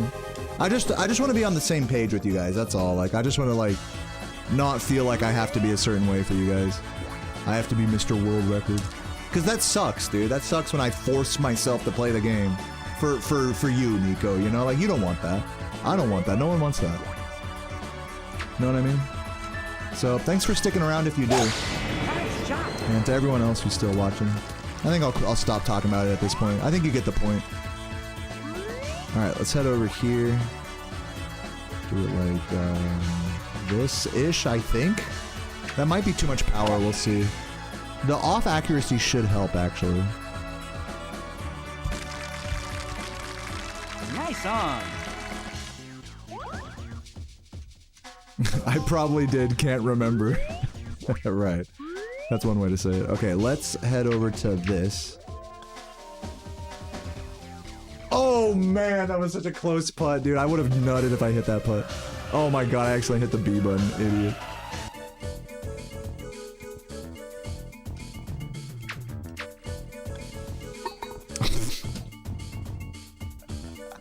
That beer is starting to catch up with me here.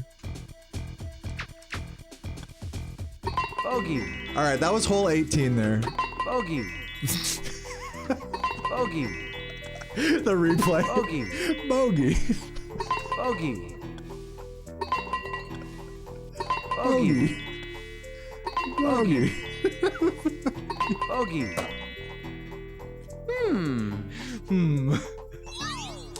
Oh my god. Yeah, I've had some requests for Tomb Raider too. I might casually try that out at some point. Right now, my plan is to finish speedrunning this. Like, over this weekend, it's gonna be all Mario Golf after Spyro. And right now, actually, since we just completed, Great round of golf. since we just completed the third course, I think what I'm gonna do, if you guys are down, is I'm gonna do a playthrough of the first 3 courses in the game. Should take me around like half an hour, 40 minutes. Maybe more than that. And then I think I'll call the stream after that. But if we get 1 sub from Beard, I just literally, right as I say it, I said I was gonna go crack open the other Michelob. I think for you, Beard, I think it's only fair, but let me drink the rest of this Coke right now. Get it all set up, ready to go. Oh, that's so funny. Just one more sub, and then right as I say it, Beard shows up with the sub. Dude, the grind was, by the way, to answer your question, my grind was really good today in Spyro. I got, I basically got 2 36s. The first one, I died in the lava room, so it was just kind of like I fucked off the 36. But then the second run, I clutched a 36, so, dude, hell yeah. Cheers.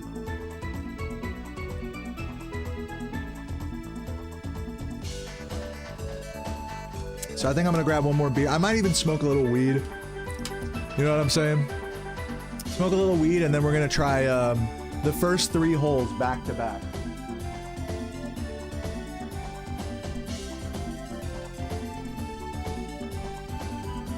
So yeah, let me get that all set up here. Hit the BRB. Hit the fucking live split, wherever that is. So yeah, first 3 hole, basically first half of the run, we're gonna try right now after my little break. So give me like 5 minutes and I'll be right back to get into that. Stick around, chuggers in the chat.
All right, here we go.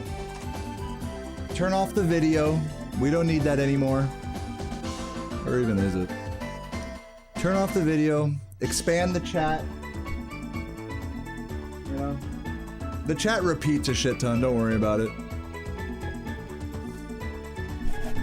Oh my god, by the way, we actually lost am I reading that right? We lost 100 subs. on Twitter. Holy shit, in the last like hour we lost 100 subs. I guess, I don't know, I guess this must have been when I got a new PB about like a month ago or something, who knows.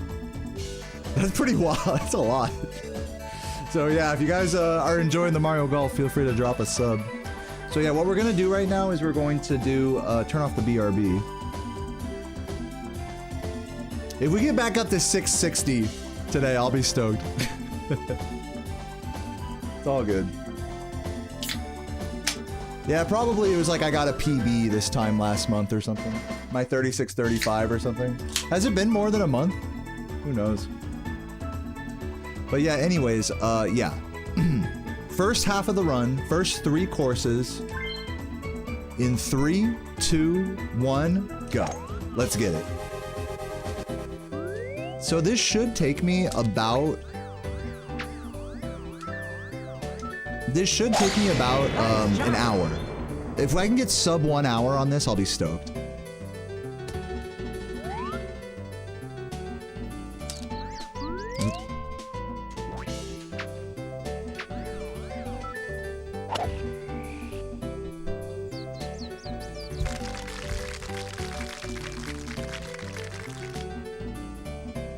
JR, thank you for the prime, man. Pretty awkward putt. Oh my god, yes! That's a fucking putt right there. Love it. Good first hole. By my standards. Okay. Let's lower this. Let's do this. Be that good. That might still be too strong, actually. Yeah. Nice on.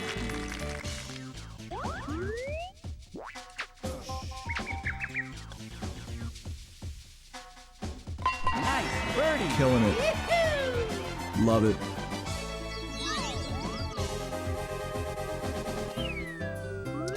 $13 meters there. Let's give it like, let the wind take this. Nice shot. I think maybe with a power shot I could have gotten up to the green. This is fine.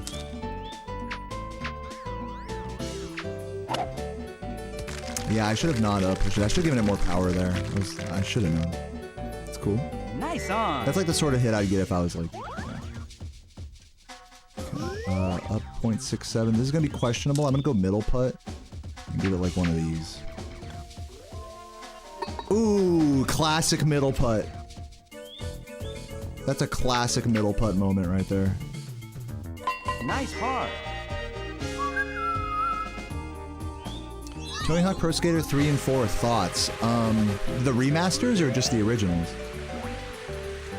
If you're talking about the originals, I fucking love those games.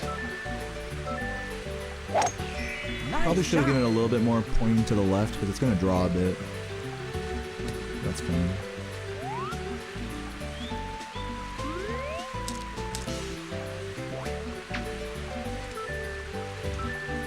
Hopefully that's enough power. No, it's not.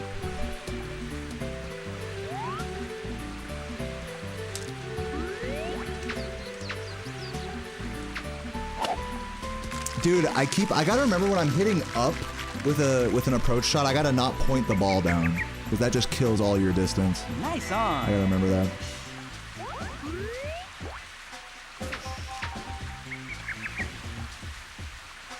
Yeah.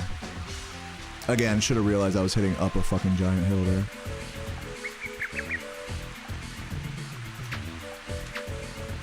Might have been too much adjustment, yeah. Oh, that would have gone in with a little more power, actually. This is such a bad hole.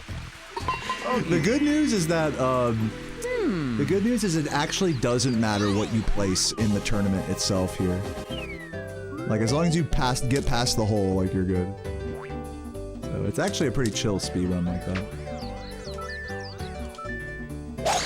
Nice shot. Like, this is the kind of speedrun you really can't fail, you know? You only fail if you give up on a speedrun like this.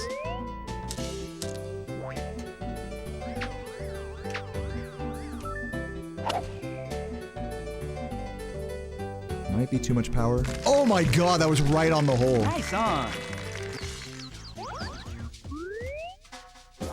Okay. Not too much? Okay. Nice birdie.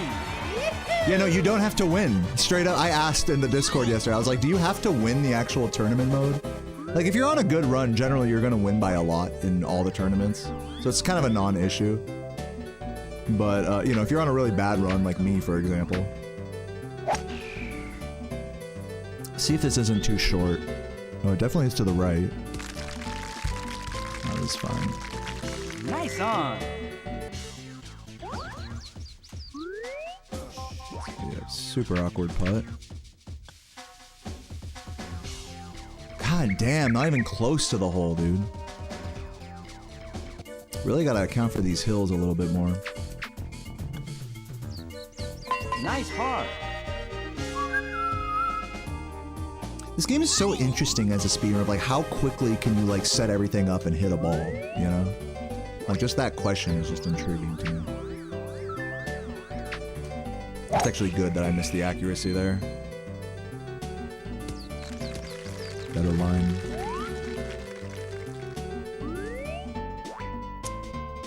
Just gonna do the normal, just to...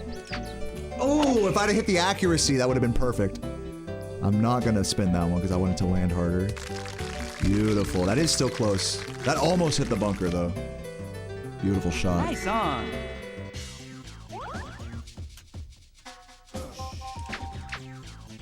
Please be enough. Oh, it's not enough. Oh, pain. Nice par.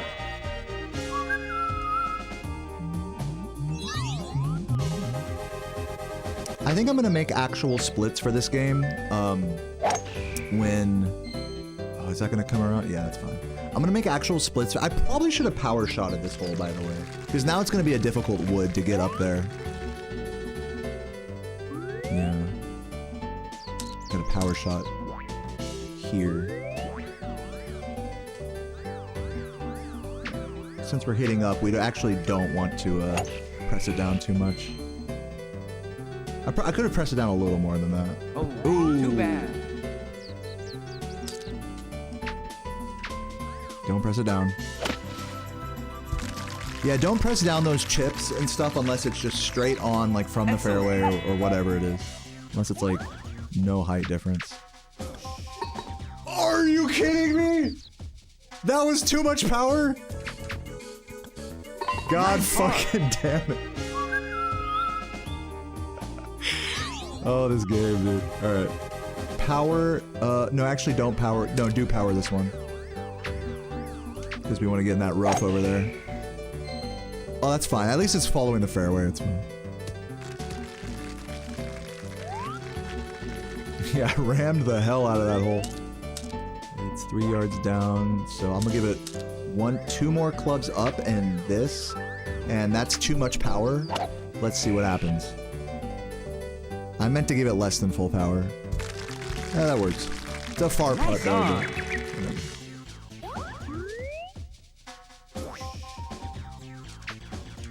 Please be enough power this time. Dude, it's not. You either like severely under. This is the thing about the middle putter, is you either severely underhit it or you severely overhit it. It's like nothing in between. It's very rare that you get the right power with the middle putter. That shit is fucking picky as hell. 8 miles per hour that way. I'm just gonna do a normal shot here. Push it down slightly. That's not enough power. I needed full power there. It's gonna be in the rough. Oh, oh, green edge? No, come on, bitch. This one I can push down. Yeah, too much power. Yeah. Nice Yep, too much power. It's just all about power in this game, guys. It's a power struggle. This one should be alright. Come on. Yeah. Nice birdie. Still a birdie, by the way. These early holes are super fucking easy. Okay, you can go over the fucking mountain here with good wind, which we have. So I'm just gonna do that. No, just let the wind take it with the draw and everything. That should go right up there. Beautiful. I could putt this. I think the speed strat is to putt this, right? Way too much power. Nice on. I have to middle putt this one again. Still too much power, I think. Yep. God damn. Fucking middle putter. Oh my god. Just get in the hole. Oh my god. Come on, we can do this. Oh. Bogey. That was gonna be like an eagle. That was great. Okay. 5 meters down here. Boom. Perfect shot. That's what we wanted. It might go actually a little far. Yeah, I'm pretty sure you don't want it to slide down this hill. Yeah, because now the trees are in the way. You can do this, though, still. Yeah, like this. Oh, but I didn't account for the draw. It's gonna draw, the thing is. It's gonna go way to the left. Is the problem. Yeah. I didn't account for the draw. I should have aimed it down left on the ball. It's normal. Yeah. Still finding the right... I need to go into practice mode with the approach and the middle putter. Is what I need to do after this. Probably too much power on that as well. Yep. At least with the short putter, it's easier to tell when you have too much or too little power. With the approach or the middle putter, it's so hard to tell. Nice par. So yeah, my putts are just ass. My short game is ass right now. You went golfing for the first time last weekend. You're lefty, but never had clubs. It was abysmal. So this was your first time with like actual lefty clubs, and you were abysmal. Was it fun at least? Let's let it go with the wind, full power here. Watch this. This is gonna go right up to the hole. Come on, baby. Ooh, yes. Barely. Okay, right here. Get in there. The middle putt! Finally coming through for me. The middle putt finally coming through. After so many missed middle putts. Okay, power here. I'm gonna let the wind go at it, but cancel the draw.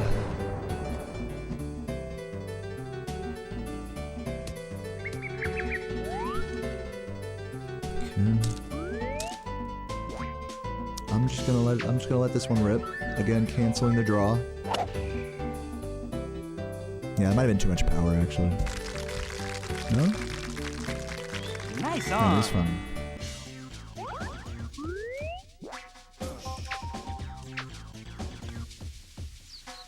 Perfect power. Nice Gorgeous. Dude, I'm glad you're enjoying this. Alright, let's fucking get this. I'm gonna not power this actually. I'm gonna let the wind take it. Okay, I should have probably powered it, in all honesty. If I'd have powered it and gotten it perfectly, it might have gone up to the green. Here it's gonna land in the rough, I think. Yeah. At least not the deep rough this time. This should be okay. Should be okay. If anything, it might be might go long. Yeah. Nice on.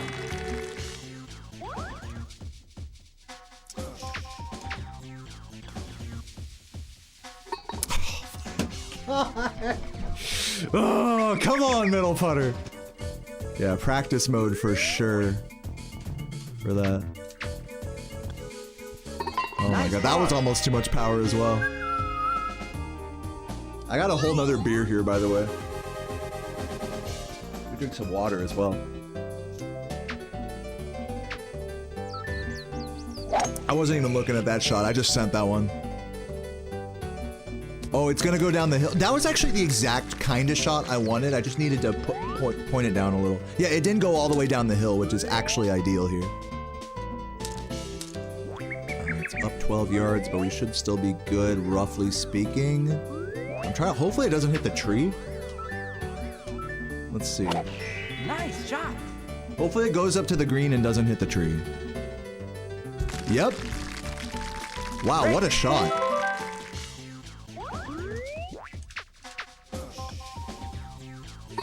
Nice. You can't play that hole much better than that, actually. Unironically. That was a beauty. This hole's a bitch, though. 8 yards. Ooh. That actually... It's gonna go to the right. We'll see.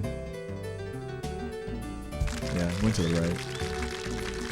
At least we're on the fucking green. Nice on.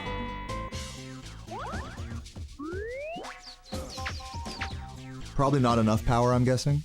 Perfect! Let's go! Birdie. Oh my god, perfect middle putt.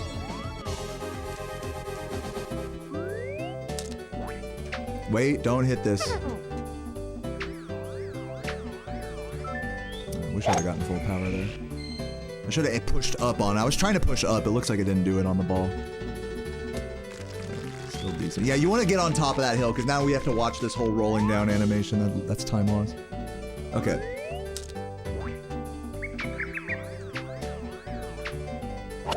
We'll see. Might be short. Actually, might be just right. Yeah, a little short. Nice on.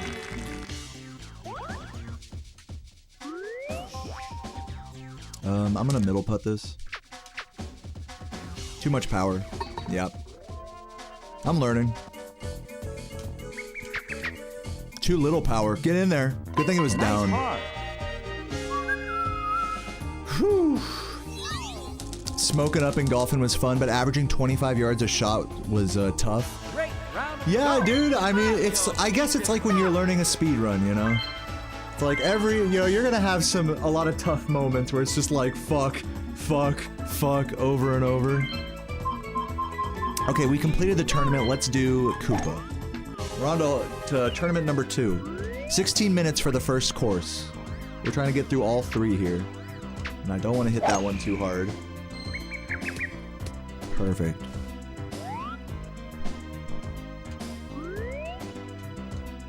I'm learning these holes a bit, you know? Might be too much power. Nice shot. Oh no, that was actually too little.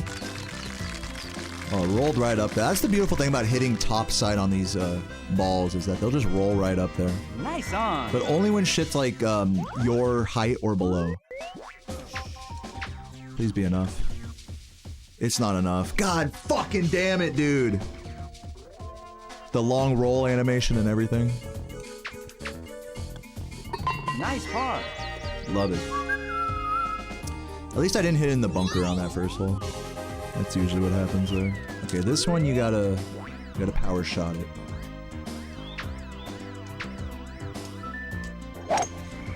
I love missing power shots. By the way, this course so far has my favorite soundtrack. Okay. Like this. Should be a good shot. Nice shot. Down 8 yards. Yeah, this actually will go a little far. Yep. Way too far, but that's okay. An easy approach shot. As long as I get the power right, which I probably won't. Knowing my ass. Oh, come on!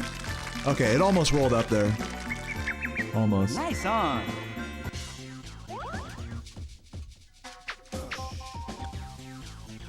Nice birdie.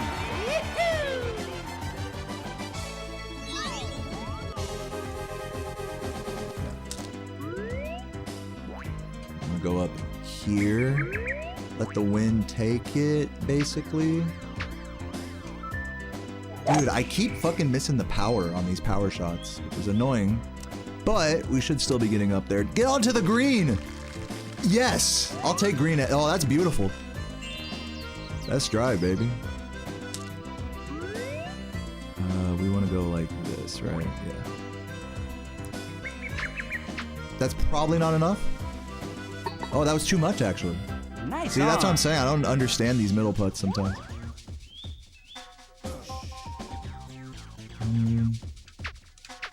Please not too much. There we go. Nice birdie. Nice.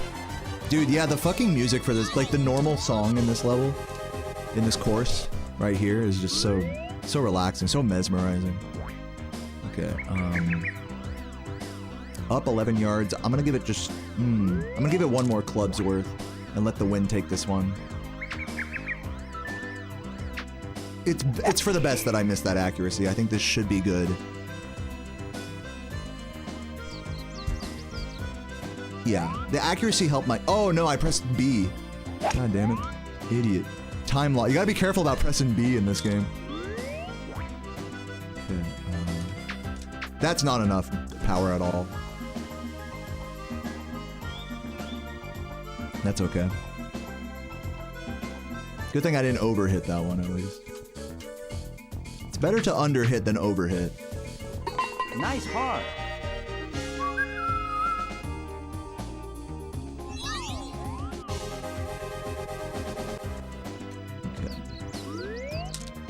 We don't need power here.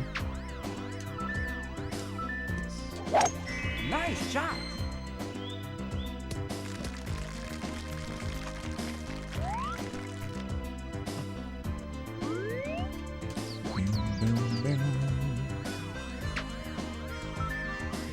Oh, I think too much power, actually. This is probably gonna go in the bunker. Oh, what? Where am I? I guess that was too much power? I don't know. That was a weird shot. Hard to tell. Go it like here. Nice. I'm glad I didn't aim up on that one. I didn't trust it. I'll take that. Alright. Nice. Nice par. That was a nice recovery on that level, actually. Nice recovery there. Is this the one where you can just drive it all the way past? No, it's not. It's the one where you can't do that, actually. I don't need to worry about power shot here, I don't think. I mean, since I've been missing them, it's probably best I don't waste them at this point. Okay. This one, kind of like that. Let's see if this works out. This might be short, but hopefully short on the fairway. Nope, right in the bunker. It's okay. Please make it over the bunker. Okay, nice.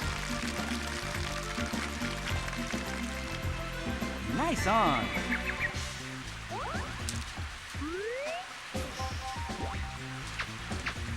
Way too much power. Oh, get in? Oh my god, dude, come on. That was so in. Nice par.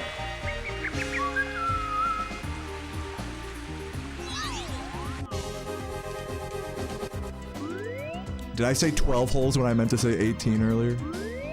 That's funny. I'm gonna go for rough here. I know you should go for fairway probably, but I'm gonna go for rough. See what happens.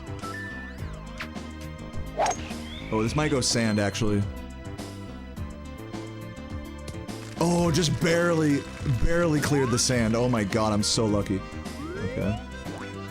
Do this, do less than enough power.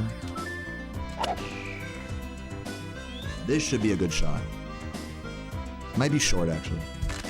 Oh, oh! Excellent. Ooh! I mean, what a shot. Birdie. That almost was in. That one got the blood pumping. Okay, 17 meters per hour this way. I'm gonna let the wind take this. It might not clear actually the whole way. Let's see. Ooh, just barely. Yeah, the wind really did take it all the way that direction.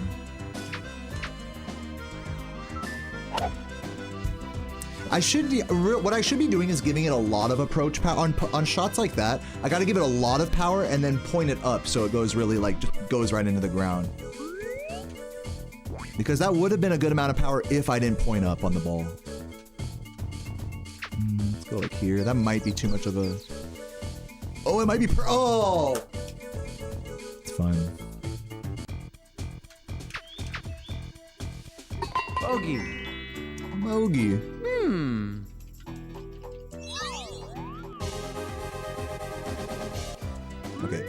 8 meters per hour this way. We don't need to power shot this, do this. Should be fine. Yeah, that was a tough putt, to be fair. Okay, 8 meters this way, it's 2 yards down. I'm gonna point it forward like this. And do this. That's gotta be a good shot, right? Oh, that might be over, actually. Not by a lot. Nice on. Perfect.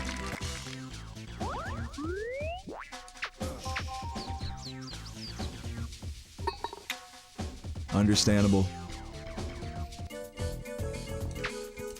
Should have aimed that one a little more. That's nice par. Man, once I start nailing these middle putts and these approach shots, I'm gonna be unstoppable in this fucking game. Do it like this. Hopefully that wind takes me. It might not. Oh no, it will. Oh, don't go in the... Okay, we're good. I'm gonna do it like this, actually. A little more like that. See how that is. Ooh, shorter than I was expecting. Well, close.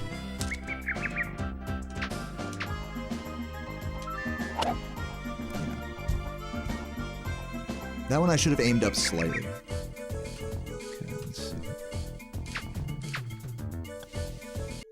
Get in there. Oh, gorgeous. Nice. Gorgeous putt there, actually.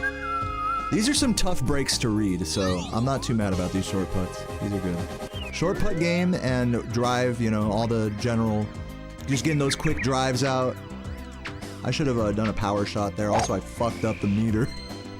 It's fine. We're on the fairway. We're good. Okay, 18 meters per hour that way. I'm gonna do it like that. Keep missing that, but let's see what the power is looking like. Maybe the power is plenty enough anyways. Nice on. If I'd have hit that accuracy meter, that would have been in straight up. Okay. Up 0.1. Okay, go full. Uh-oh. Come on. Yes! Nice birdie. That's in, baby. That's in. What's up, John Bondi? Welcome, welcome. Hope you're doing well today. What's up, Voren? You never played this game? Are these strokes based more on skill than on luck? I would say so, yeah. I would say this is a mostly skill-based game. If you account for all the factors like wind and draw and whatnot, and weird bullshit when it comes to like certain clubs hitting a certain way. Like the middle putter. Oh, fuck. Or that, over hitting that drive, you know, like, come on now. Like, a lot of my issues here are skill issues, in other words. This is like a horrible recovery. Just do this. The thing is about speedrunning this game is you gotta keep it moving. You can see sometimes I'm like hesitating on shots like that. I gotta just be like, alright, there's no way I'm getting over the mountain. Let's just go around.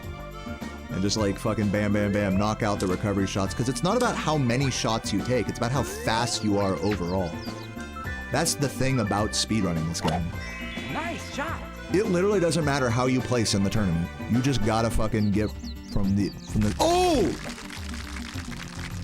That was a beautiful shot. Excellent. Unintentionally beautiful shot. Look at that. Nice In there. birdie.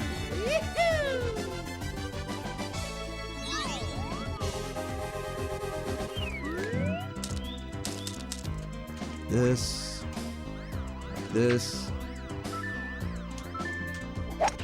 Nice shot. Hopefully that's enough. Oh, it's going in the bunker, maybe? Yeah, I didn't account... Nah, I didn't move it hard enough. It didn't draw enough, in other words. So hopefully that goes high enough. Oh, okay, you know, that works out. That's fine. Got up there. Nice approach. That would have been an easy one to overhit, so I'm glad I underhit that Nice one. par. But if that hill would have been made out of rough, for example, I wouldn't have made it over. 10 meters per hour this way. Should be fine. Nice shot. Oh, don't go in the water. Okay, we're good. Actually, ideal shot.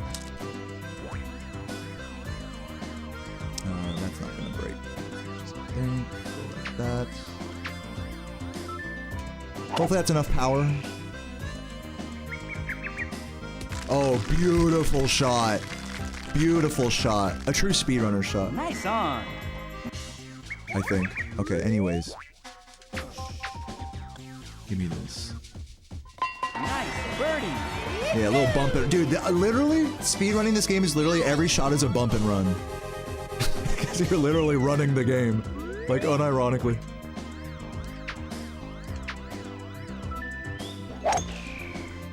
Yeah, we're cruising through this, this whole 15 here.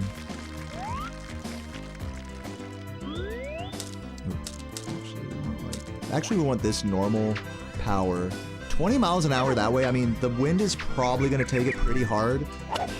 So we'll see what happens here. Yeah, it's going in the rough. Where's it going? That's fairway? What the hell? Okay. Dude, putt this? Hold up. Dude, I might be crazy big brain for this. Hold on. Give this like a just full power. Okay. Full power was way too much power. That was a middle putter moment for me. Middle putt again. This, give it like 3. Okay, oh yeah, okay. No, literally middle putter could have been the play. I didn't realize it was gonna bounce. That was the thing that kind of caught me off guard. The fucking, when I went up that hill, it fucking bounced. Bogey. That's how hard I hit it. That middle putter doesn't fuck around. That shit can hit far. So yeah, my next step after this run is to go into practice mode and then raid someone, I think. 12 miles per hour this way. I mean, hopefully this works out nicely. This might be too much power. Okay, I'll take that. Nice on.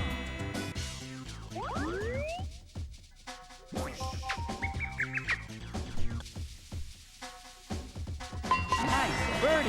Actually, fucking successful full short putt. Full short putt. Full short putt.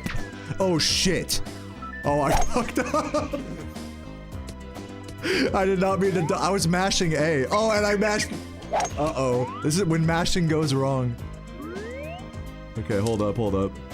Wait, no, there's no way I'm hitting it straight up to the green here unless I can like shoot it under there.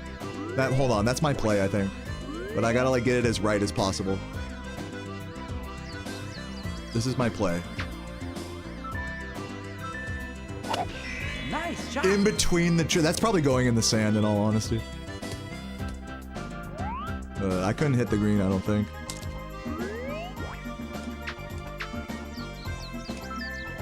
Get up there! Oh my god, it barely got up there. Middle, right? Yeah. I don't know how hard to hit this, so I'm just gonna hit it like medium. Ah, I just needed a little more.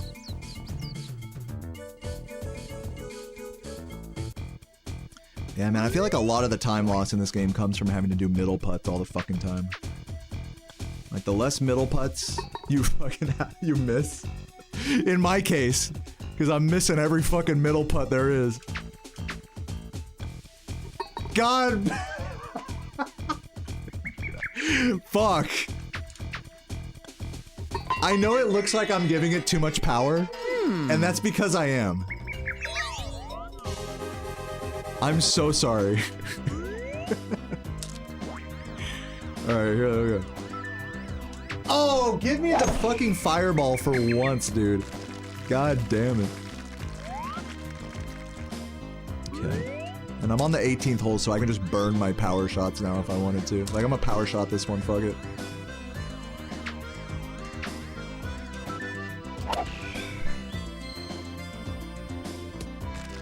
Man, that roll is crazy, though.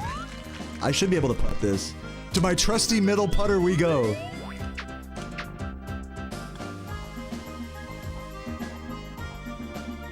Nice on.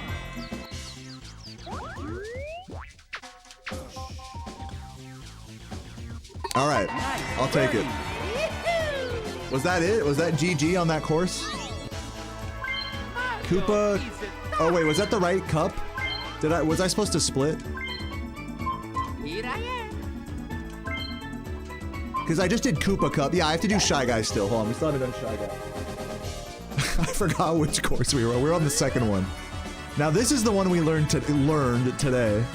Learned in massive quotation marks. Should be okay. Nice shot. Land on the fairway. A little short is the play.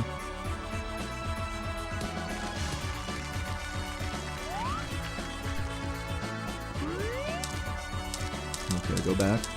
Not putter. We want approach. Get it like that.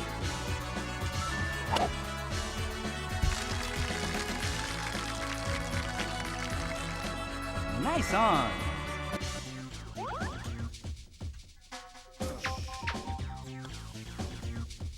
Nice birdie. Fireball shots. Yeah, I'm trying to get the fireball shots in this game. Cinnamon flavored. Okay. Not on this hole. This hole we're gonna aim it down. Let it draw. Give it not full power.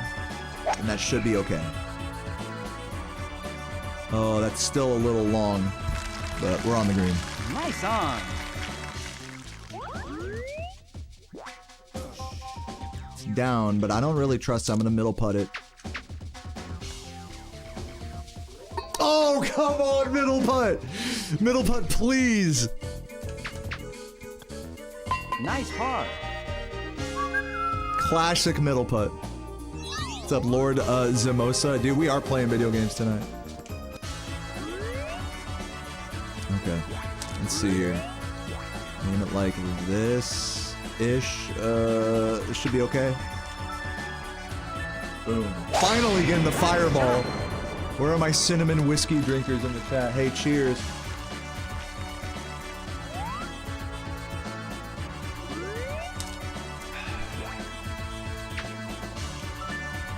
That's too much power, I think. Nice shot. Yeah. Oh, that's way out there. Oh, that's in the fucking sand, actually.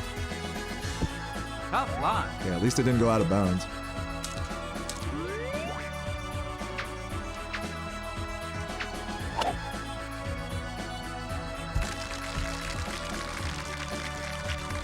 Drinking, drink every time I hit a fireball. Drink a fireball every time I hit a fireball, dude. Hell yeah. Get in there. Nice birdie. That's another time to drink, is anytime I hit a clutch putt. Alright, let's see here. Yeah, so we want to aim this one low and slow.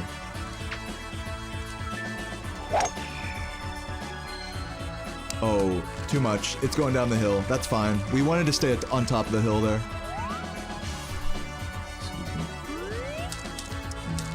11 yards up. Let's do that 10 meters that way. Should aim towards the hole, I hope. Oh, that's looking good, actually. Ooh, a little strong, actually.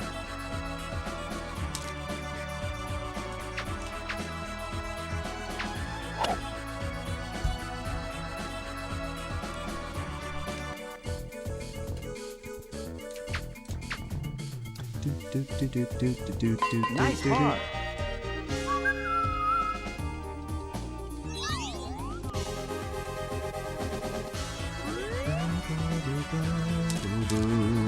Over. I guess we can aim straight for the hole.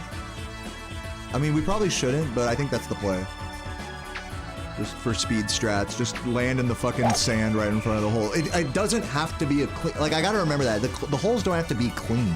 Oh, Ooh. Hold on, let me try that shot again. We can make that. You kidding me? How does that land in the fucking... Maybe it's because I put some spin on it. So now this time it's not spinning, so it should be fine. Yeah, there we go. Waist area. That, see this, and then we get a quick approach here. Right.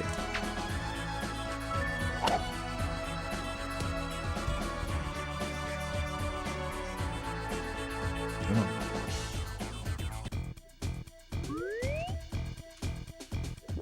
Oh, it's down, but I don't trust it. We're gonna go for that.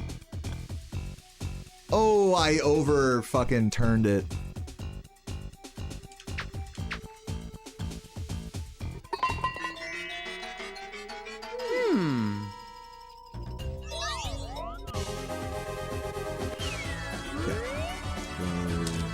not power. We'll go like this. It's like 18 that way, so we're gonna go like this. I guess you could power this, but again, I don't want to roll down the hill.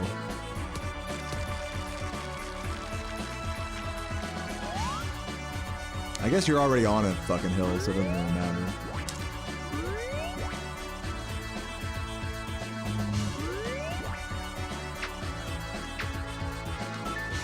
Should be good. It might be short, but I think it should be good. Ooh, left. Not, that was more left than I was expecting. I should have accounted more for the wind.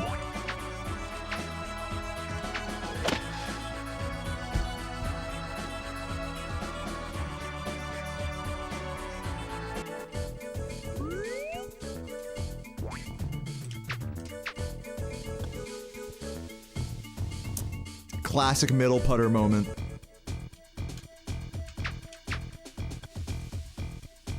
Bogey. Wonder if Mario Tennis is any good, dude. Yeah, it's a really good one. It's very simple and fun and satisfying, like kind of like how Wii Tennis is actually. You guys know what I'm saying? 9 meters. We're just gonna go like this. It should be okay. Let's see.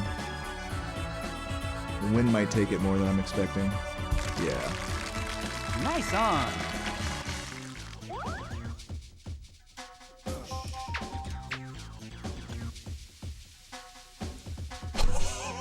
Damn! So close. Nice par. We're flying. We're moving.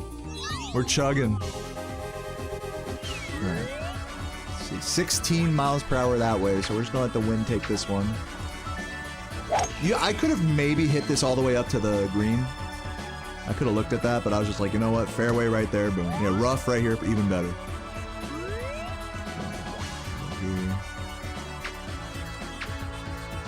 I should have aimed this one down a little because the wind, again, is going to really take this.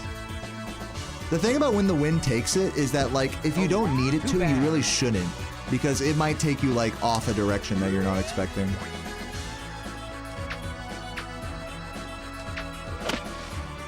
Get up there. Ooh, nice. Beautiful chip, actually. See you later, Megan. Thank you so much for hanging out. We love you. Nice par. Yeah, GG's. GG's. See you tomorrow. Alright, let's see here. Best mod ever. Yeah, aim it. Dude, this is a weird one. I'm gonna power shot this. Power shot it up here, I think, is what I want. Nice shot. Oh, because I was trying to clear the bunker to the left, is what I was trying to do. Okay, now we're in a sticky situation here. We're gonna power this. And also not land in the bunker again, so we're gonna go over here.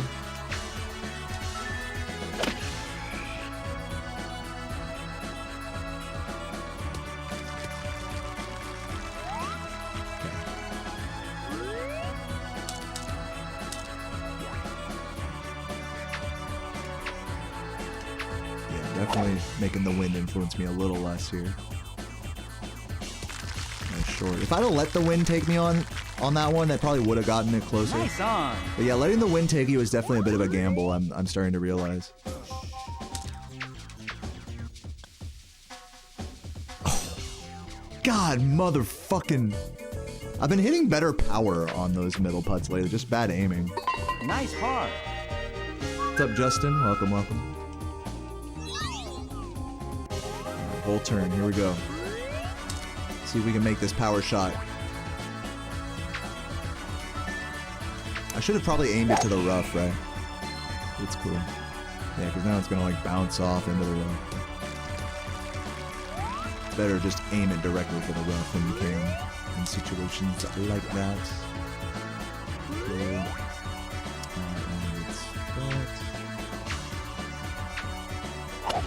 Hopefully that'll be okay. It might go too far left. Okay, get right up there on the green. Beautiful. Nice on. Yeah, I'll short putt it. It just feels like a weird angle.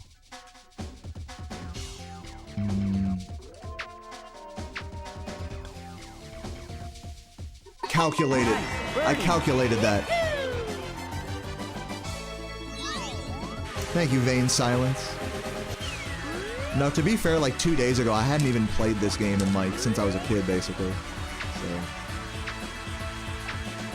this is gonna be a bad shot. Hopefully, it still clears the cactuses. Okay, we're good. Rough, I'll take. And the wind should carry this one, I think. But it might draw a little because I didn't go ball left there. Oh, that's good. The wind did carry it. Ooh, this is rough, but I think when it rolls into the rough, you're good. I learned that from Jerb. This one rolled, I believe. Oh, see? That putt almost made it. Shout out Jerbias for that knowledge. When it rolls into the rough from the green, you can putt it, but if it bounces into the rough, you can't. The rough will just eat your putt. Okay. Do it like this. See how this one works. Trying to hit it straight here. Oh, short actually. I thought that was going to go a little further. This one we're putting.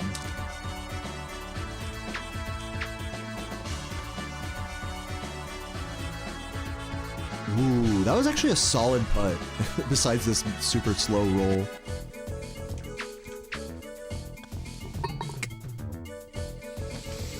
It's fine. Gotta be careful with those. Bogey.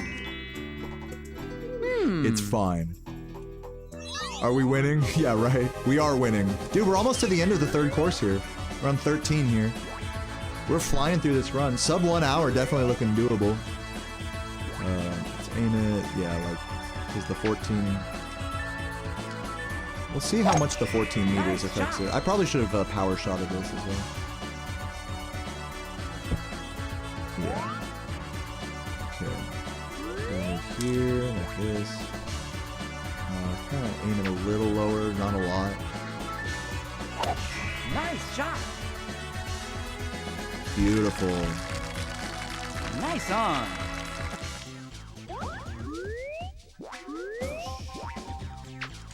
Might be too much power. Oh my god, just go in, dude. Just go in. These Nice middle ball. putts, man. Middle putts are a killer. Okay. This one we're definitely power shotting. Actually, I actually left it back on the center so that way it does. We do want it to what's it called? Not fade, but draw. We wanted the shot to draw. That was good.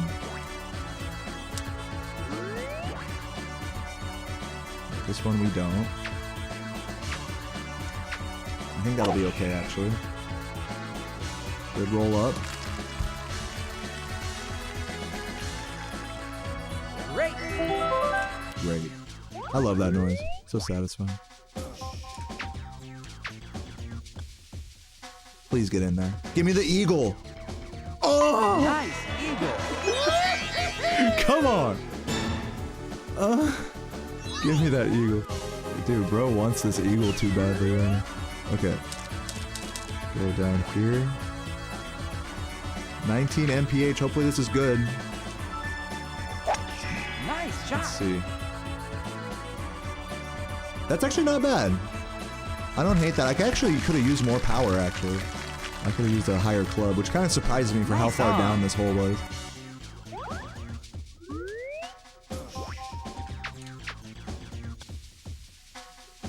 No way, it's going in. The base, when you hit, I'm telling you, middle putts, you're gonna miss 9 out of 10 of them if you're me. But the one that you hit is like, ooh. It's that one middle putt that really just gets you, you know? Feels good, man. Oh god, this is going in the bunker for sure. Oh, Yep. too bad.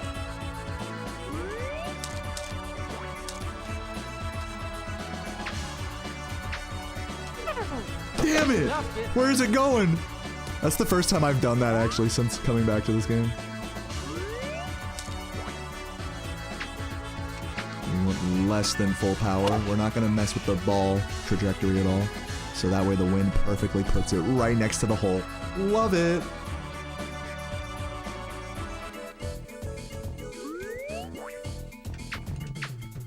Hopefully that's enough. Oh no! a tragic putt for sure.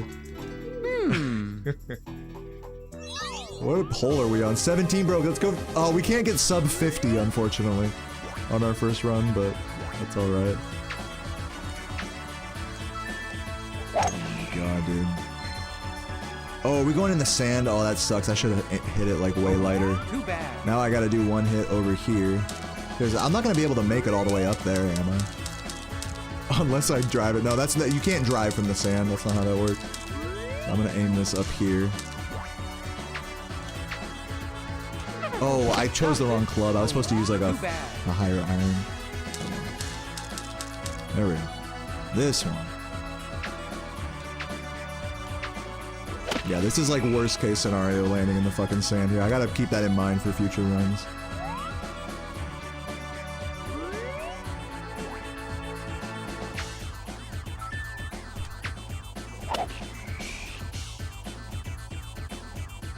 Not a bad shot. I would have liked to hit the accuracy there, but that's fine. Dude, I'm just gonna fucking approach it. Fuck a middle putt. Let's get saucy with it.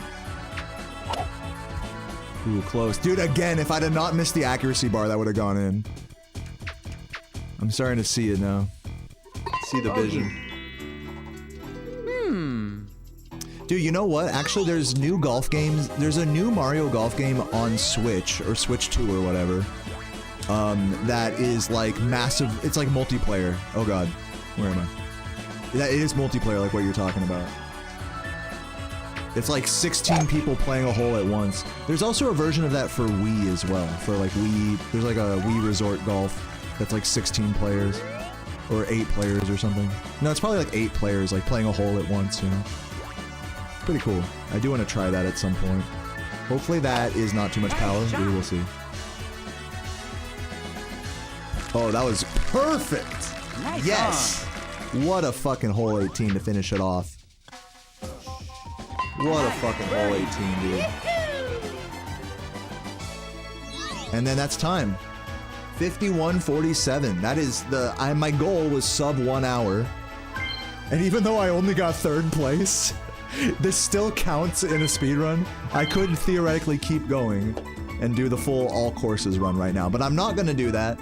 Those are just the 3 holes I've like quote-unquote studied, which is just me watching a video partly of A Standard doing it. Just to see if there's any sneaky strats in it or something. So I'm like hardly even really learning much. I'm learning more just from playing and getting used to the mechanics. Vorin, thank you so much for the gift once again. Cheers.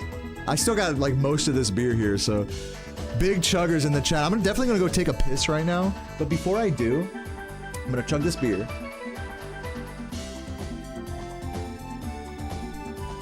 And I'm gonna go to the practice mode. Where's that at? Players 1. Here I am. Stroke, mini golf, training. Because I hear that the music in this game is actually some of the best. Is there like a fucking...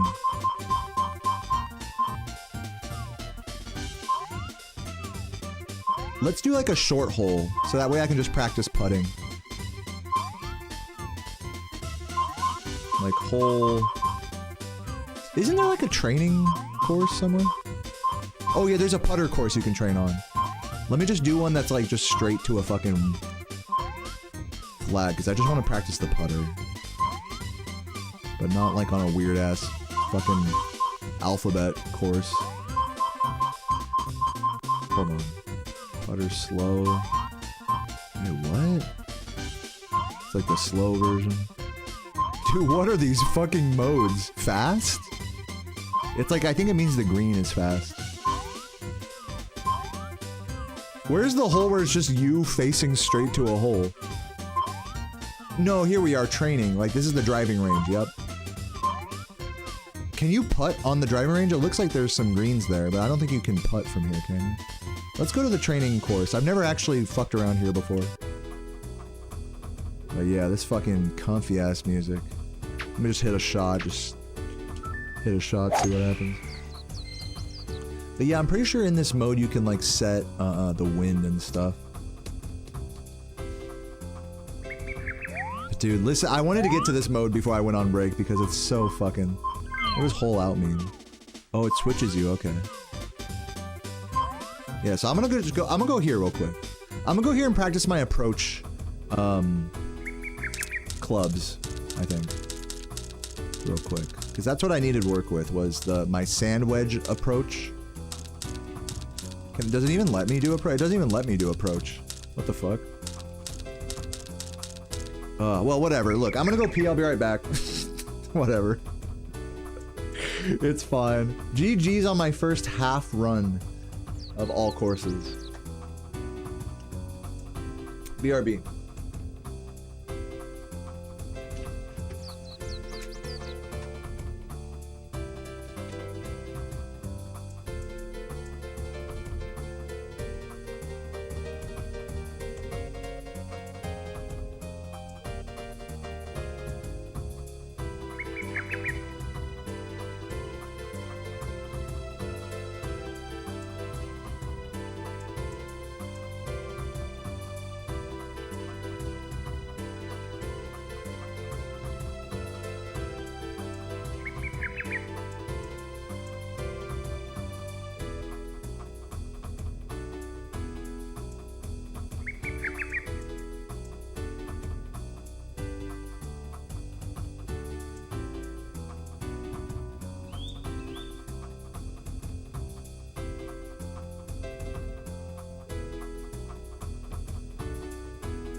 Okay, so here's what I'm thinking.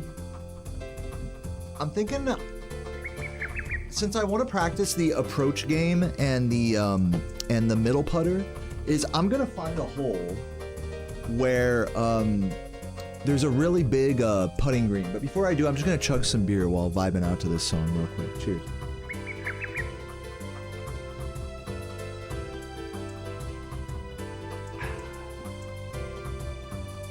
Kick back in the chair real quick, dude. I've been fucking gaming lately, y'all. Dude, stream's been really nice today and yesterday. Before that, I was kind of having an existential crisis a little bit, you know, with the whole fucking not going for world record thing anymore. But yeah, just kicking back right now, relaxing on beer number 2, giant beer number 2. Halfway through learning this game, I beat Mario.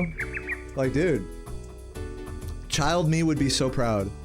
It's so funny, like, it's so funny, that's how I measure it. Like, if kid me when I was like 10 or 12 years old or whatever, like saw me now, like fucking playing this game, he'd be like, dude, fuck yeah, dude, be a god at that game. Just get good at that. That fucking Mario Golf. Some things never change, man. I would have said the same thing about Spyro. Dude, and that's so funny, Vorin, because it's so true. My runs have been better. Today and yesterday, my runs were actually particularly good. But you know, I'm sure they'll get shittier again. Because here's why, actually, and I'll explain after I chug this. I actually have the secret sauce. The secret of why I'm playing good. Actually, it's not like anything cocky. This is actually a real phenomenon in speedrunning that I'm going to inform you guys. One sec. Excuse me.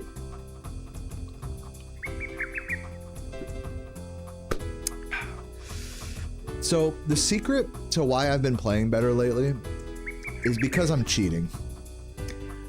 I have a fucking Arduino plugged in with AI interfaces built into the Matrix.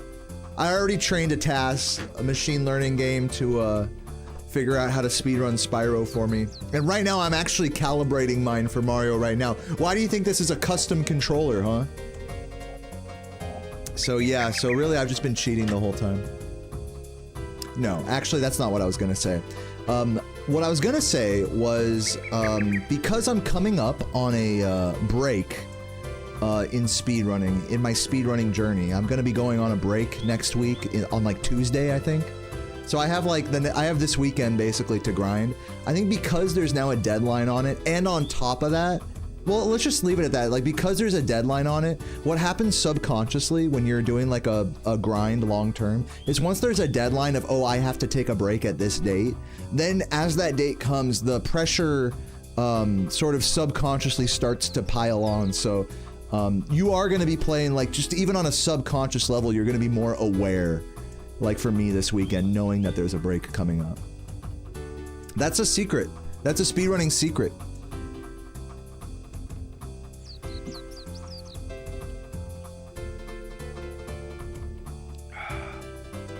Drink my Coke.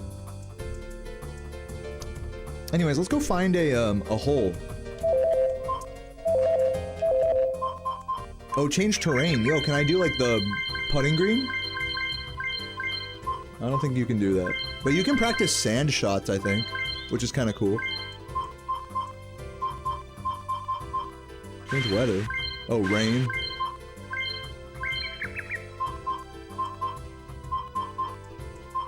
Just some wind speed, why not? Alright, so here we are in the sand. Can I still do approach?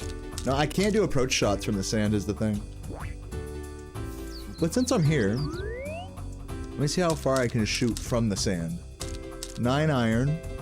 This is deep buried sand. This is like if you hit a driver into the sand. This is deep sand. And let's turn off the wind. Let's just see how far we can hit this. With a power shot even. Try that a few times. Wait till I actually get the correct... Maybe if I don't press the buttons a frame late. That was around 50? Oh, 150 that was. Okay, let's aim like straight ahead here. Power shot. I'm hoping this gets up to like 200. This is with no ball adjustment.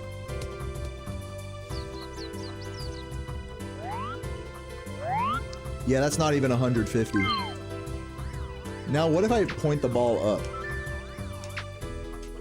Well, that's definitely going to be short. It's probably not even 100, right? Yeah, that's like probably barely 100 there. Okay, I'm gonna hole out because I'm done doing that. Let's head over to, not this course. We're gonna find a course with a big, green. A big ass green. Big hole, like your mother. We want a big hole green. Forget the putter courses. Oh, I have to go to the, I have to do it left to right. Oh, like this. This is a great hole. This is a great hole for practice. Oh shit, I pressed B by accident. Toad Highlands Hole 2. Look how big this green is, and you can practice sand and fairway and rough shots. This is great. So I'm gonna aim it like right over here. I'm gonna turn off the wind completely. Just so I can get a feel for the vibes. And I'm gonna intentionally hit this below the green. Hit this right into the fairway here. So that way I have to do an approach shot. Continue. This is a pretty far approach. Ordinarily, I might even just normal hit this, but let's just see what the approach looks like. Also turn off the wind. Like a max approach. Would it go beyond that? Oh no, max approach is about good for that. Oh, I should have mulliganed that to practice that. Start over this hole. Or actually, let me try it from a different vantage point now. I'm just setting up different approach shots. And then what I'm gonna do is I'm gonna practice middle putting. And I actually have a plan for that.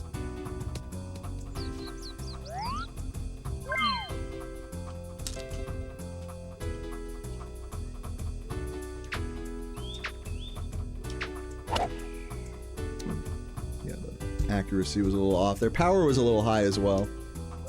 Mulligan that. See how this looks. Aiming and power is still kind of high.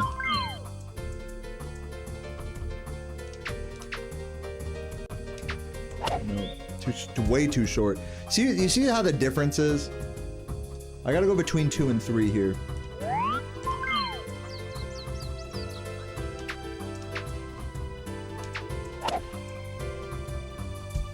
Yeah, I'm definitely winning. For sure.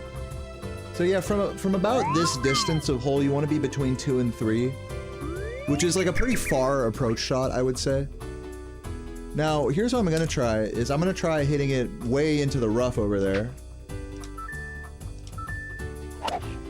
And then try that approach shot.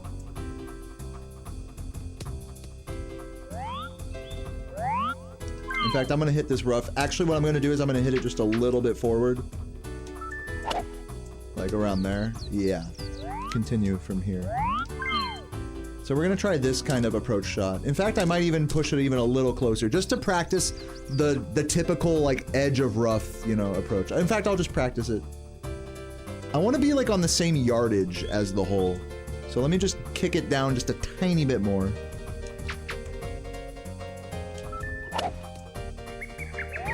There we go. Perfect. Perfect. Continue. So here's another approach shot. Full dunk in the hole. I'm trying, you know, this is gonna sound funny, but I'm actually trying not to get the ball into the hole, because then I'd have to reset the whole hole, and like, I'm trying actually just to see what shots would work for the hole. Does that make sense? I'm trying to learn.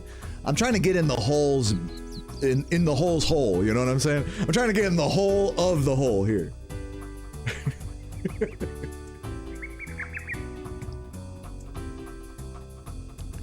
You watch a lot of PGA? I'm employing professional practice strats. Dude, really? Dude, hell yeah. Okay. I didn't even realize that. You know who's golf, like real life golf videos I watch? Is Bryson DeChambeau. I see a lot of his videos on my YouTube feed. Okay, so I'm gonna guess this is like, again, between 2 and 3. Maybe on the lesser end. Which feels about right. Oh, that's going in. Chip in. I guess I got it in. So yeah, I read that correctly. Let's mulligan. I guess when you do get it in, you can mulligan. So I guess I was wrong about that earlier. I don't need to worry about being in the hole of the hole. Yeah, what if the power was... What if the, like, the aiming was correct there? It would have actually been off slightly.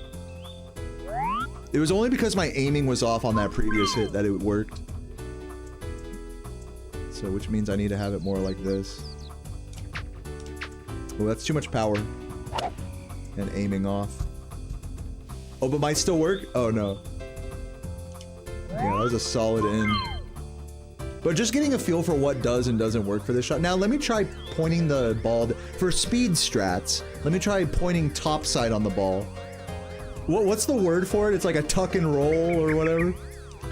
Let me bump and roll this one. So when you bump and roll, it severely cuts off the distance of your approach shots. So if you're gonna bump and roll it from the approach, especially from the rough, you gotta give it like twice as much power as you would normally.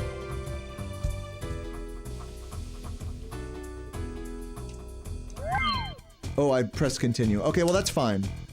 Now I know. So now what I'm gonna do is, instead of shooting exactly towards the hole, I'm actually gonna practice some middle putts. So I'm gonna shoot away from the hole here, so I can practice some far and annoying putts, basically. Because I was just right next to the hole there. Let's try from back here. Yeah, this is a classic shitty putt. This is a classic putt from when you barely make it onto the green. Classic one of these putts.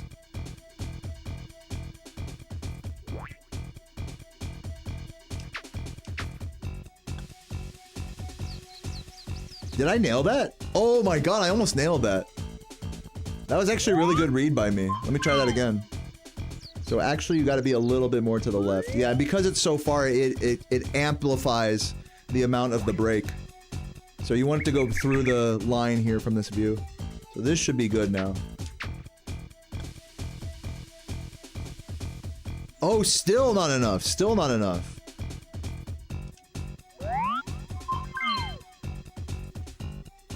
Try like that. That should be in now. Bro, do you guys see? Do you guys see the problem here? Do you guys see why middle putts are such bullshit? What the fuck? Oh, that's not enough power now. Do you guys see what's going on here? Middle putts are so fucking picky, it's crazy. That might be too much power.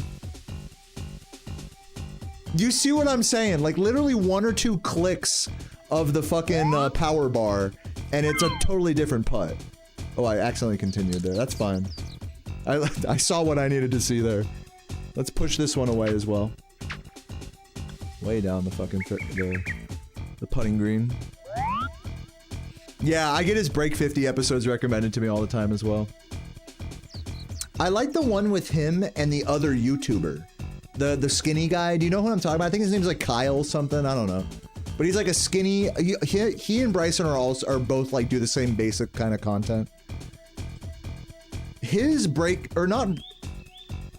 Just any content those guys do together is really cool because like... They're both like high level golfers and so they're constantly asking questions to stimulate each other to be like, oh well actually you know I do this here because of that, you know, instead. Whereas when he plays an amateur, you know, say he plays a Donald Trump or something, you know, he's just glazing Trump's balls the whole time, or Adam Sandler or something, you know. It's like okay, this is like cool if you idolize these celebrities, I guess, but I like hearing him actually like nerd out about the game and stuff while he's playing. It's really, really insightful.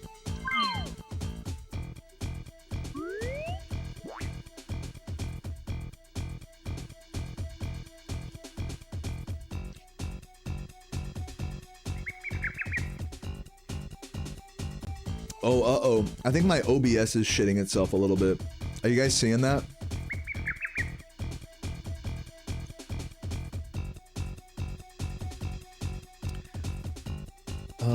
Yeah, it's gonna shit itself soon, I think. You guys aren't getting any frame drops? Let me know in the chat. Try this putt here. Okay, this is a crazy far putt. I'm gonna do it like here.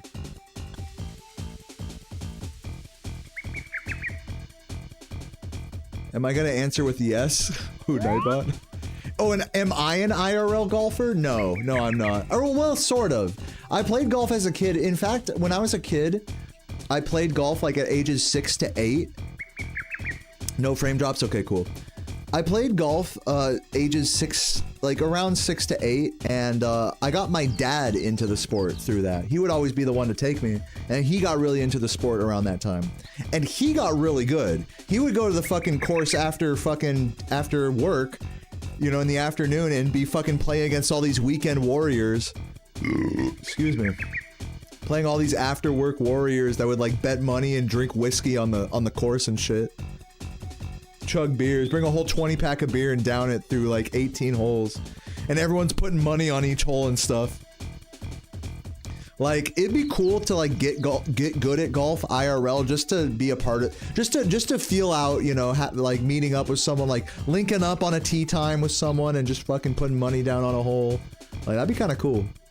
But you have to be good at golf to actually like get anything valuable out of that beyond just pure gambling addiction. So.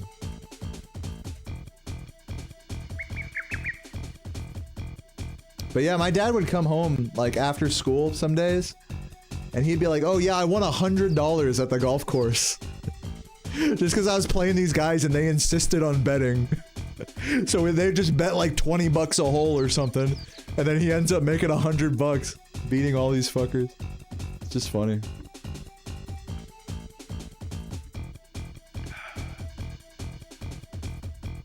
Quitting golf after 2 years was the quality of life decision. It's definitely a sport where you could just lose your mind really easily. I mean, speedrunning is like that too, where it's like just this solo activity that has such a high skill ceiling that like you're never gonna be like happy with your performance or your game, you know? Speedrunning is like that too.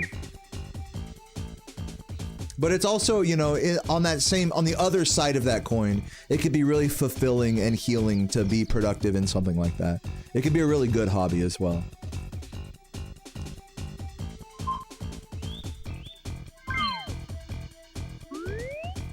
You guys like how the music slows down when you're further from the hole?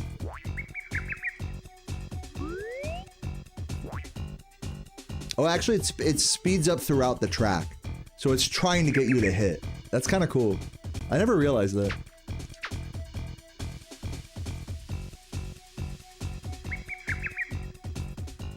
A little short.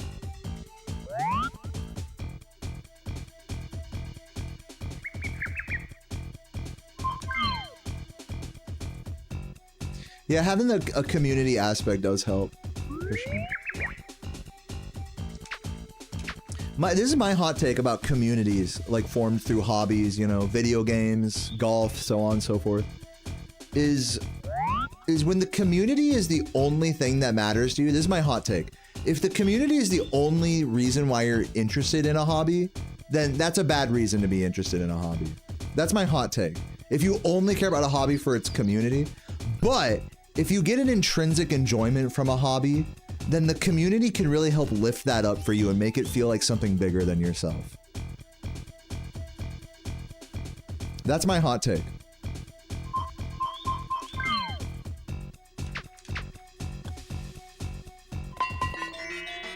+7? Come on. No, I'm just kidding. I'm just over here like mulliganing every shot to like practice.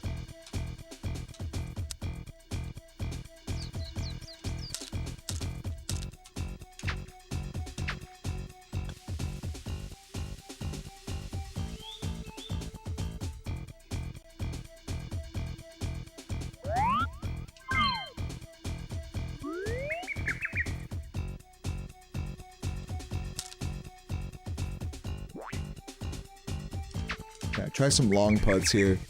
It's rare that you have to do a long putt in this game, but it's good to know what they are.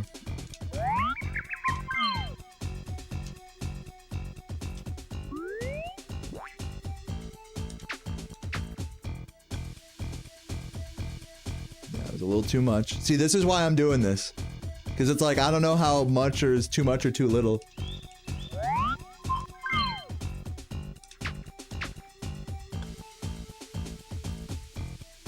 In the money. Oh, come on. Come on.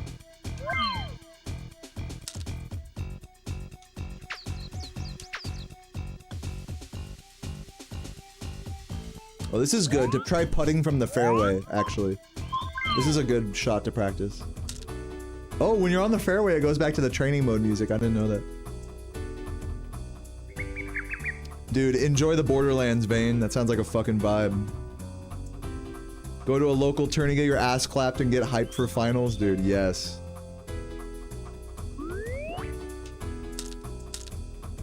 Yeah, dude, with the only competitive like tournament video game I participate in at all is Smash Bros. Melee. But I guess technically there's Halo 2 LAN. Isn't there a Halo 2 LAN party happening like right now? I think there might be one happening right now. Let me check my phone. Because if there is, I'm gonna go to that shit. Because I'm about to go offline anyways. I've been streaming for like 5.5 hours. Well, let me turn on my phone and see if that's tonight. If that's not tonight, then it's no big deal. But I think there's a Halo 2 LAN party at a brewery by my house. By my apartment. Okay, in all honesty, I think this should be an approach shot. In all honesty. What are you guys saying? Like a long putt or an approach shot? Like technically, I think the speedrunner answer should be like, if it's ever an option, do the putt. That's usually the speedrunner answer, but I think in this particular case, I feel like an approach shot would be reasonable. Like it doesn't matter. For how far the hole is here.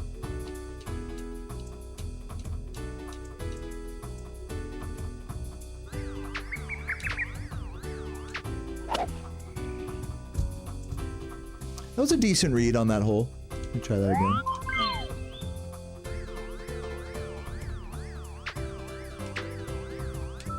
The right accuracy this time. Oh, too much power though.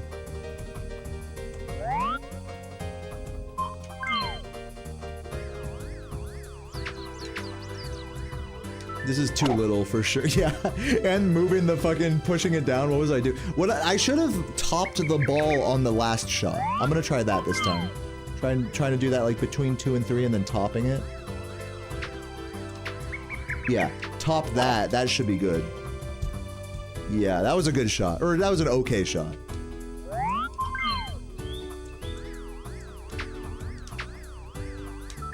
See how that looks. The thing is it still rolls a good amount versus if you just do a non-topped shot and let it like really roll up there. Hold on.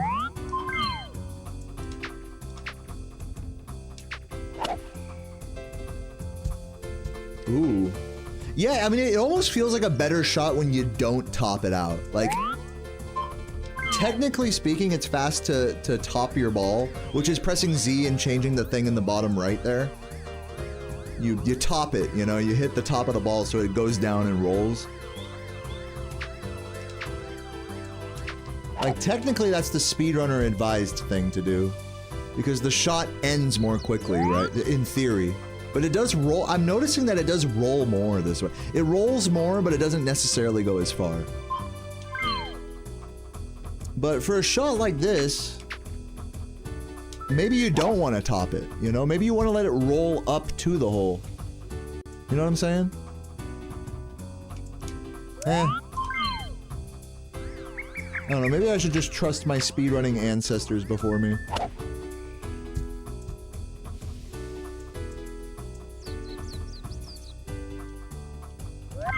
Oops, accidentally continued. That's fun. Let's just hit it all the way out to the fair. Let's hit it out to the fairway, like over here. This will be a good putt practice. No, I accidentally pressed mulligan.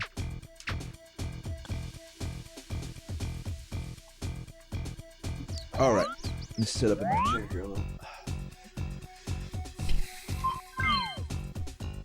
Let me see if that that Halo shit's happening.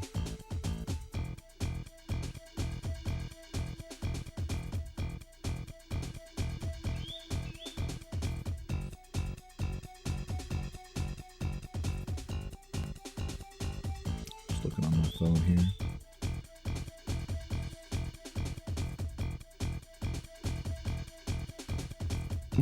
Yeah, dude, there's a Halo 3 LAN party tonight. Yeah, they'll be in the back bar. Yo. Dude, should I go to this? I'd have to call an Uber because I've drinking too much to drive there, which is probably for the best. I'm down to Uber over there. Skate home, maybe.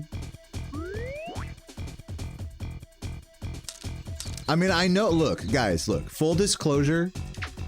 I know I fucking fell on my skateboard. Last time I rode my skateboard any distance, I did, while drunk by the way, I did fall forward and fuck up my face and lose my glasses. So maybe I should not bring my skateboard.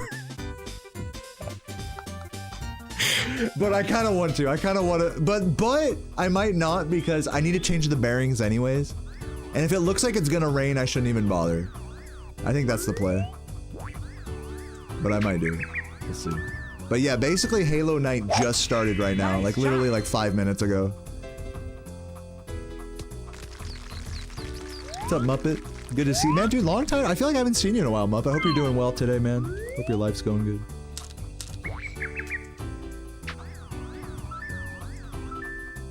Just slightly pushing it down. It's probably gonna be short, I think. Nice on. Continue.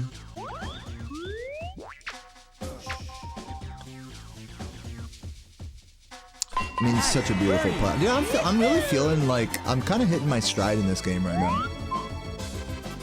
Let's go to another hole, why not? Just keep playing.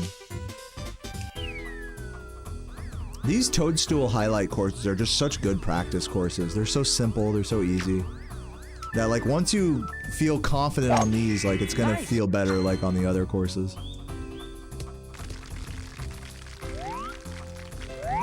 Oh, this shot is always so fucking... This is a really easy shot to fuck up. You would think that it should be like this much, but the thing is that while that is true, especially with this wind, while you do want like the 3-wood or 1-wood, you're only getting the single dingle, you know what I'm saying? So what I gotta do... I gotta think about this as a speedrunner. I gotta think like, okay, I'm a speedrunner, you know, I should just try to hit it right up to the fucking rough and then knock it in, basically. So don't stress like, you know, perfectly hitting it to the green every time. You know, it's like, okay, hit it to the rough and then just keep it moving. Get it up there. I should have mulliganed. Actually, let me try this hole again just to see all the options that can happen here. Start over. Because I'm pretty sure what you're supposed to do is hit it to the rough this way, right? It's good that I'm practicing this with wind against me so I can understand like the worst case scenario. Yeah, you don't want that. Mulligan that. See, this is an important shot. This is an important shot to be able to hit.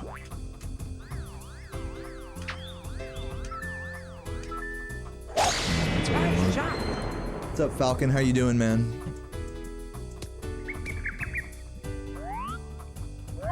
And then hopefully this can make it up to the hole with like not too much struggle.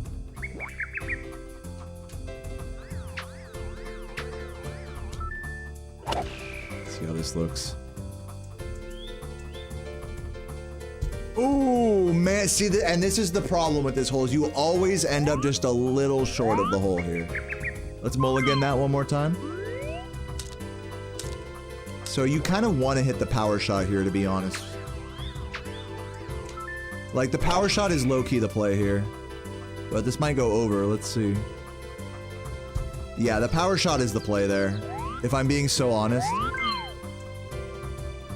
Try this hole one more time. Like, power shot to get there, and then power shot to get up there in two.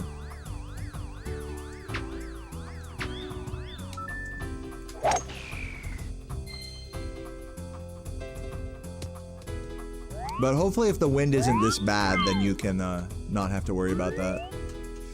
Ooh, but I'm right here and the tree is the thing. So I gotta really be careful with that tree. You do want to hit the rough there, for sure. Oh. Yeah, and that's why you need a power shot for this first shot here. It's the only way you're gonna be able to get up to the hole without having to sacrifice the accuracy meter. Oops.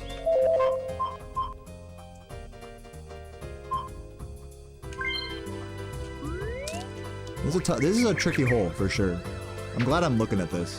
And there's guys, like, there's a lot of tricky holes in this game. That's the thing, is you could really, it's good that I'm in practice mode just so I could just like chill on a hole for a bit and just try some shit. See, landing in the bunker like that's a death sentence on this hole. Like, how do you recover this? You just have to just do a second shot. I mean, and when I say death sentence, I guess that's an extreme way to put it. But you see how it's like, this, you could get into this situation so easy. So fucking easy.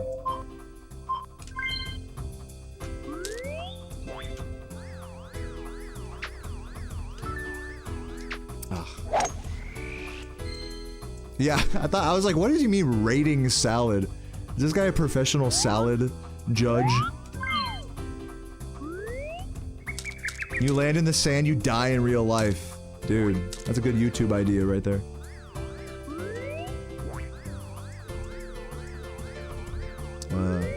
I'm gonna let this fully just hook. Hopefully this is good. I wish I'd have hit the accuracy bar. You rate the salad 9 out of 11? That's a pretty high score. That's a loaded score, if I dare say so myself. Alright, here, let's finish up this hole. Dare I approach shot? No, because it'll hit too low if I approach shot it.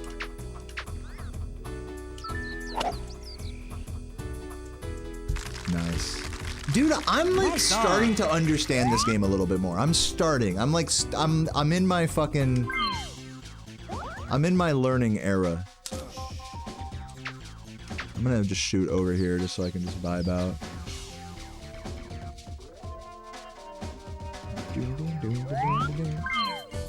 I like this song.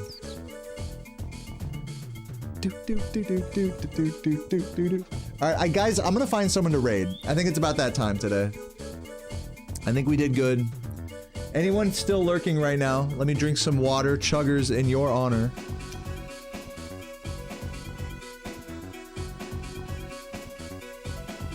Let's see who's online right now.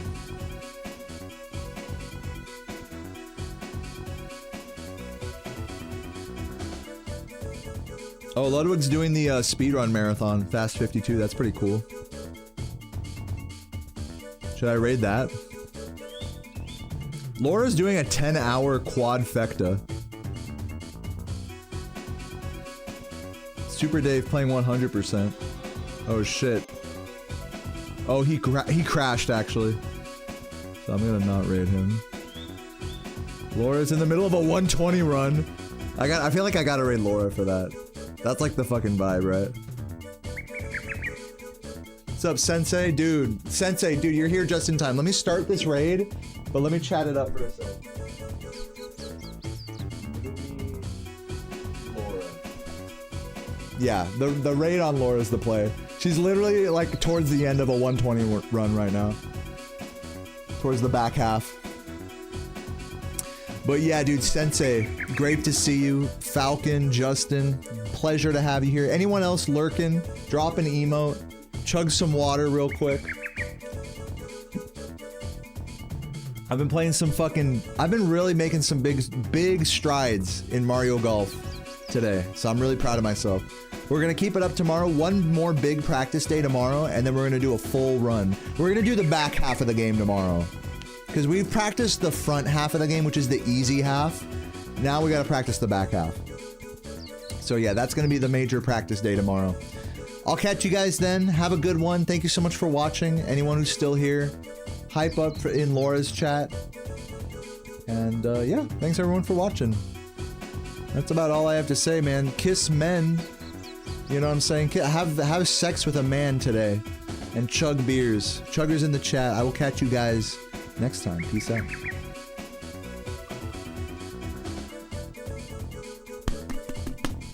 Ooh, one more sip. Ah. Yes.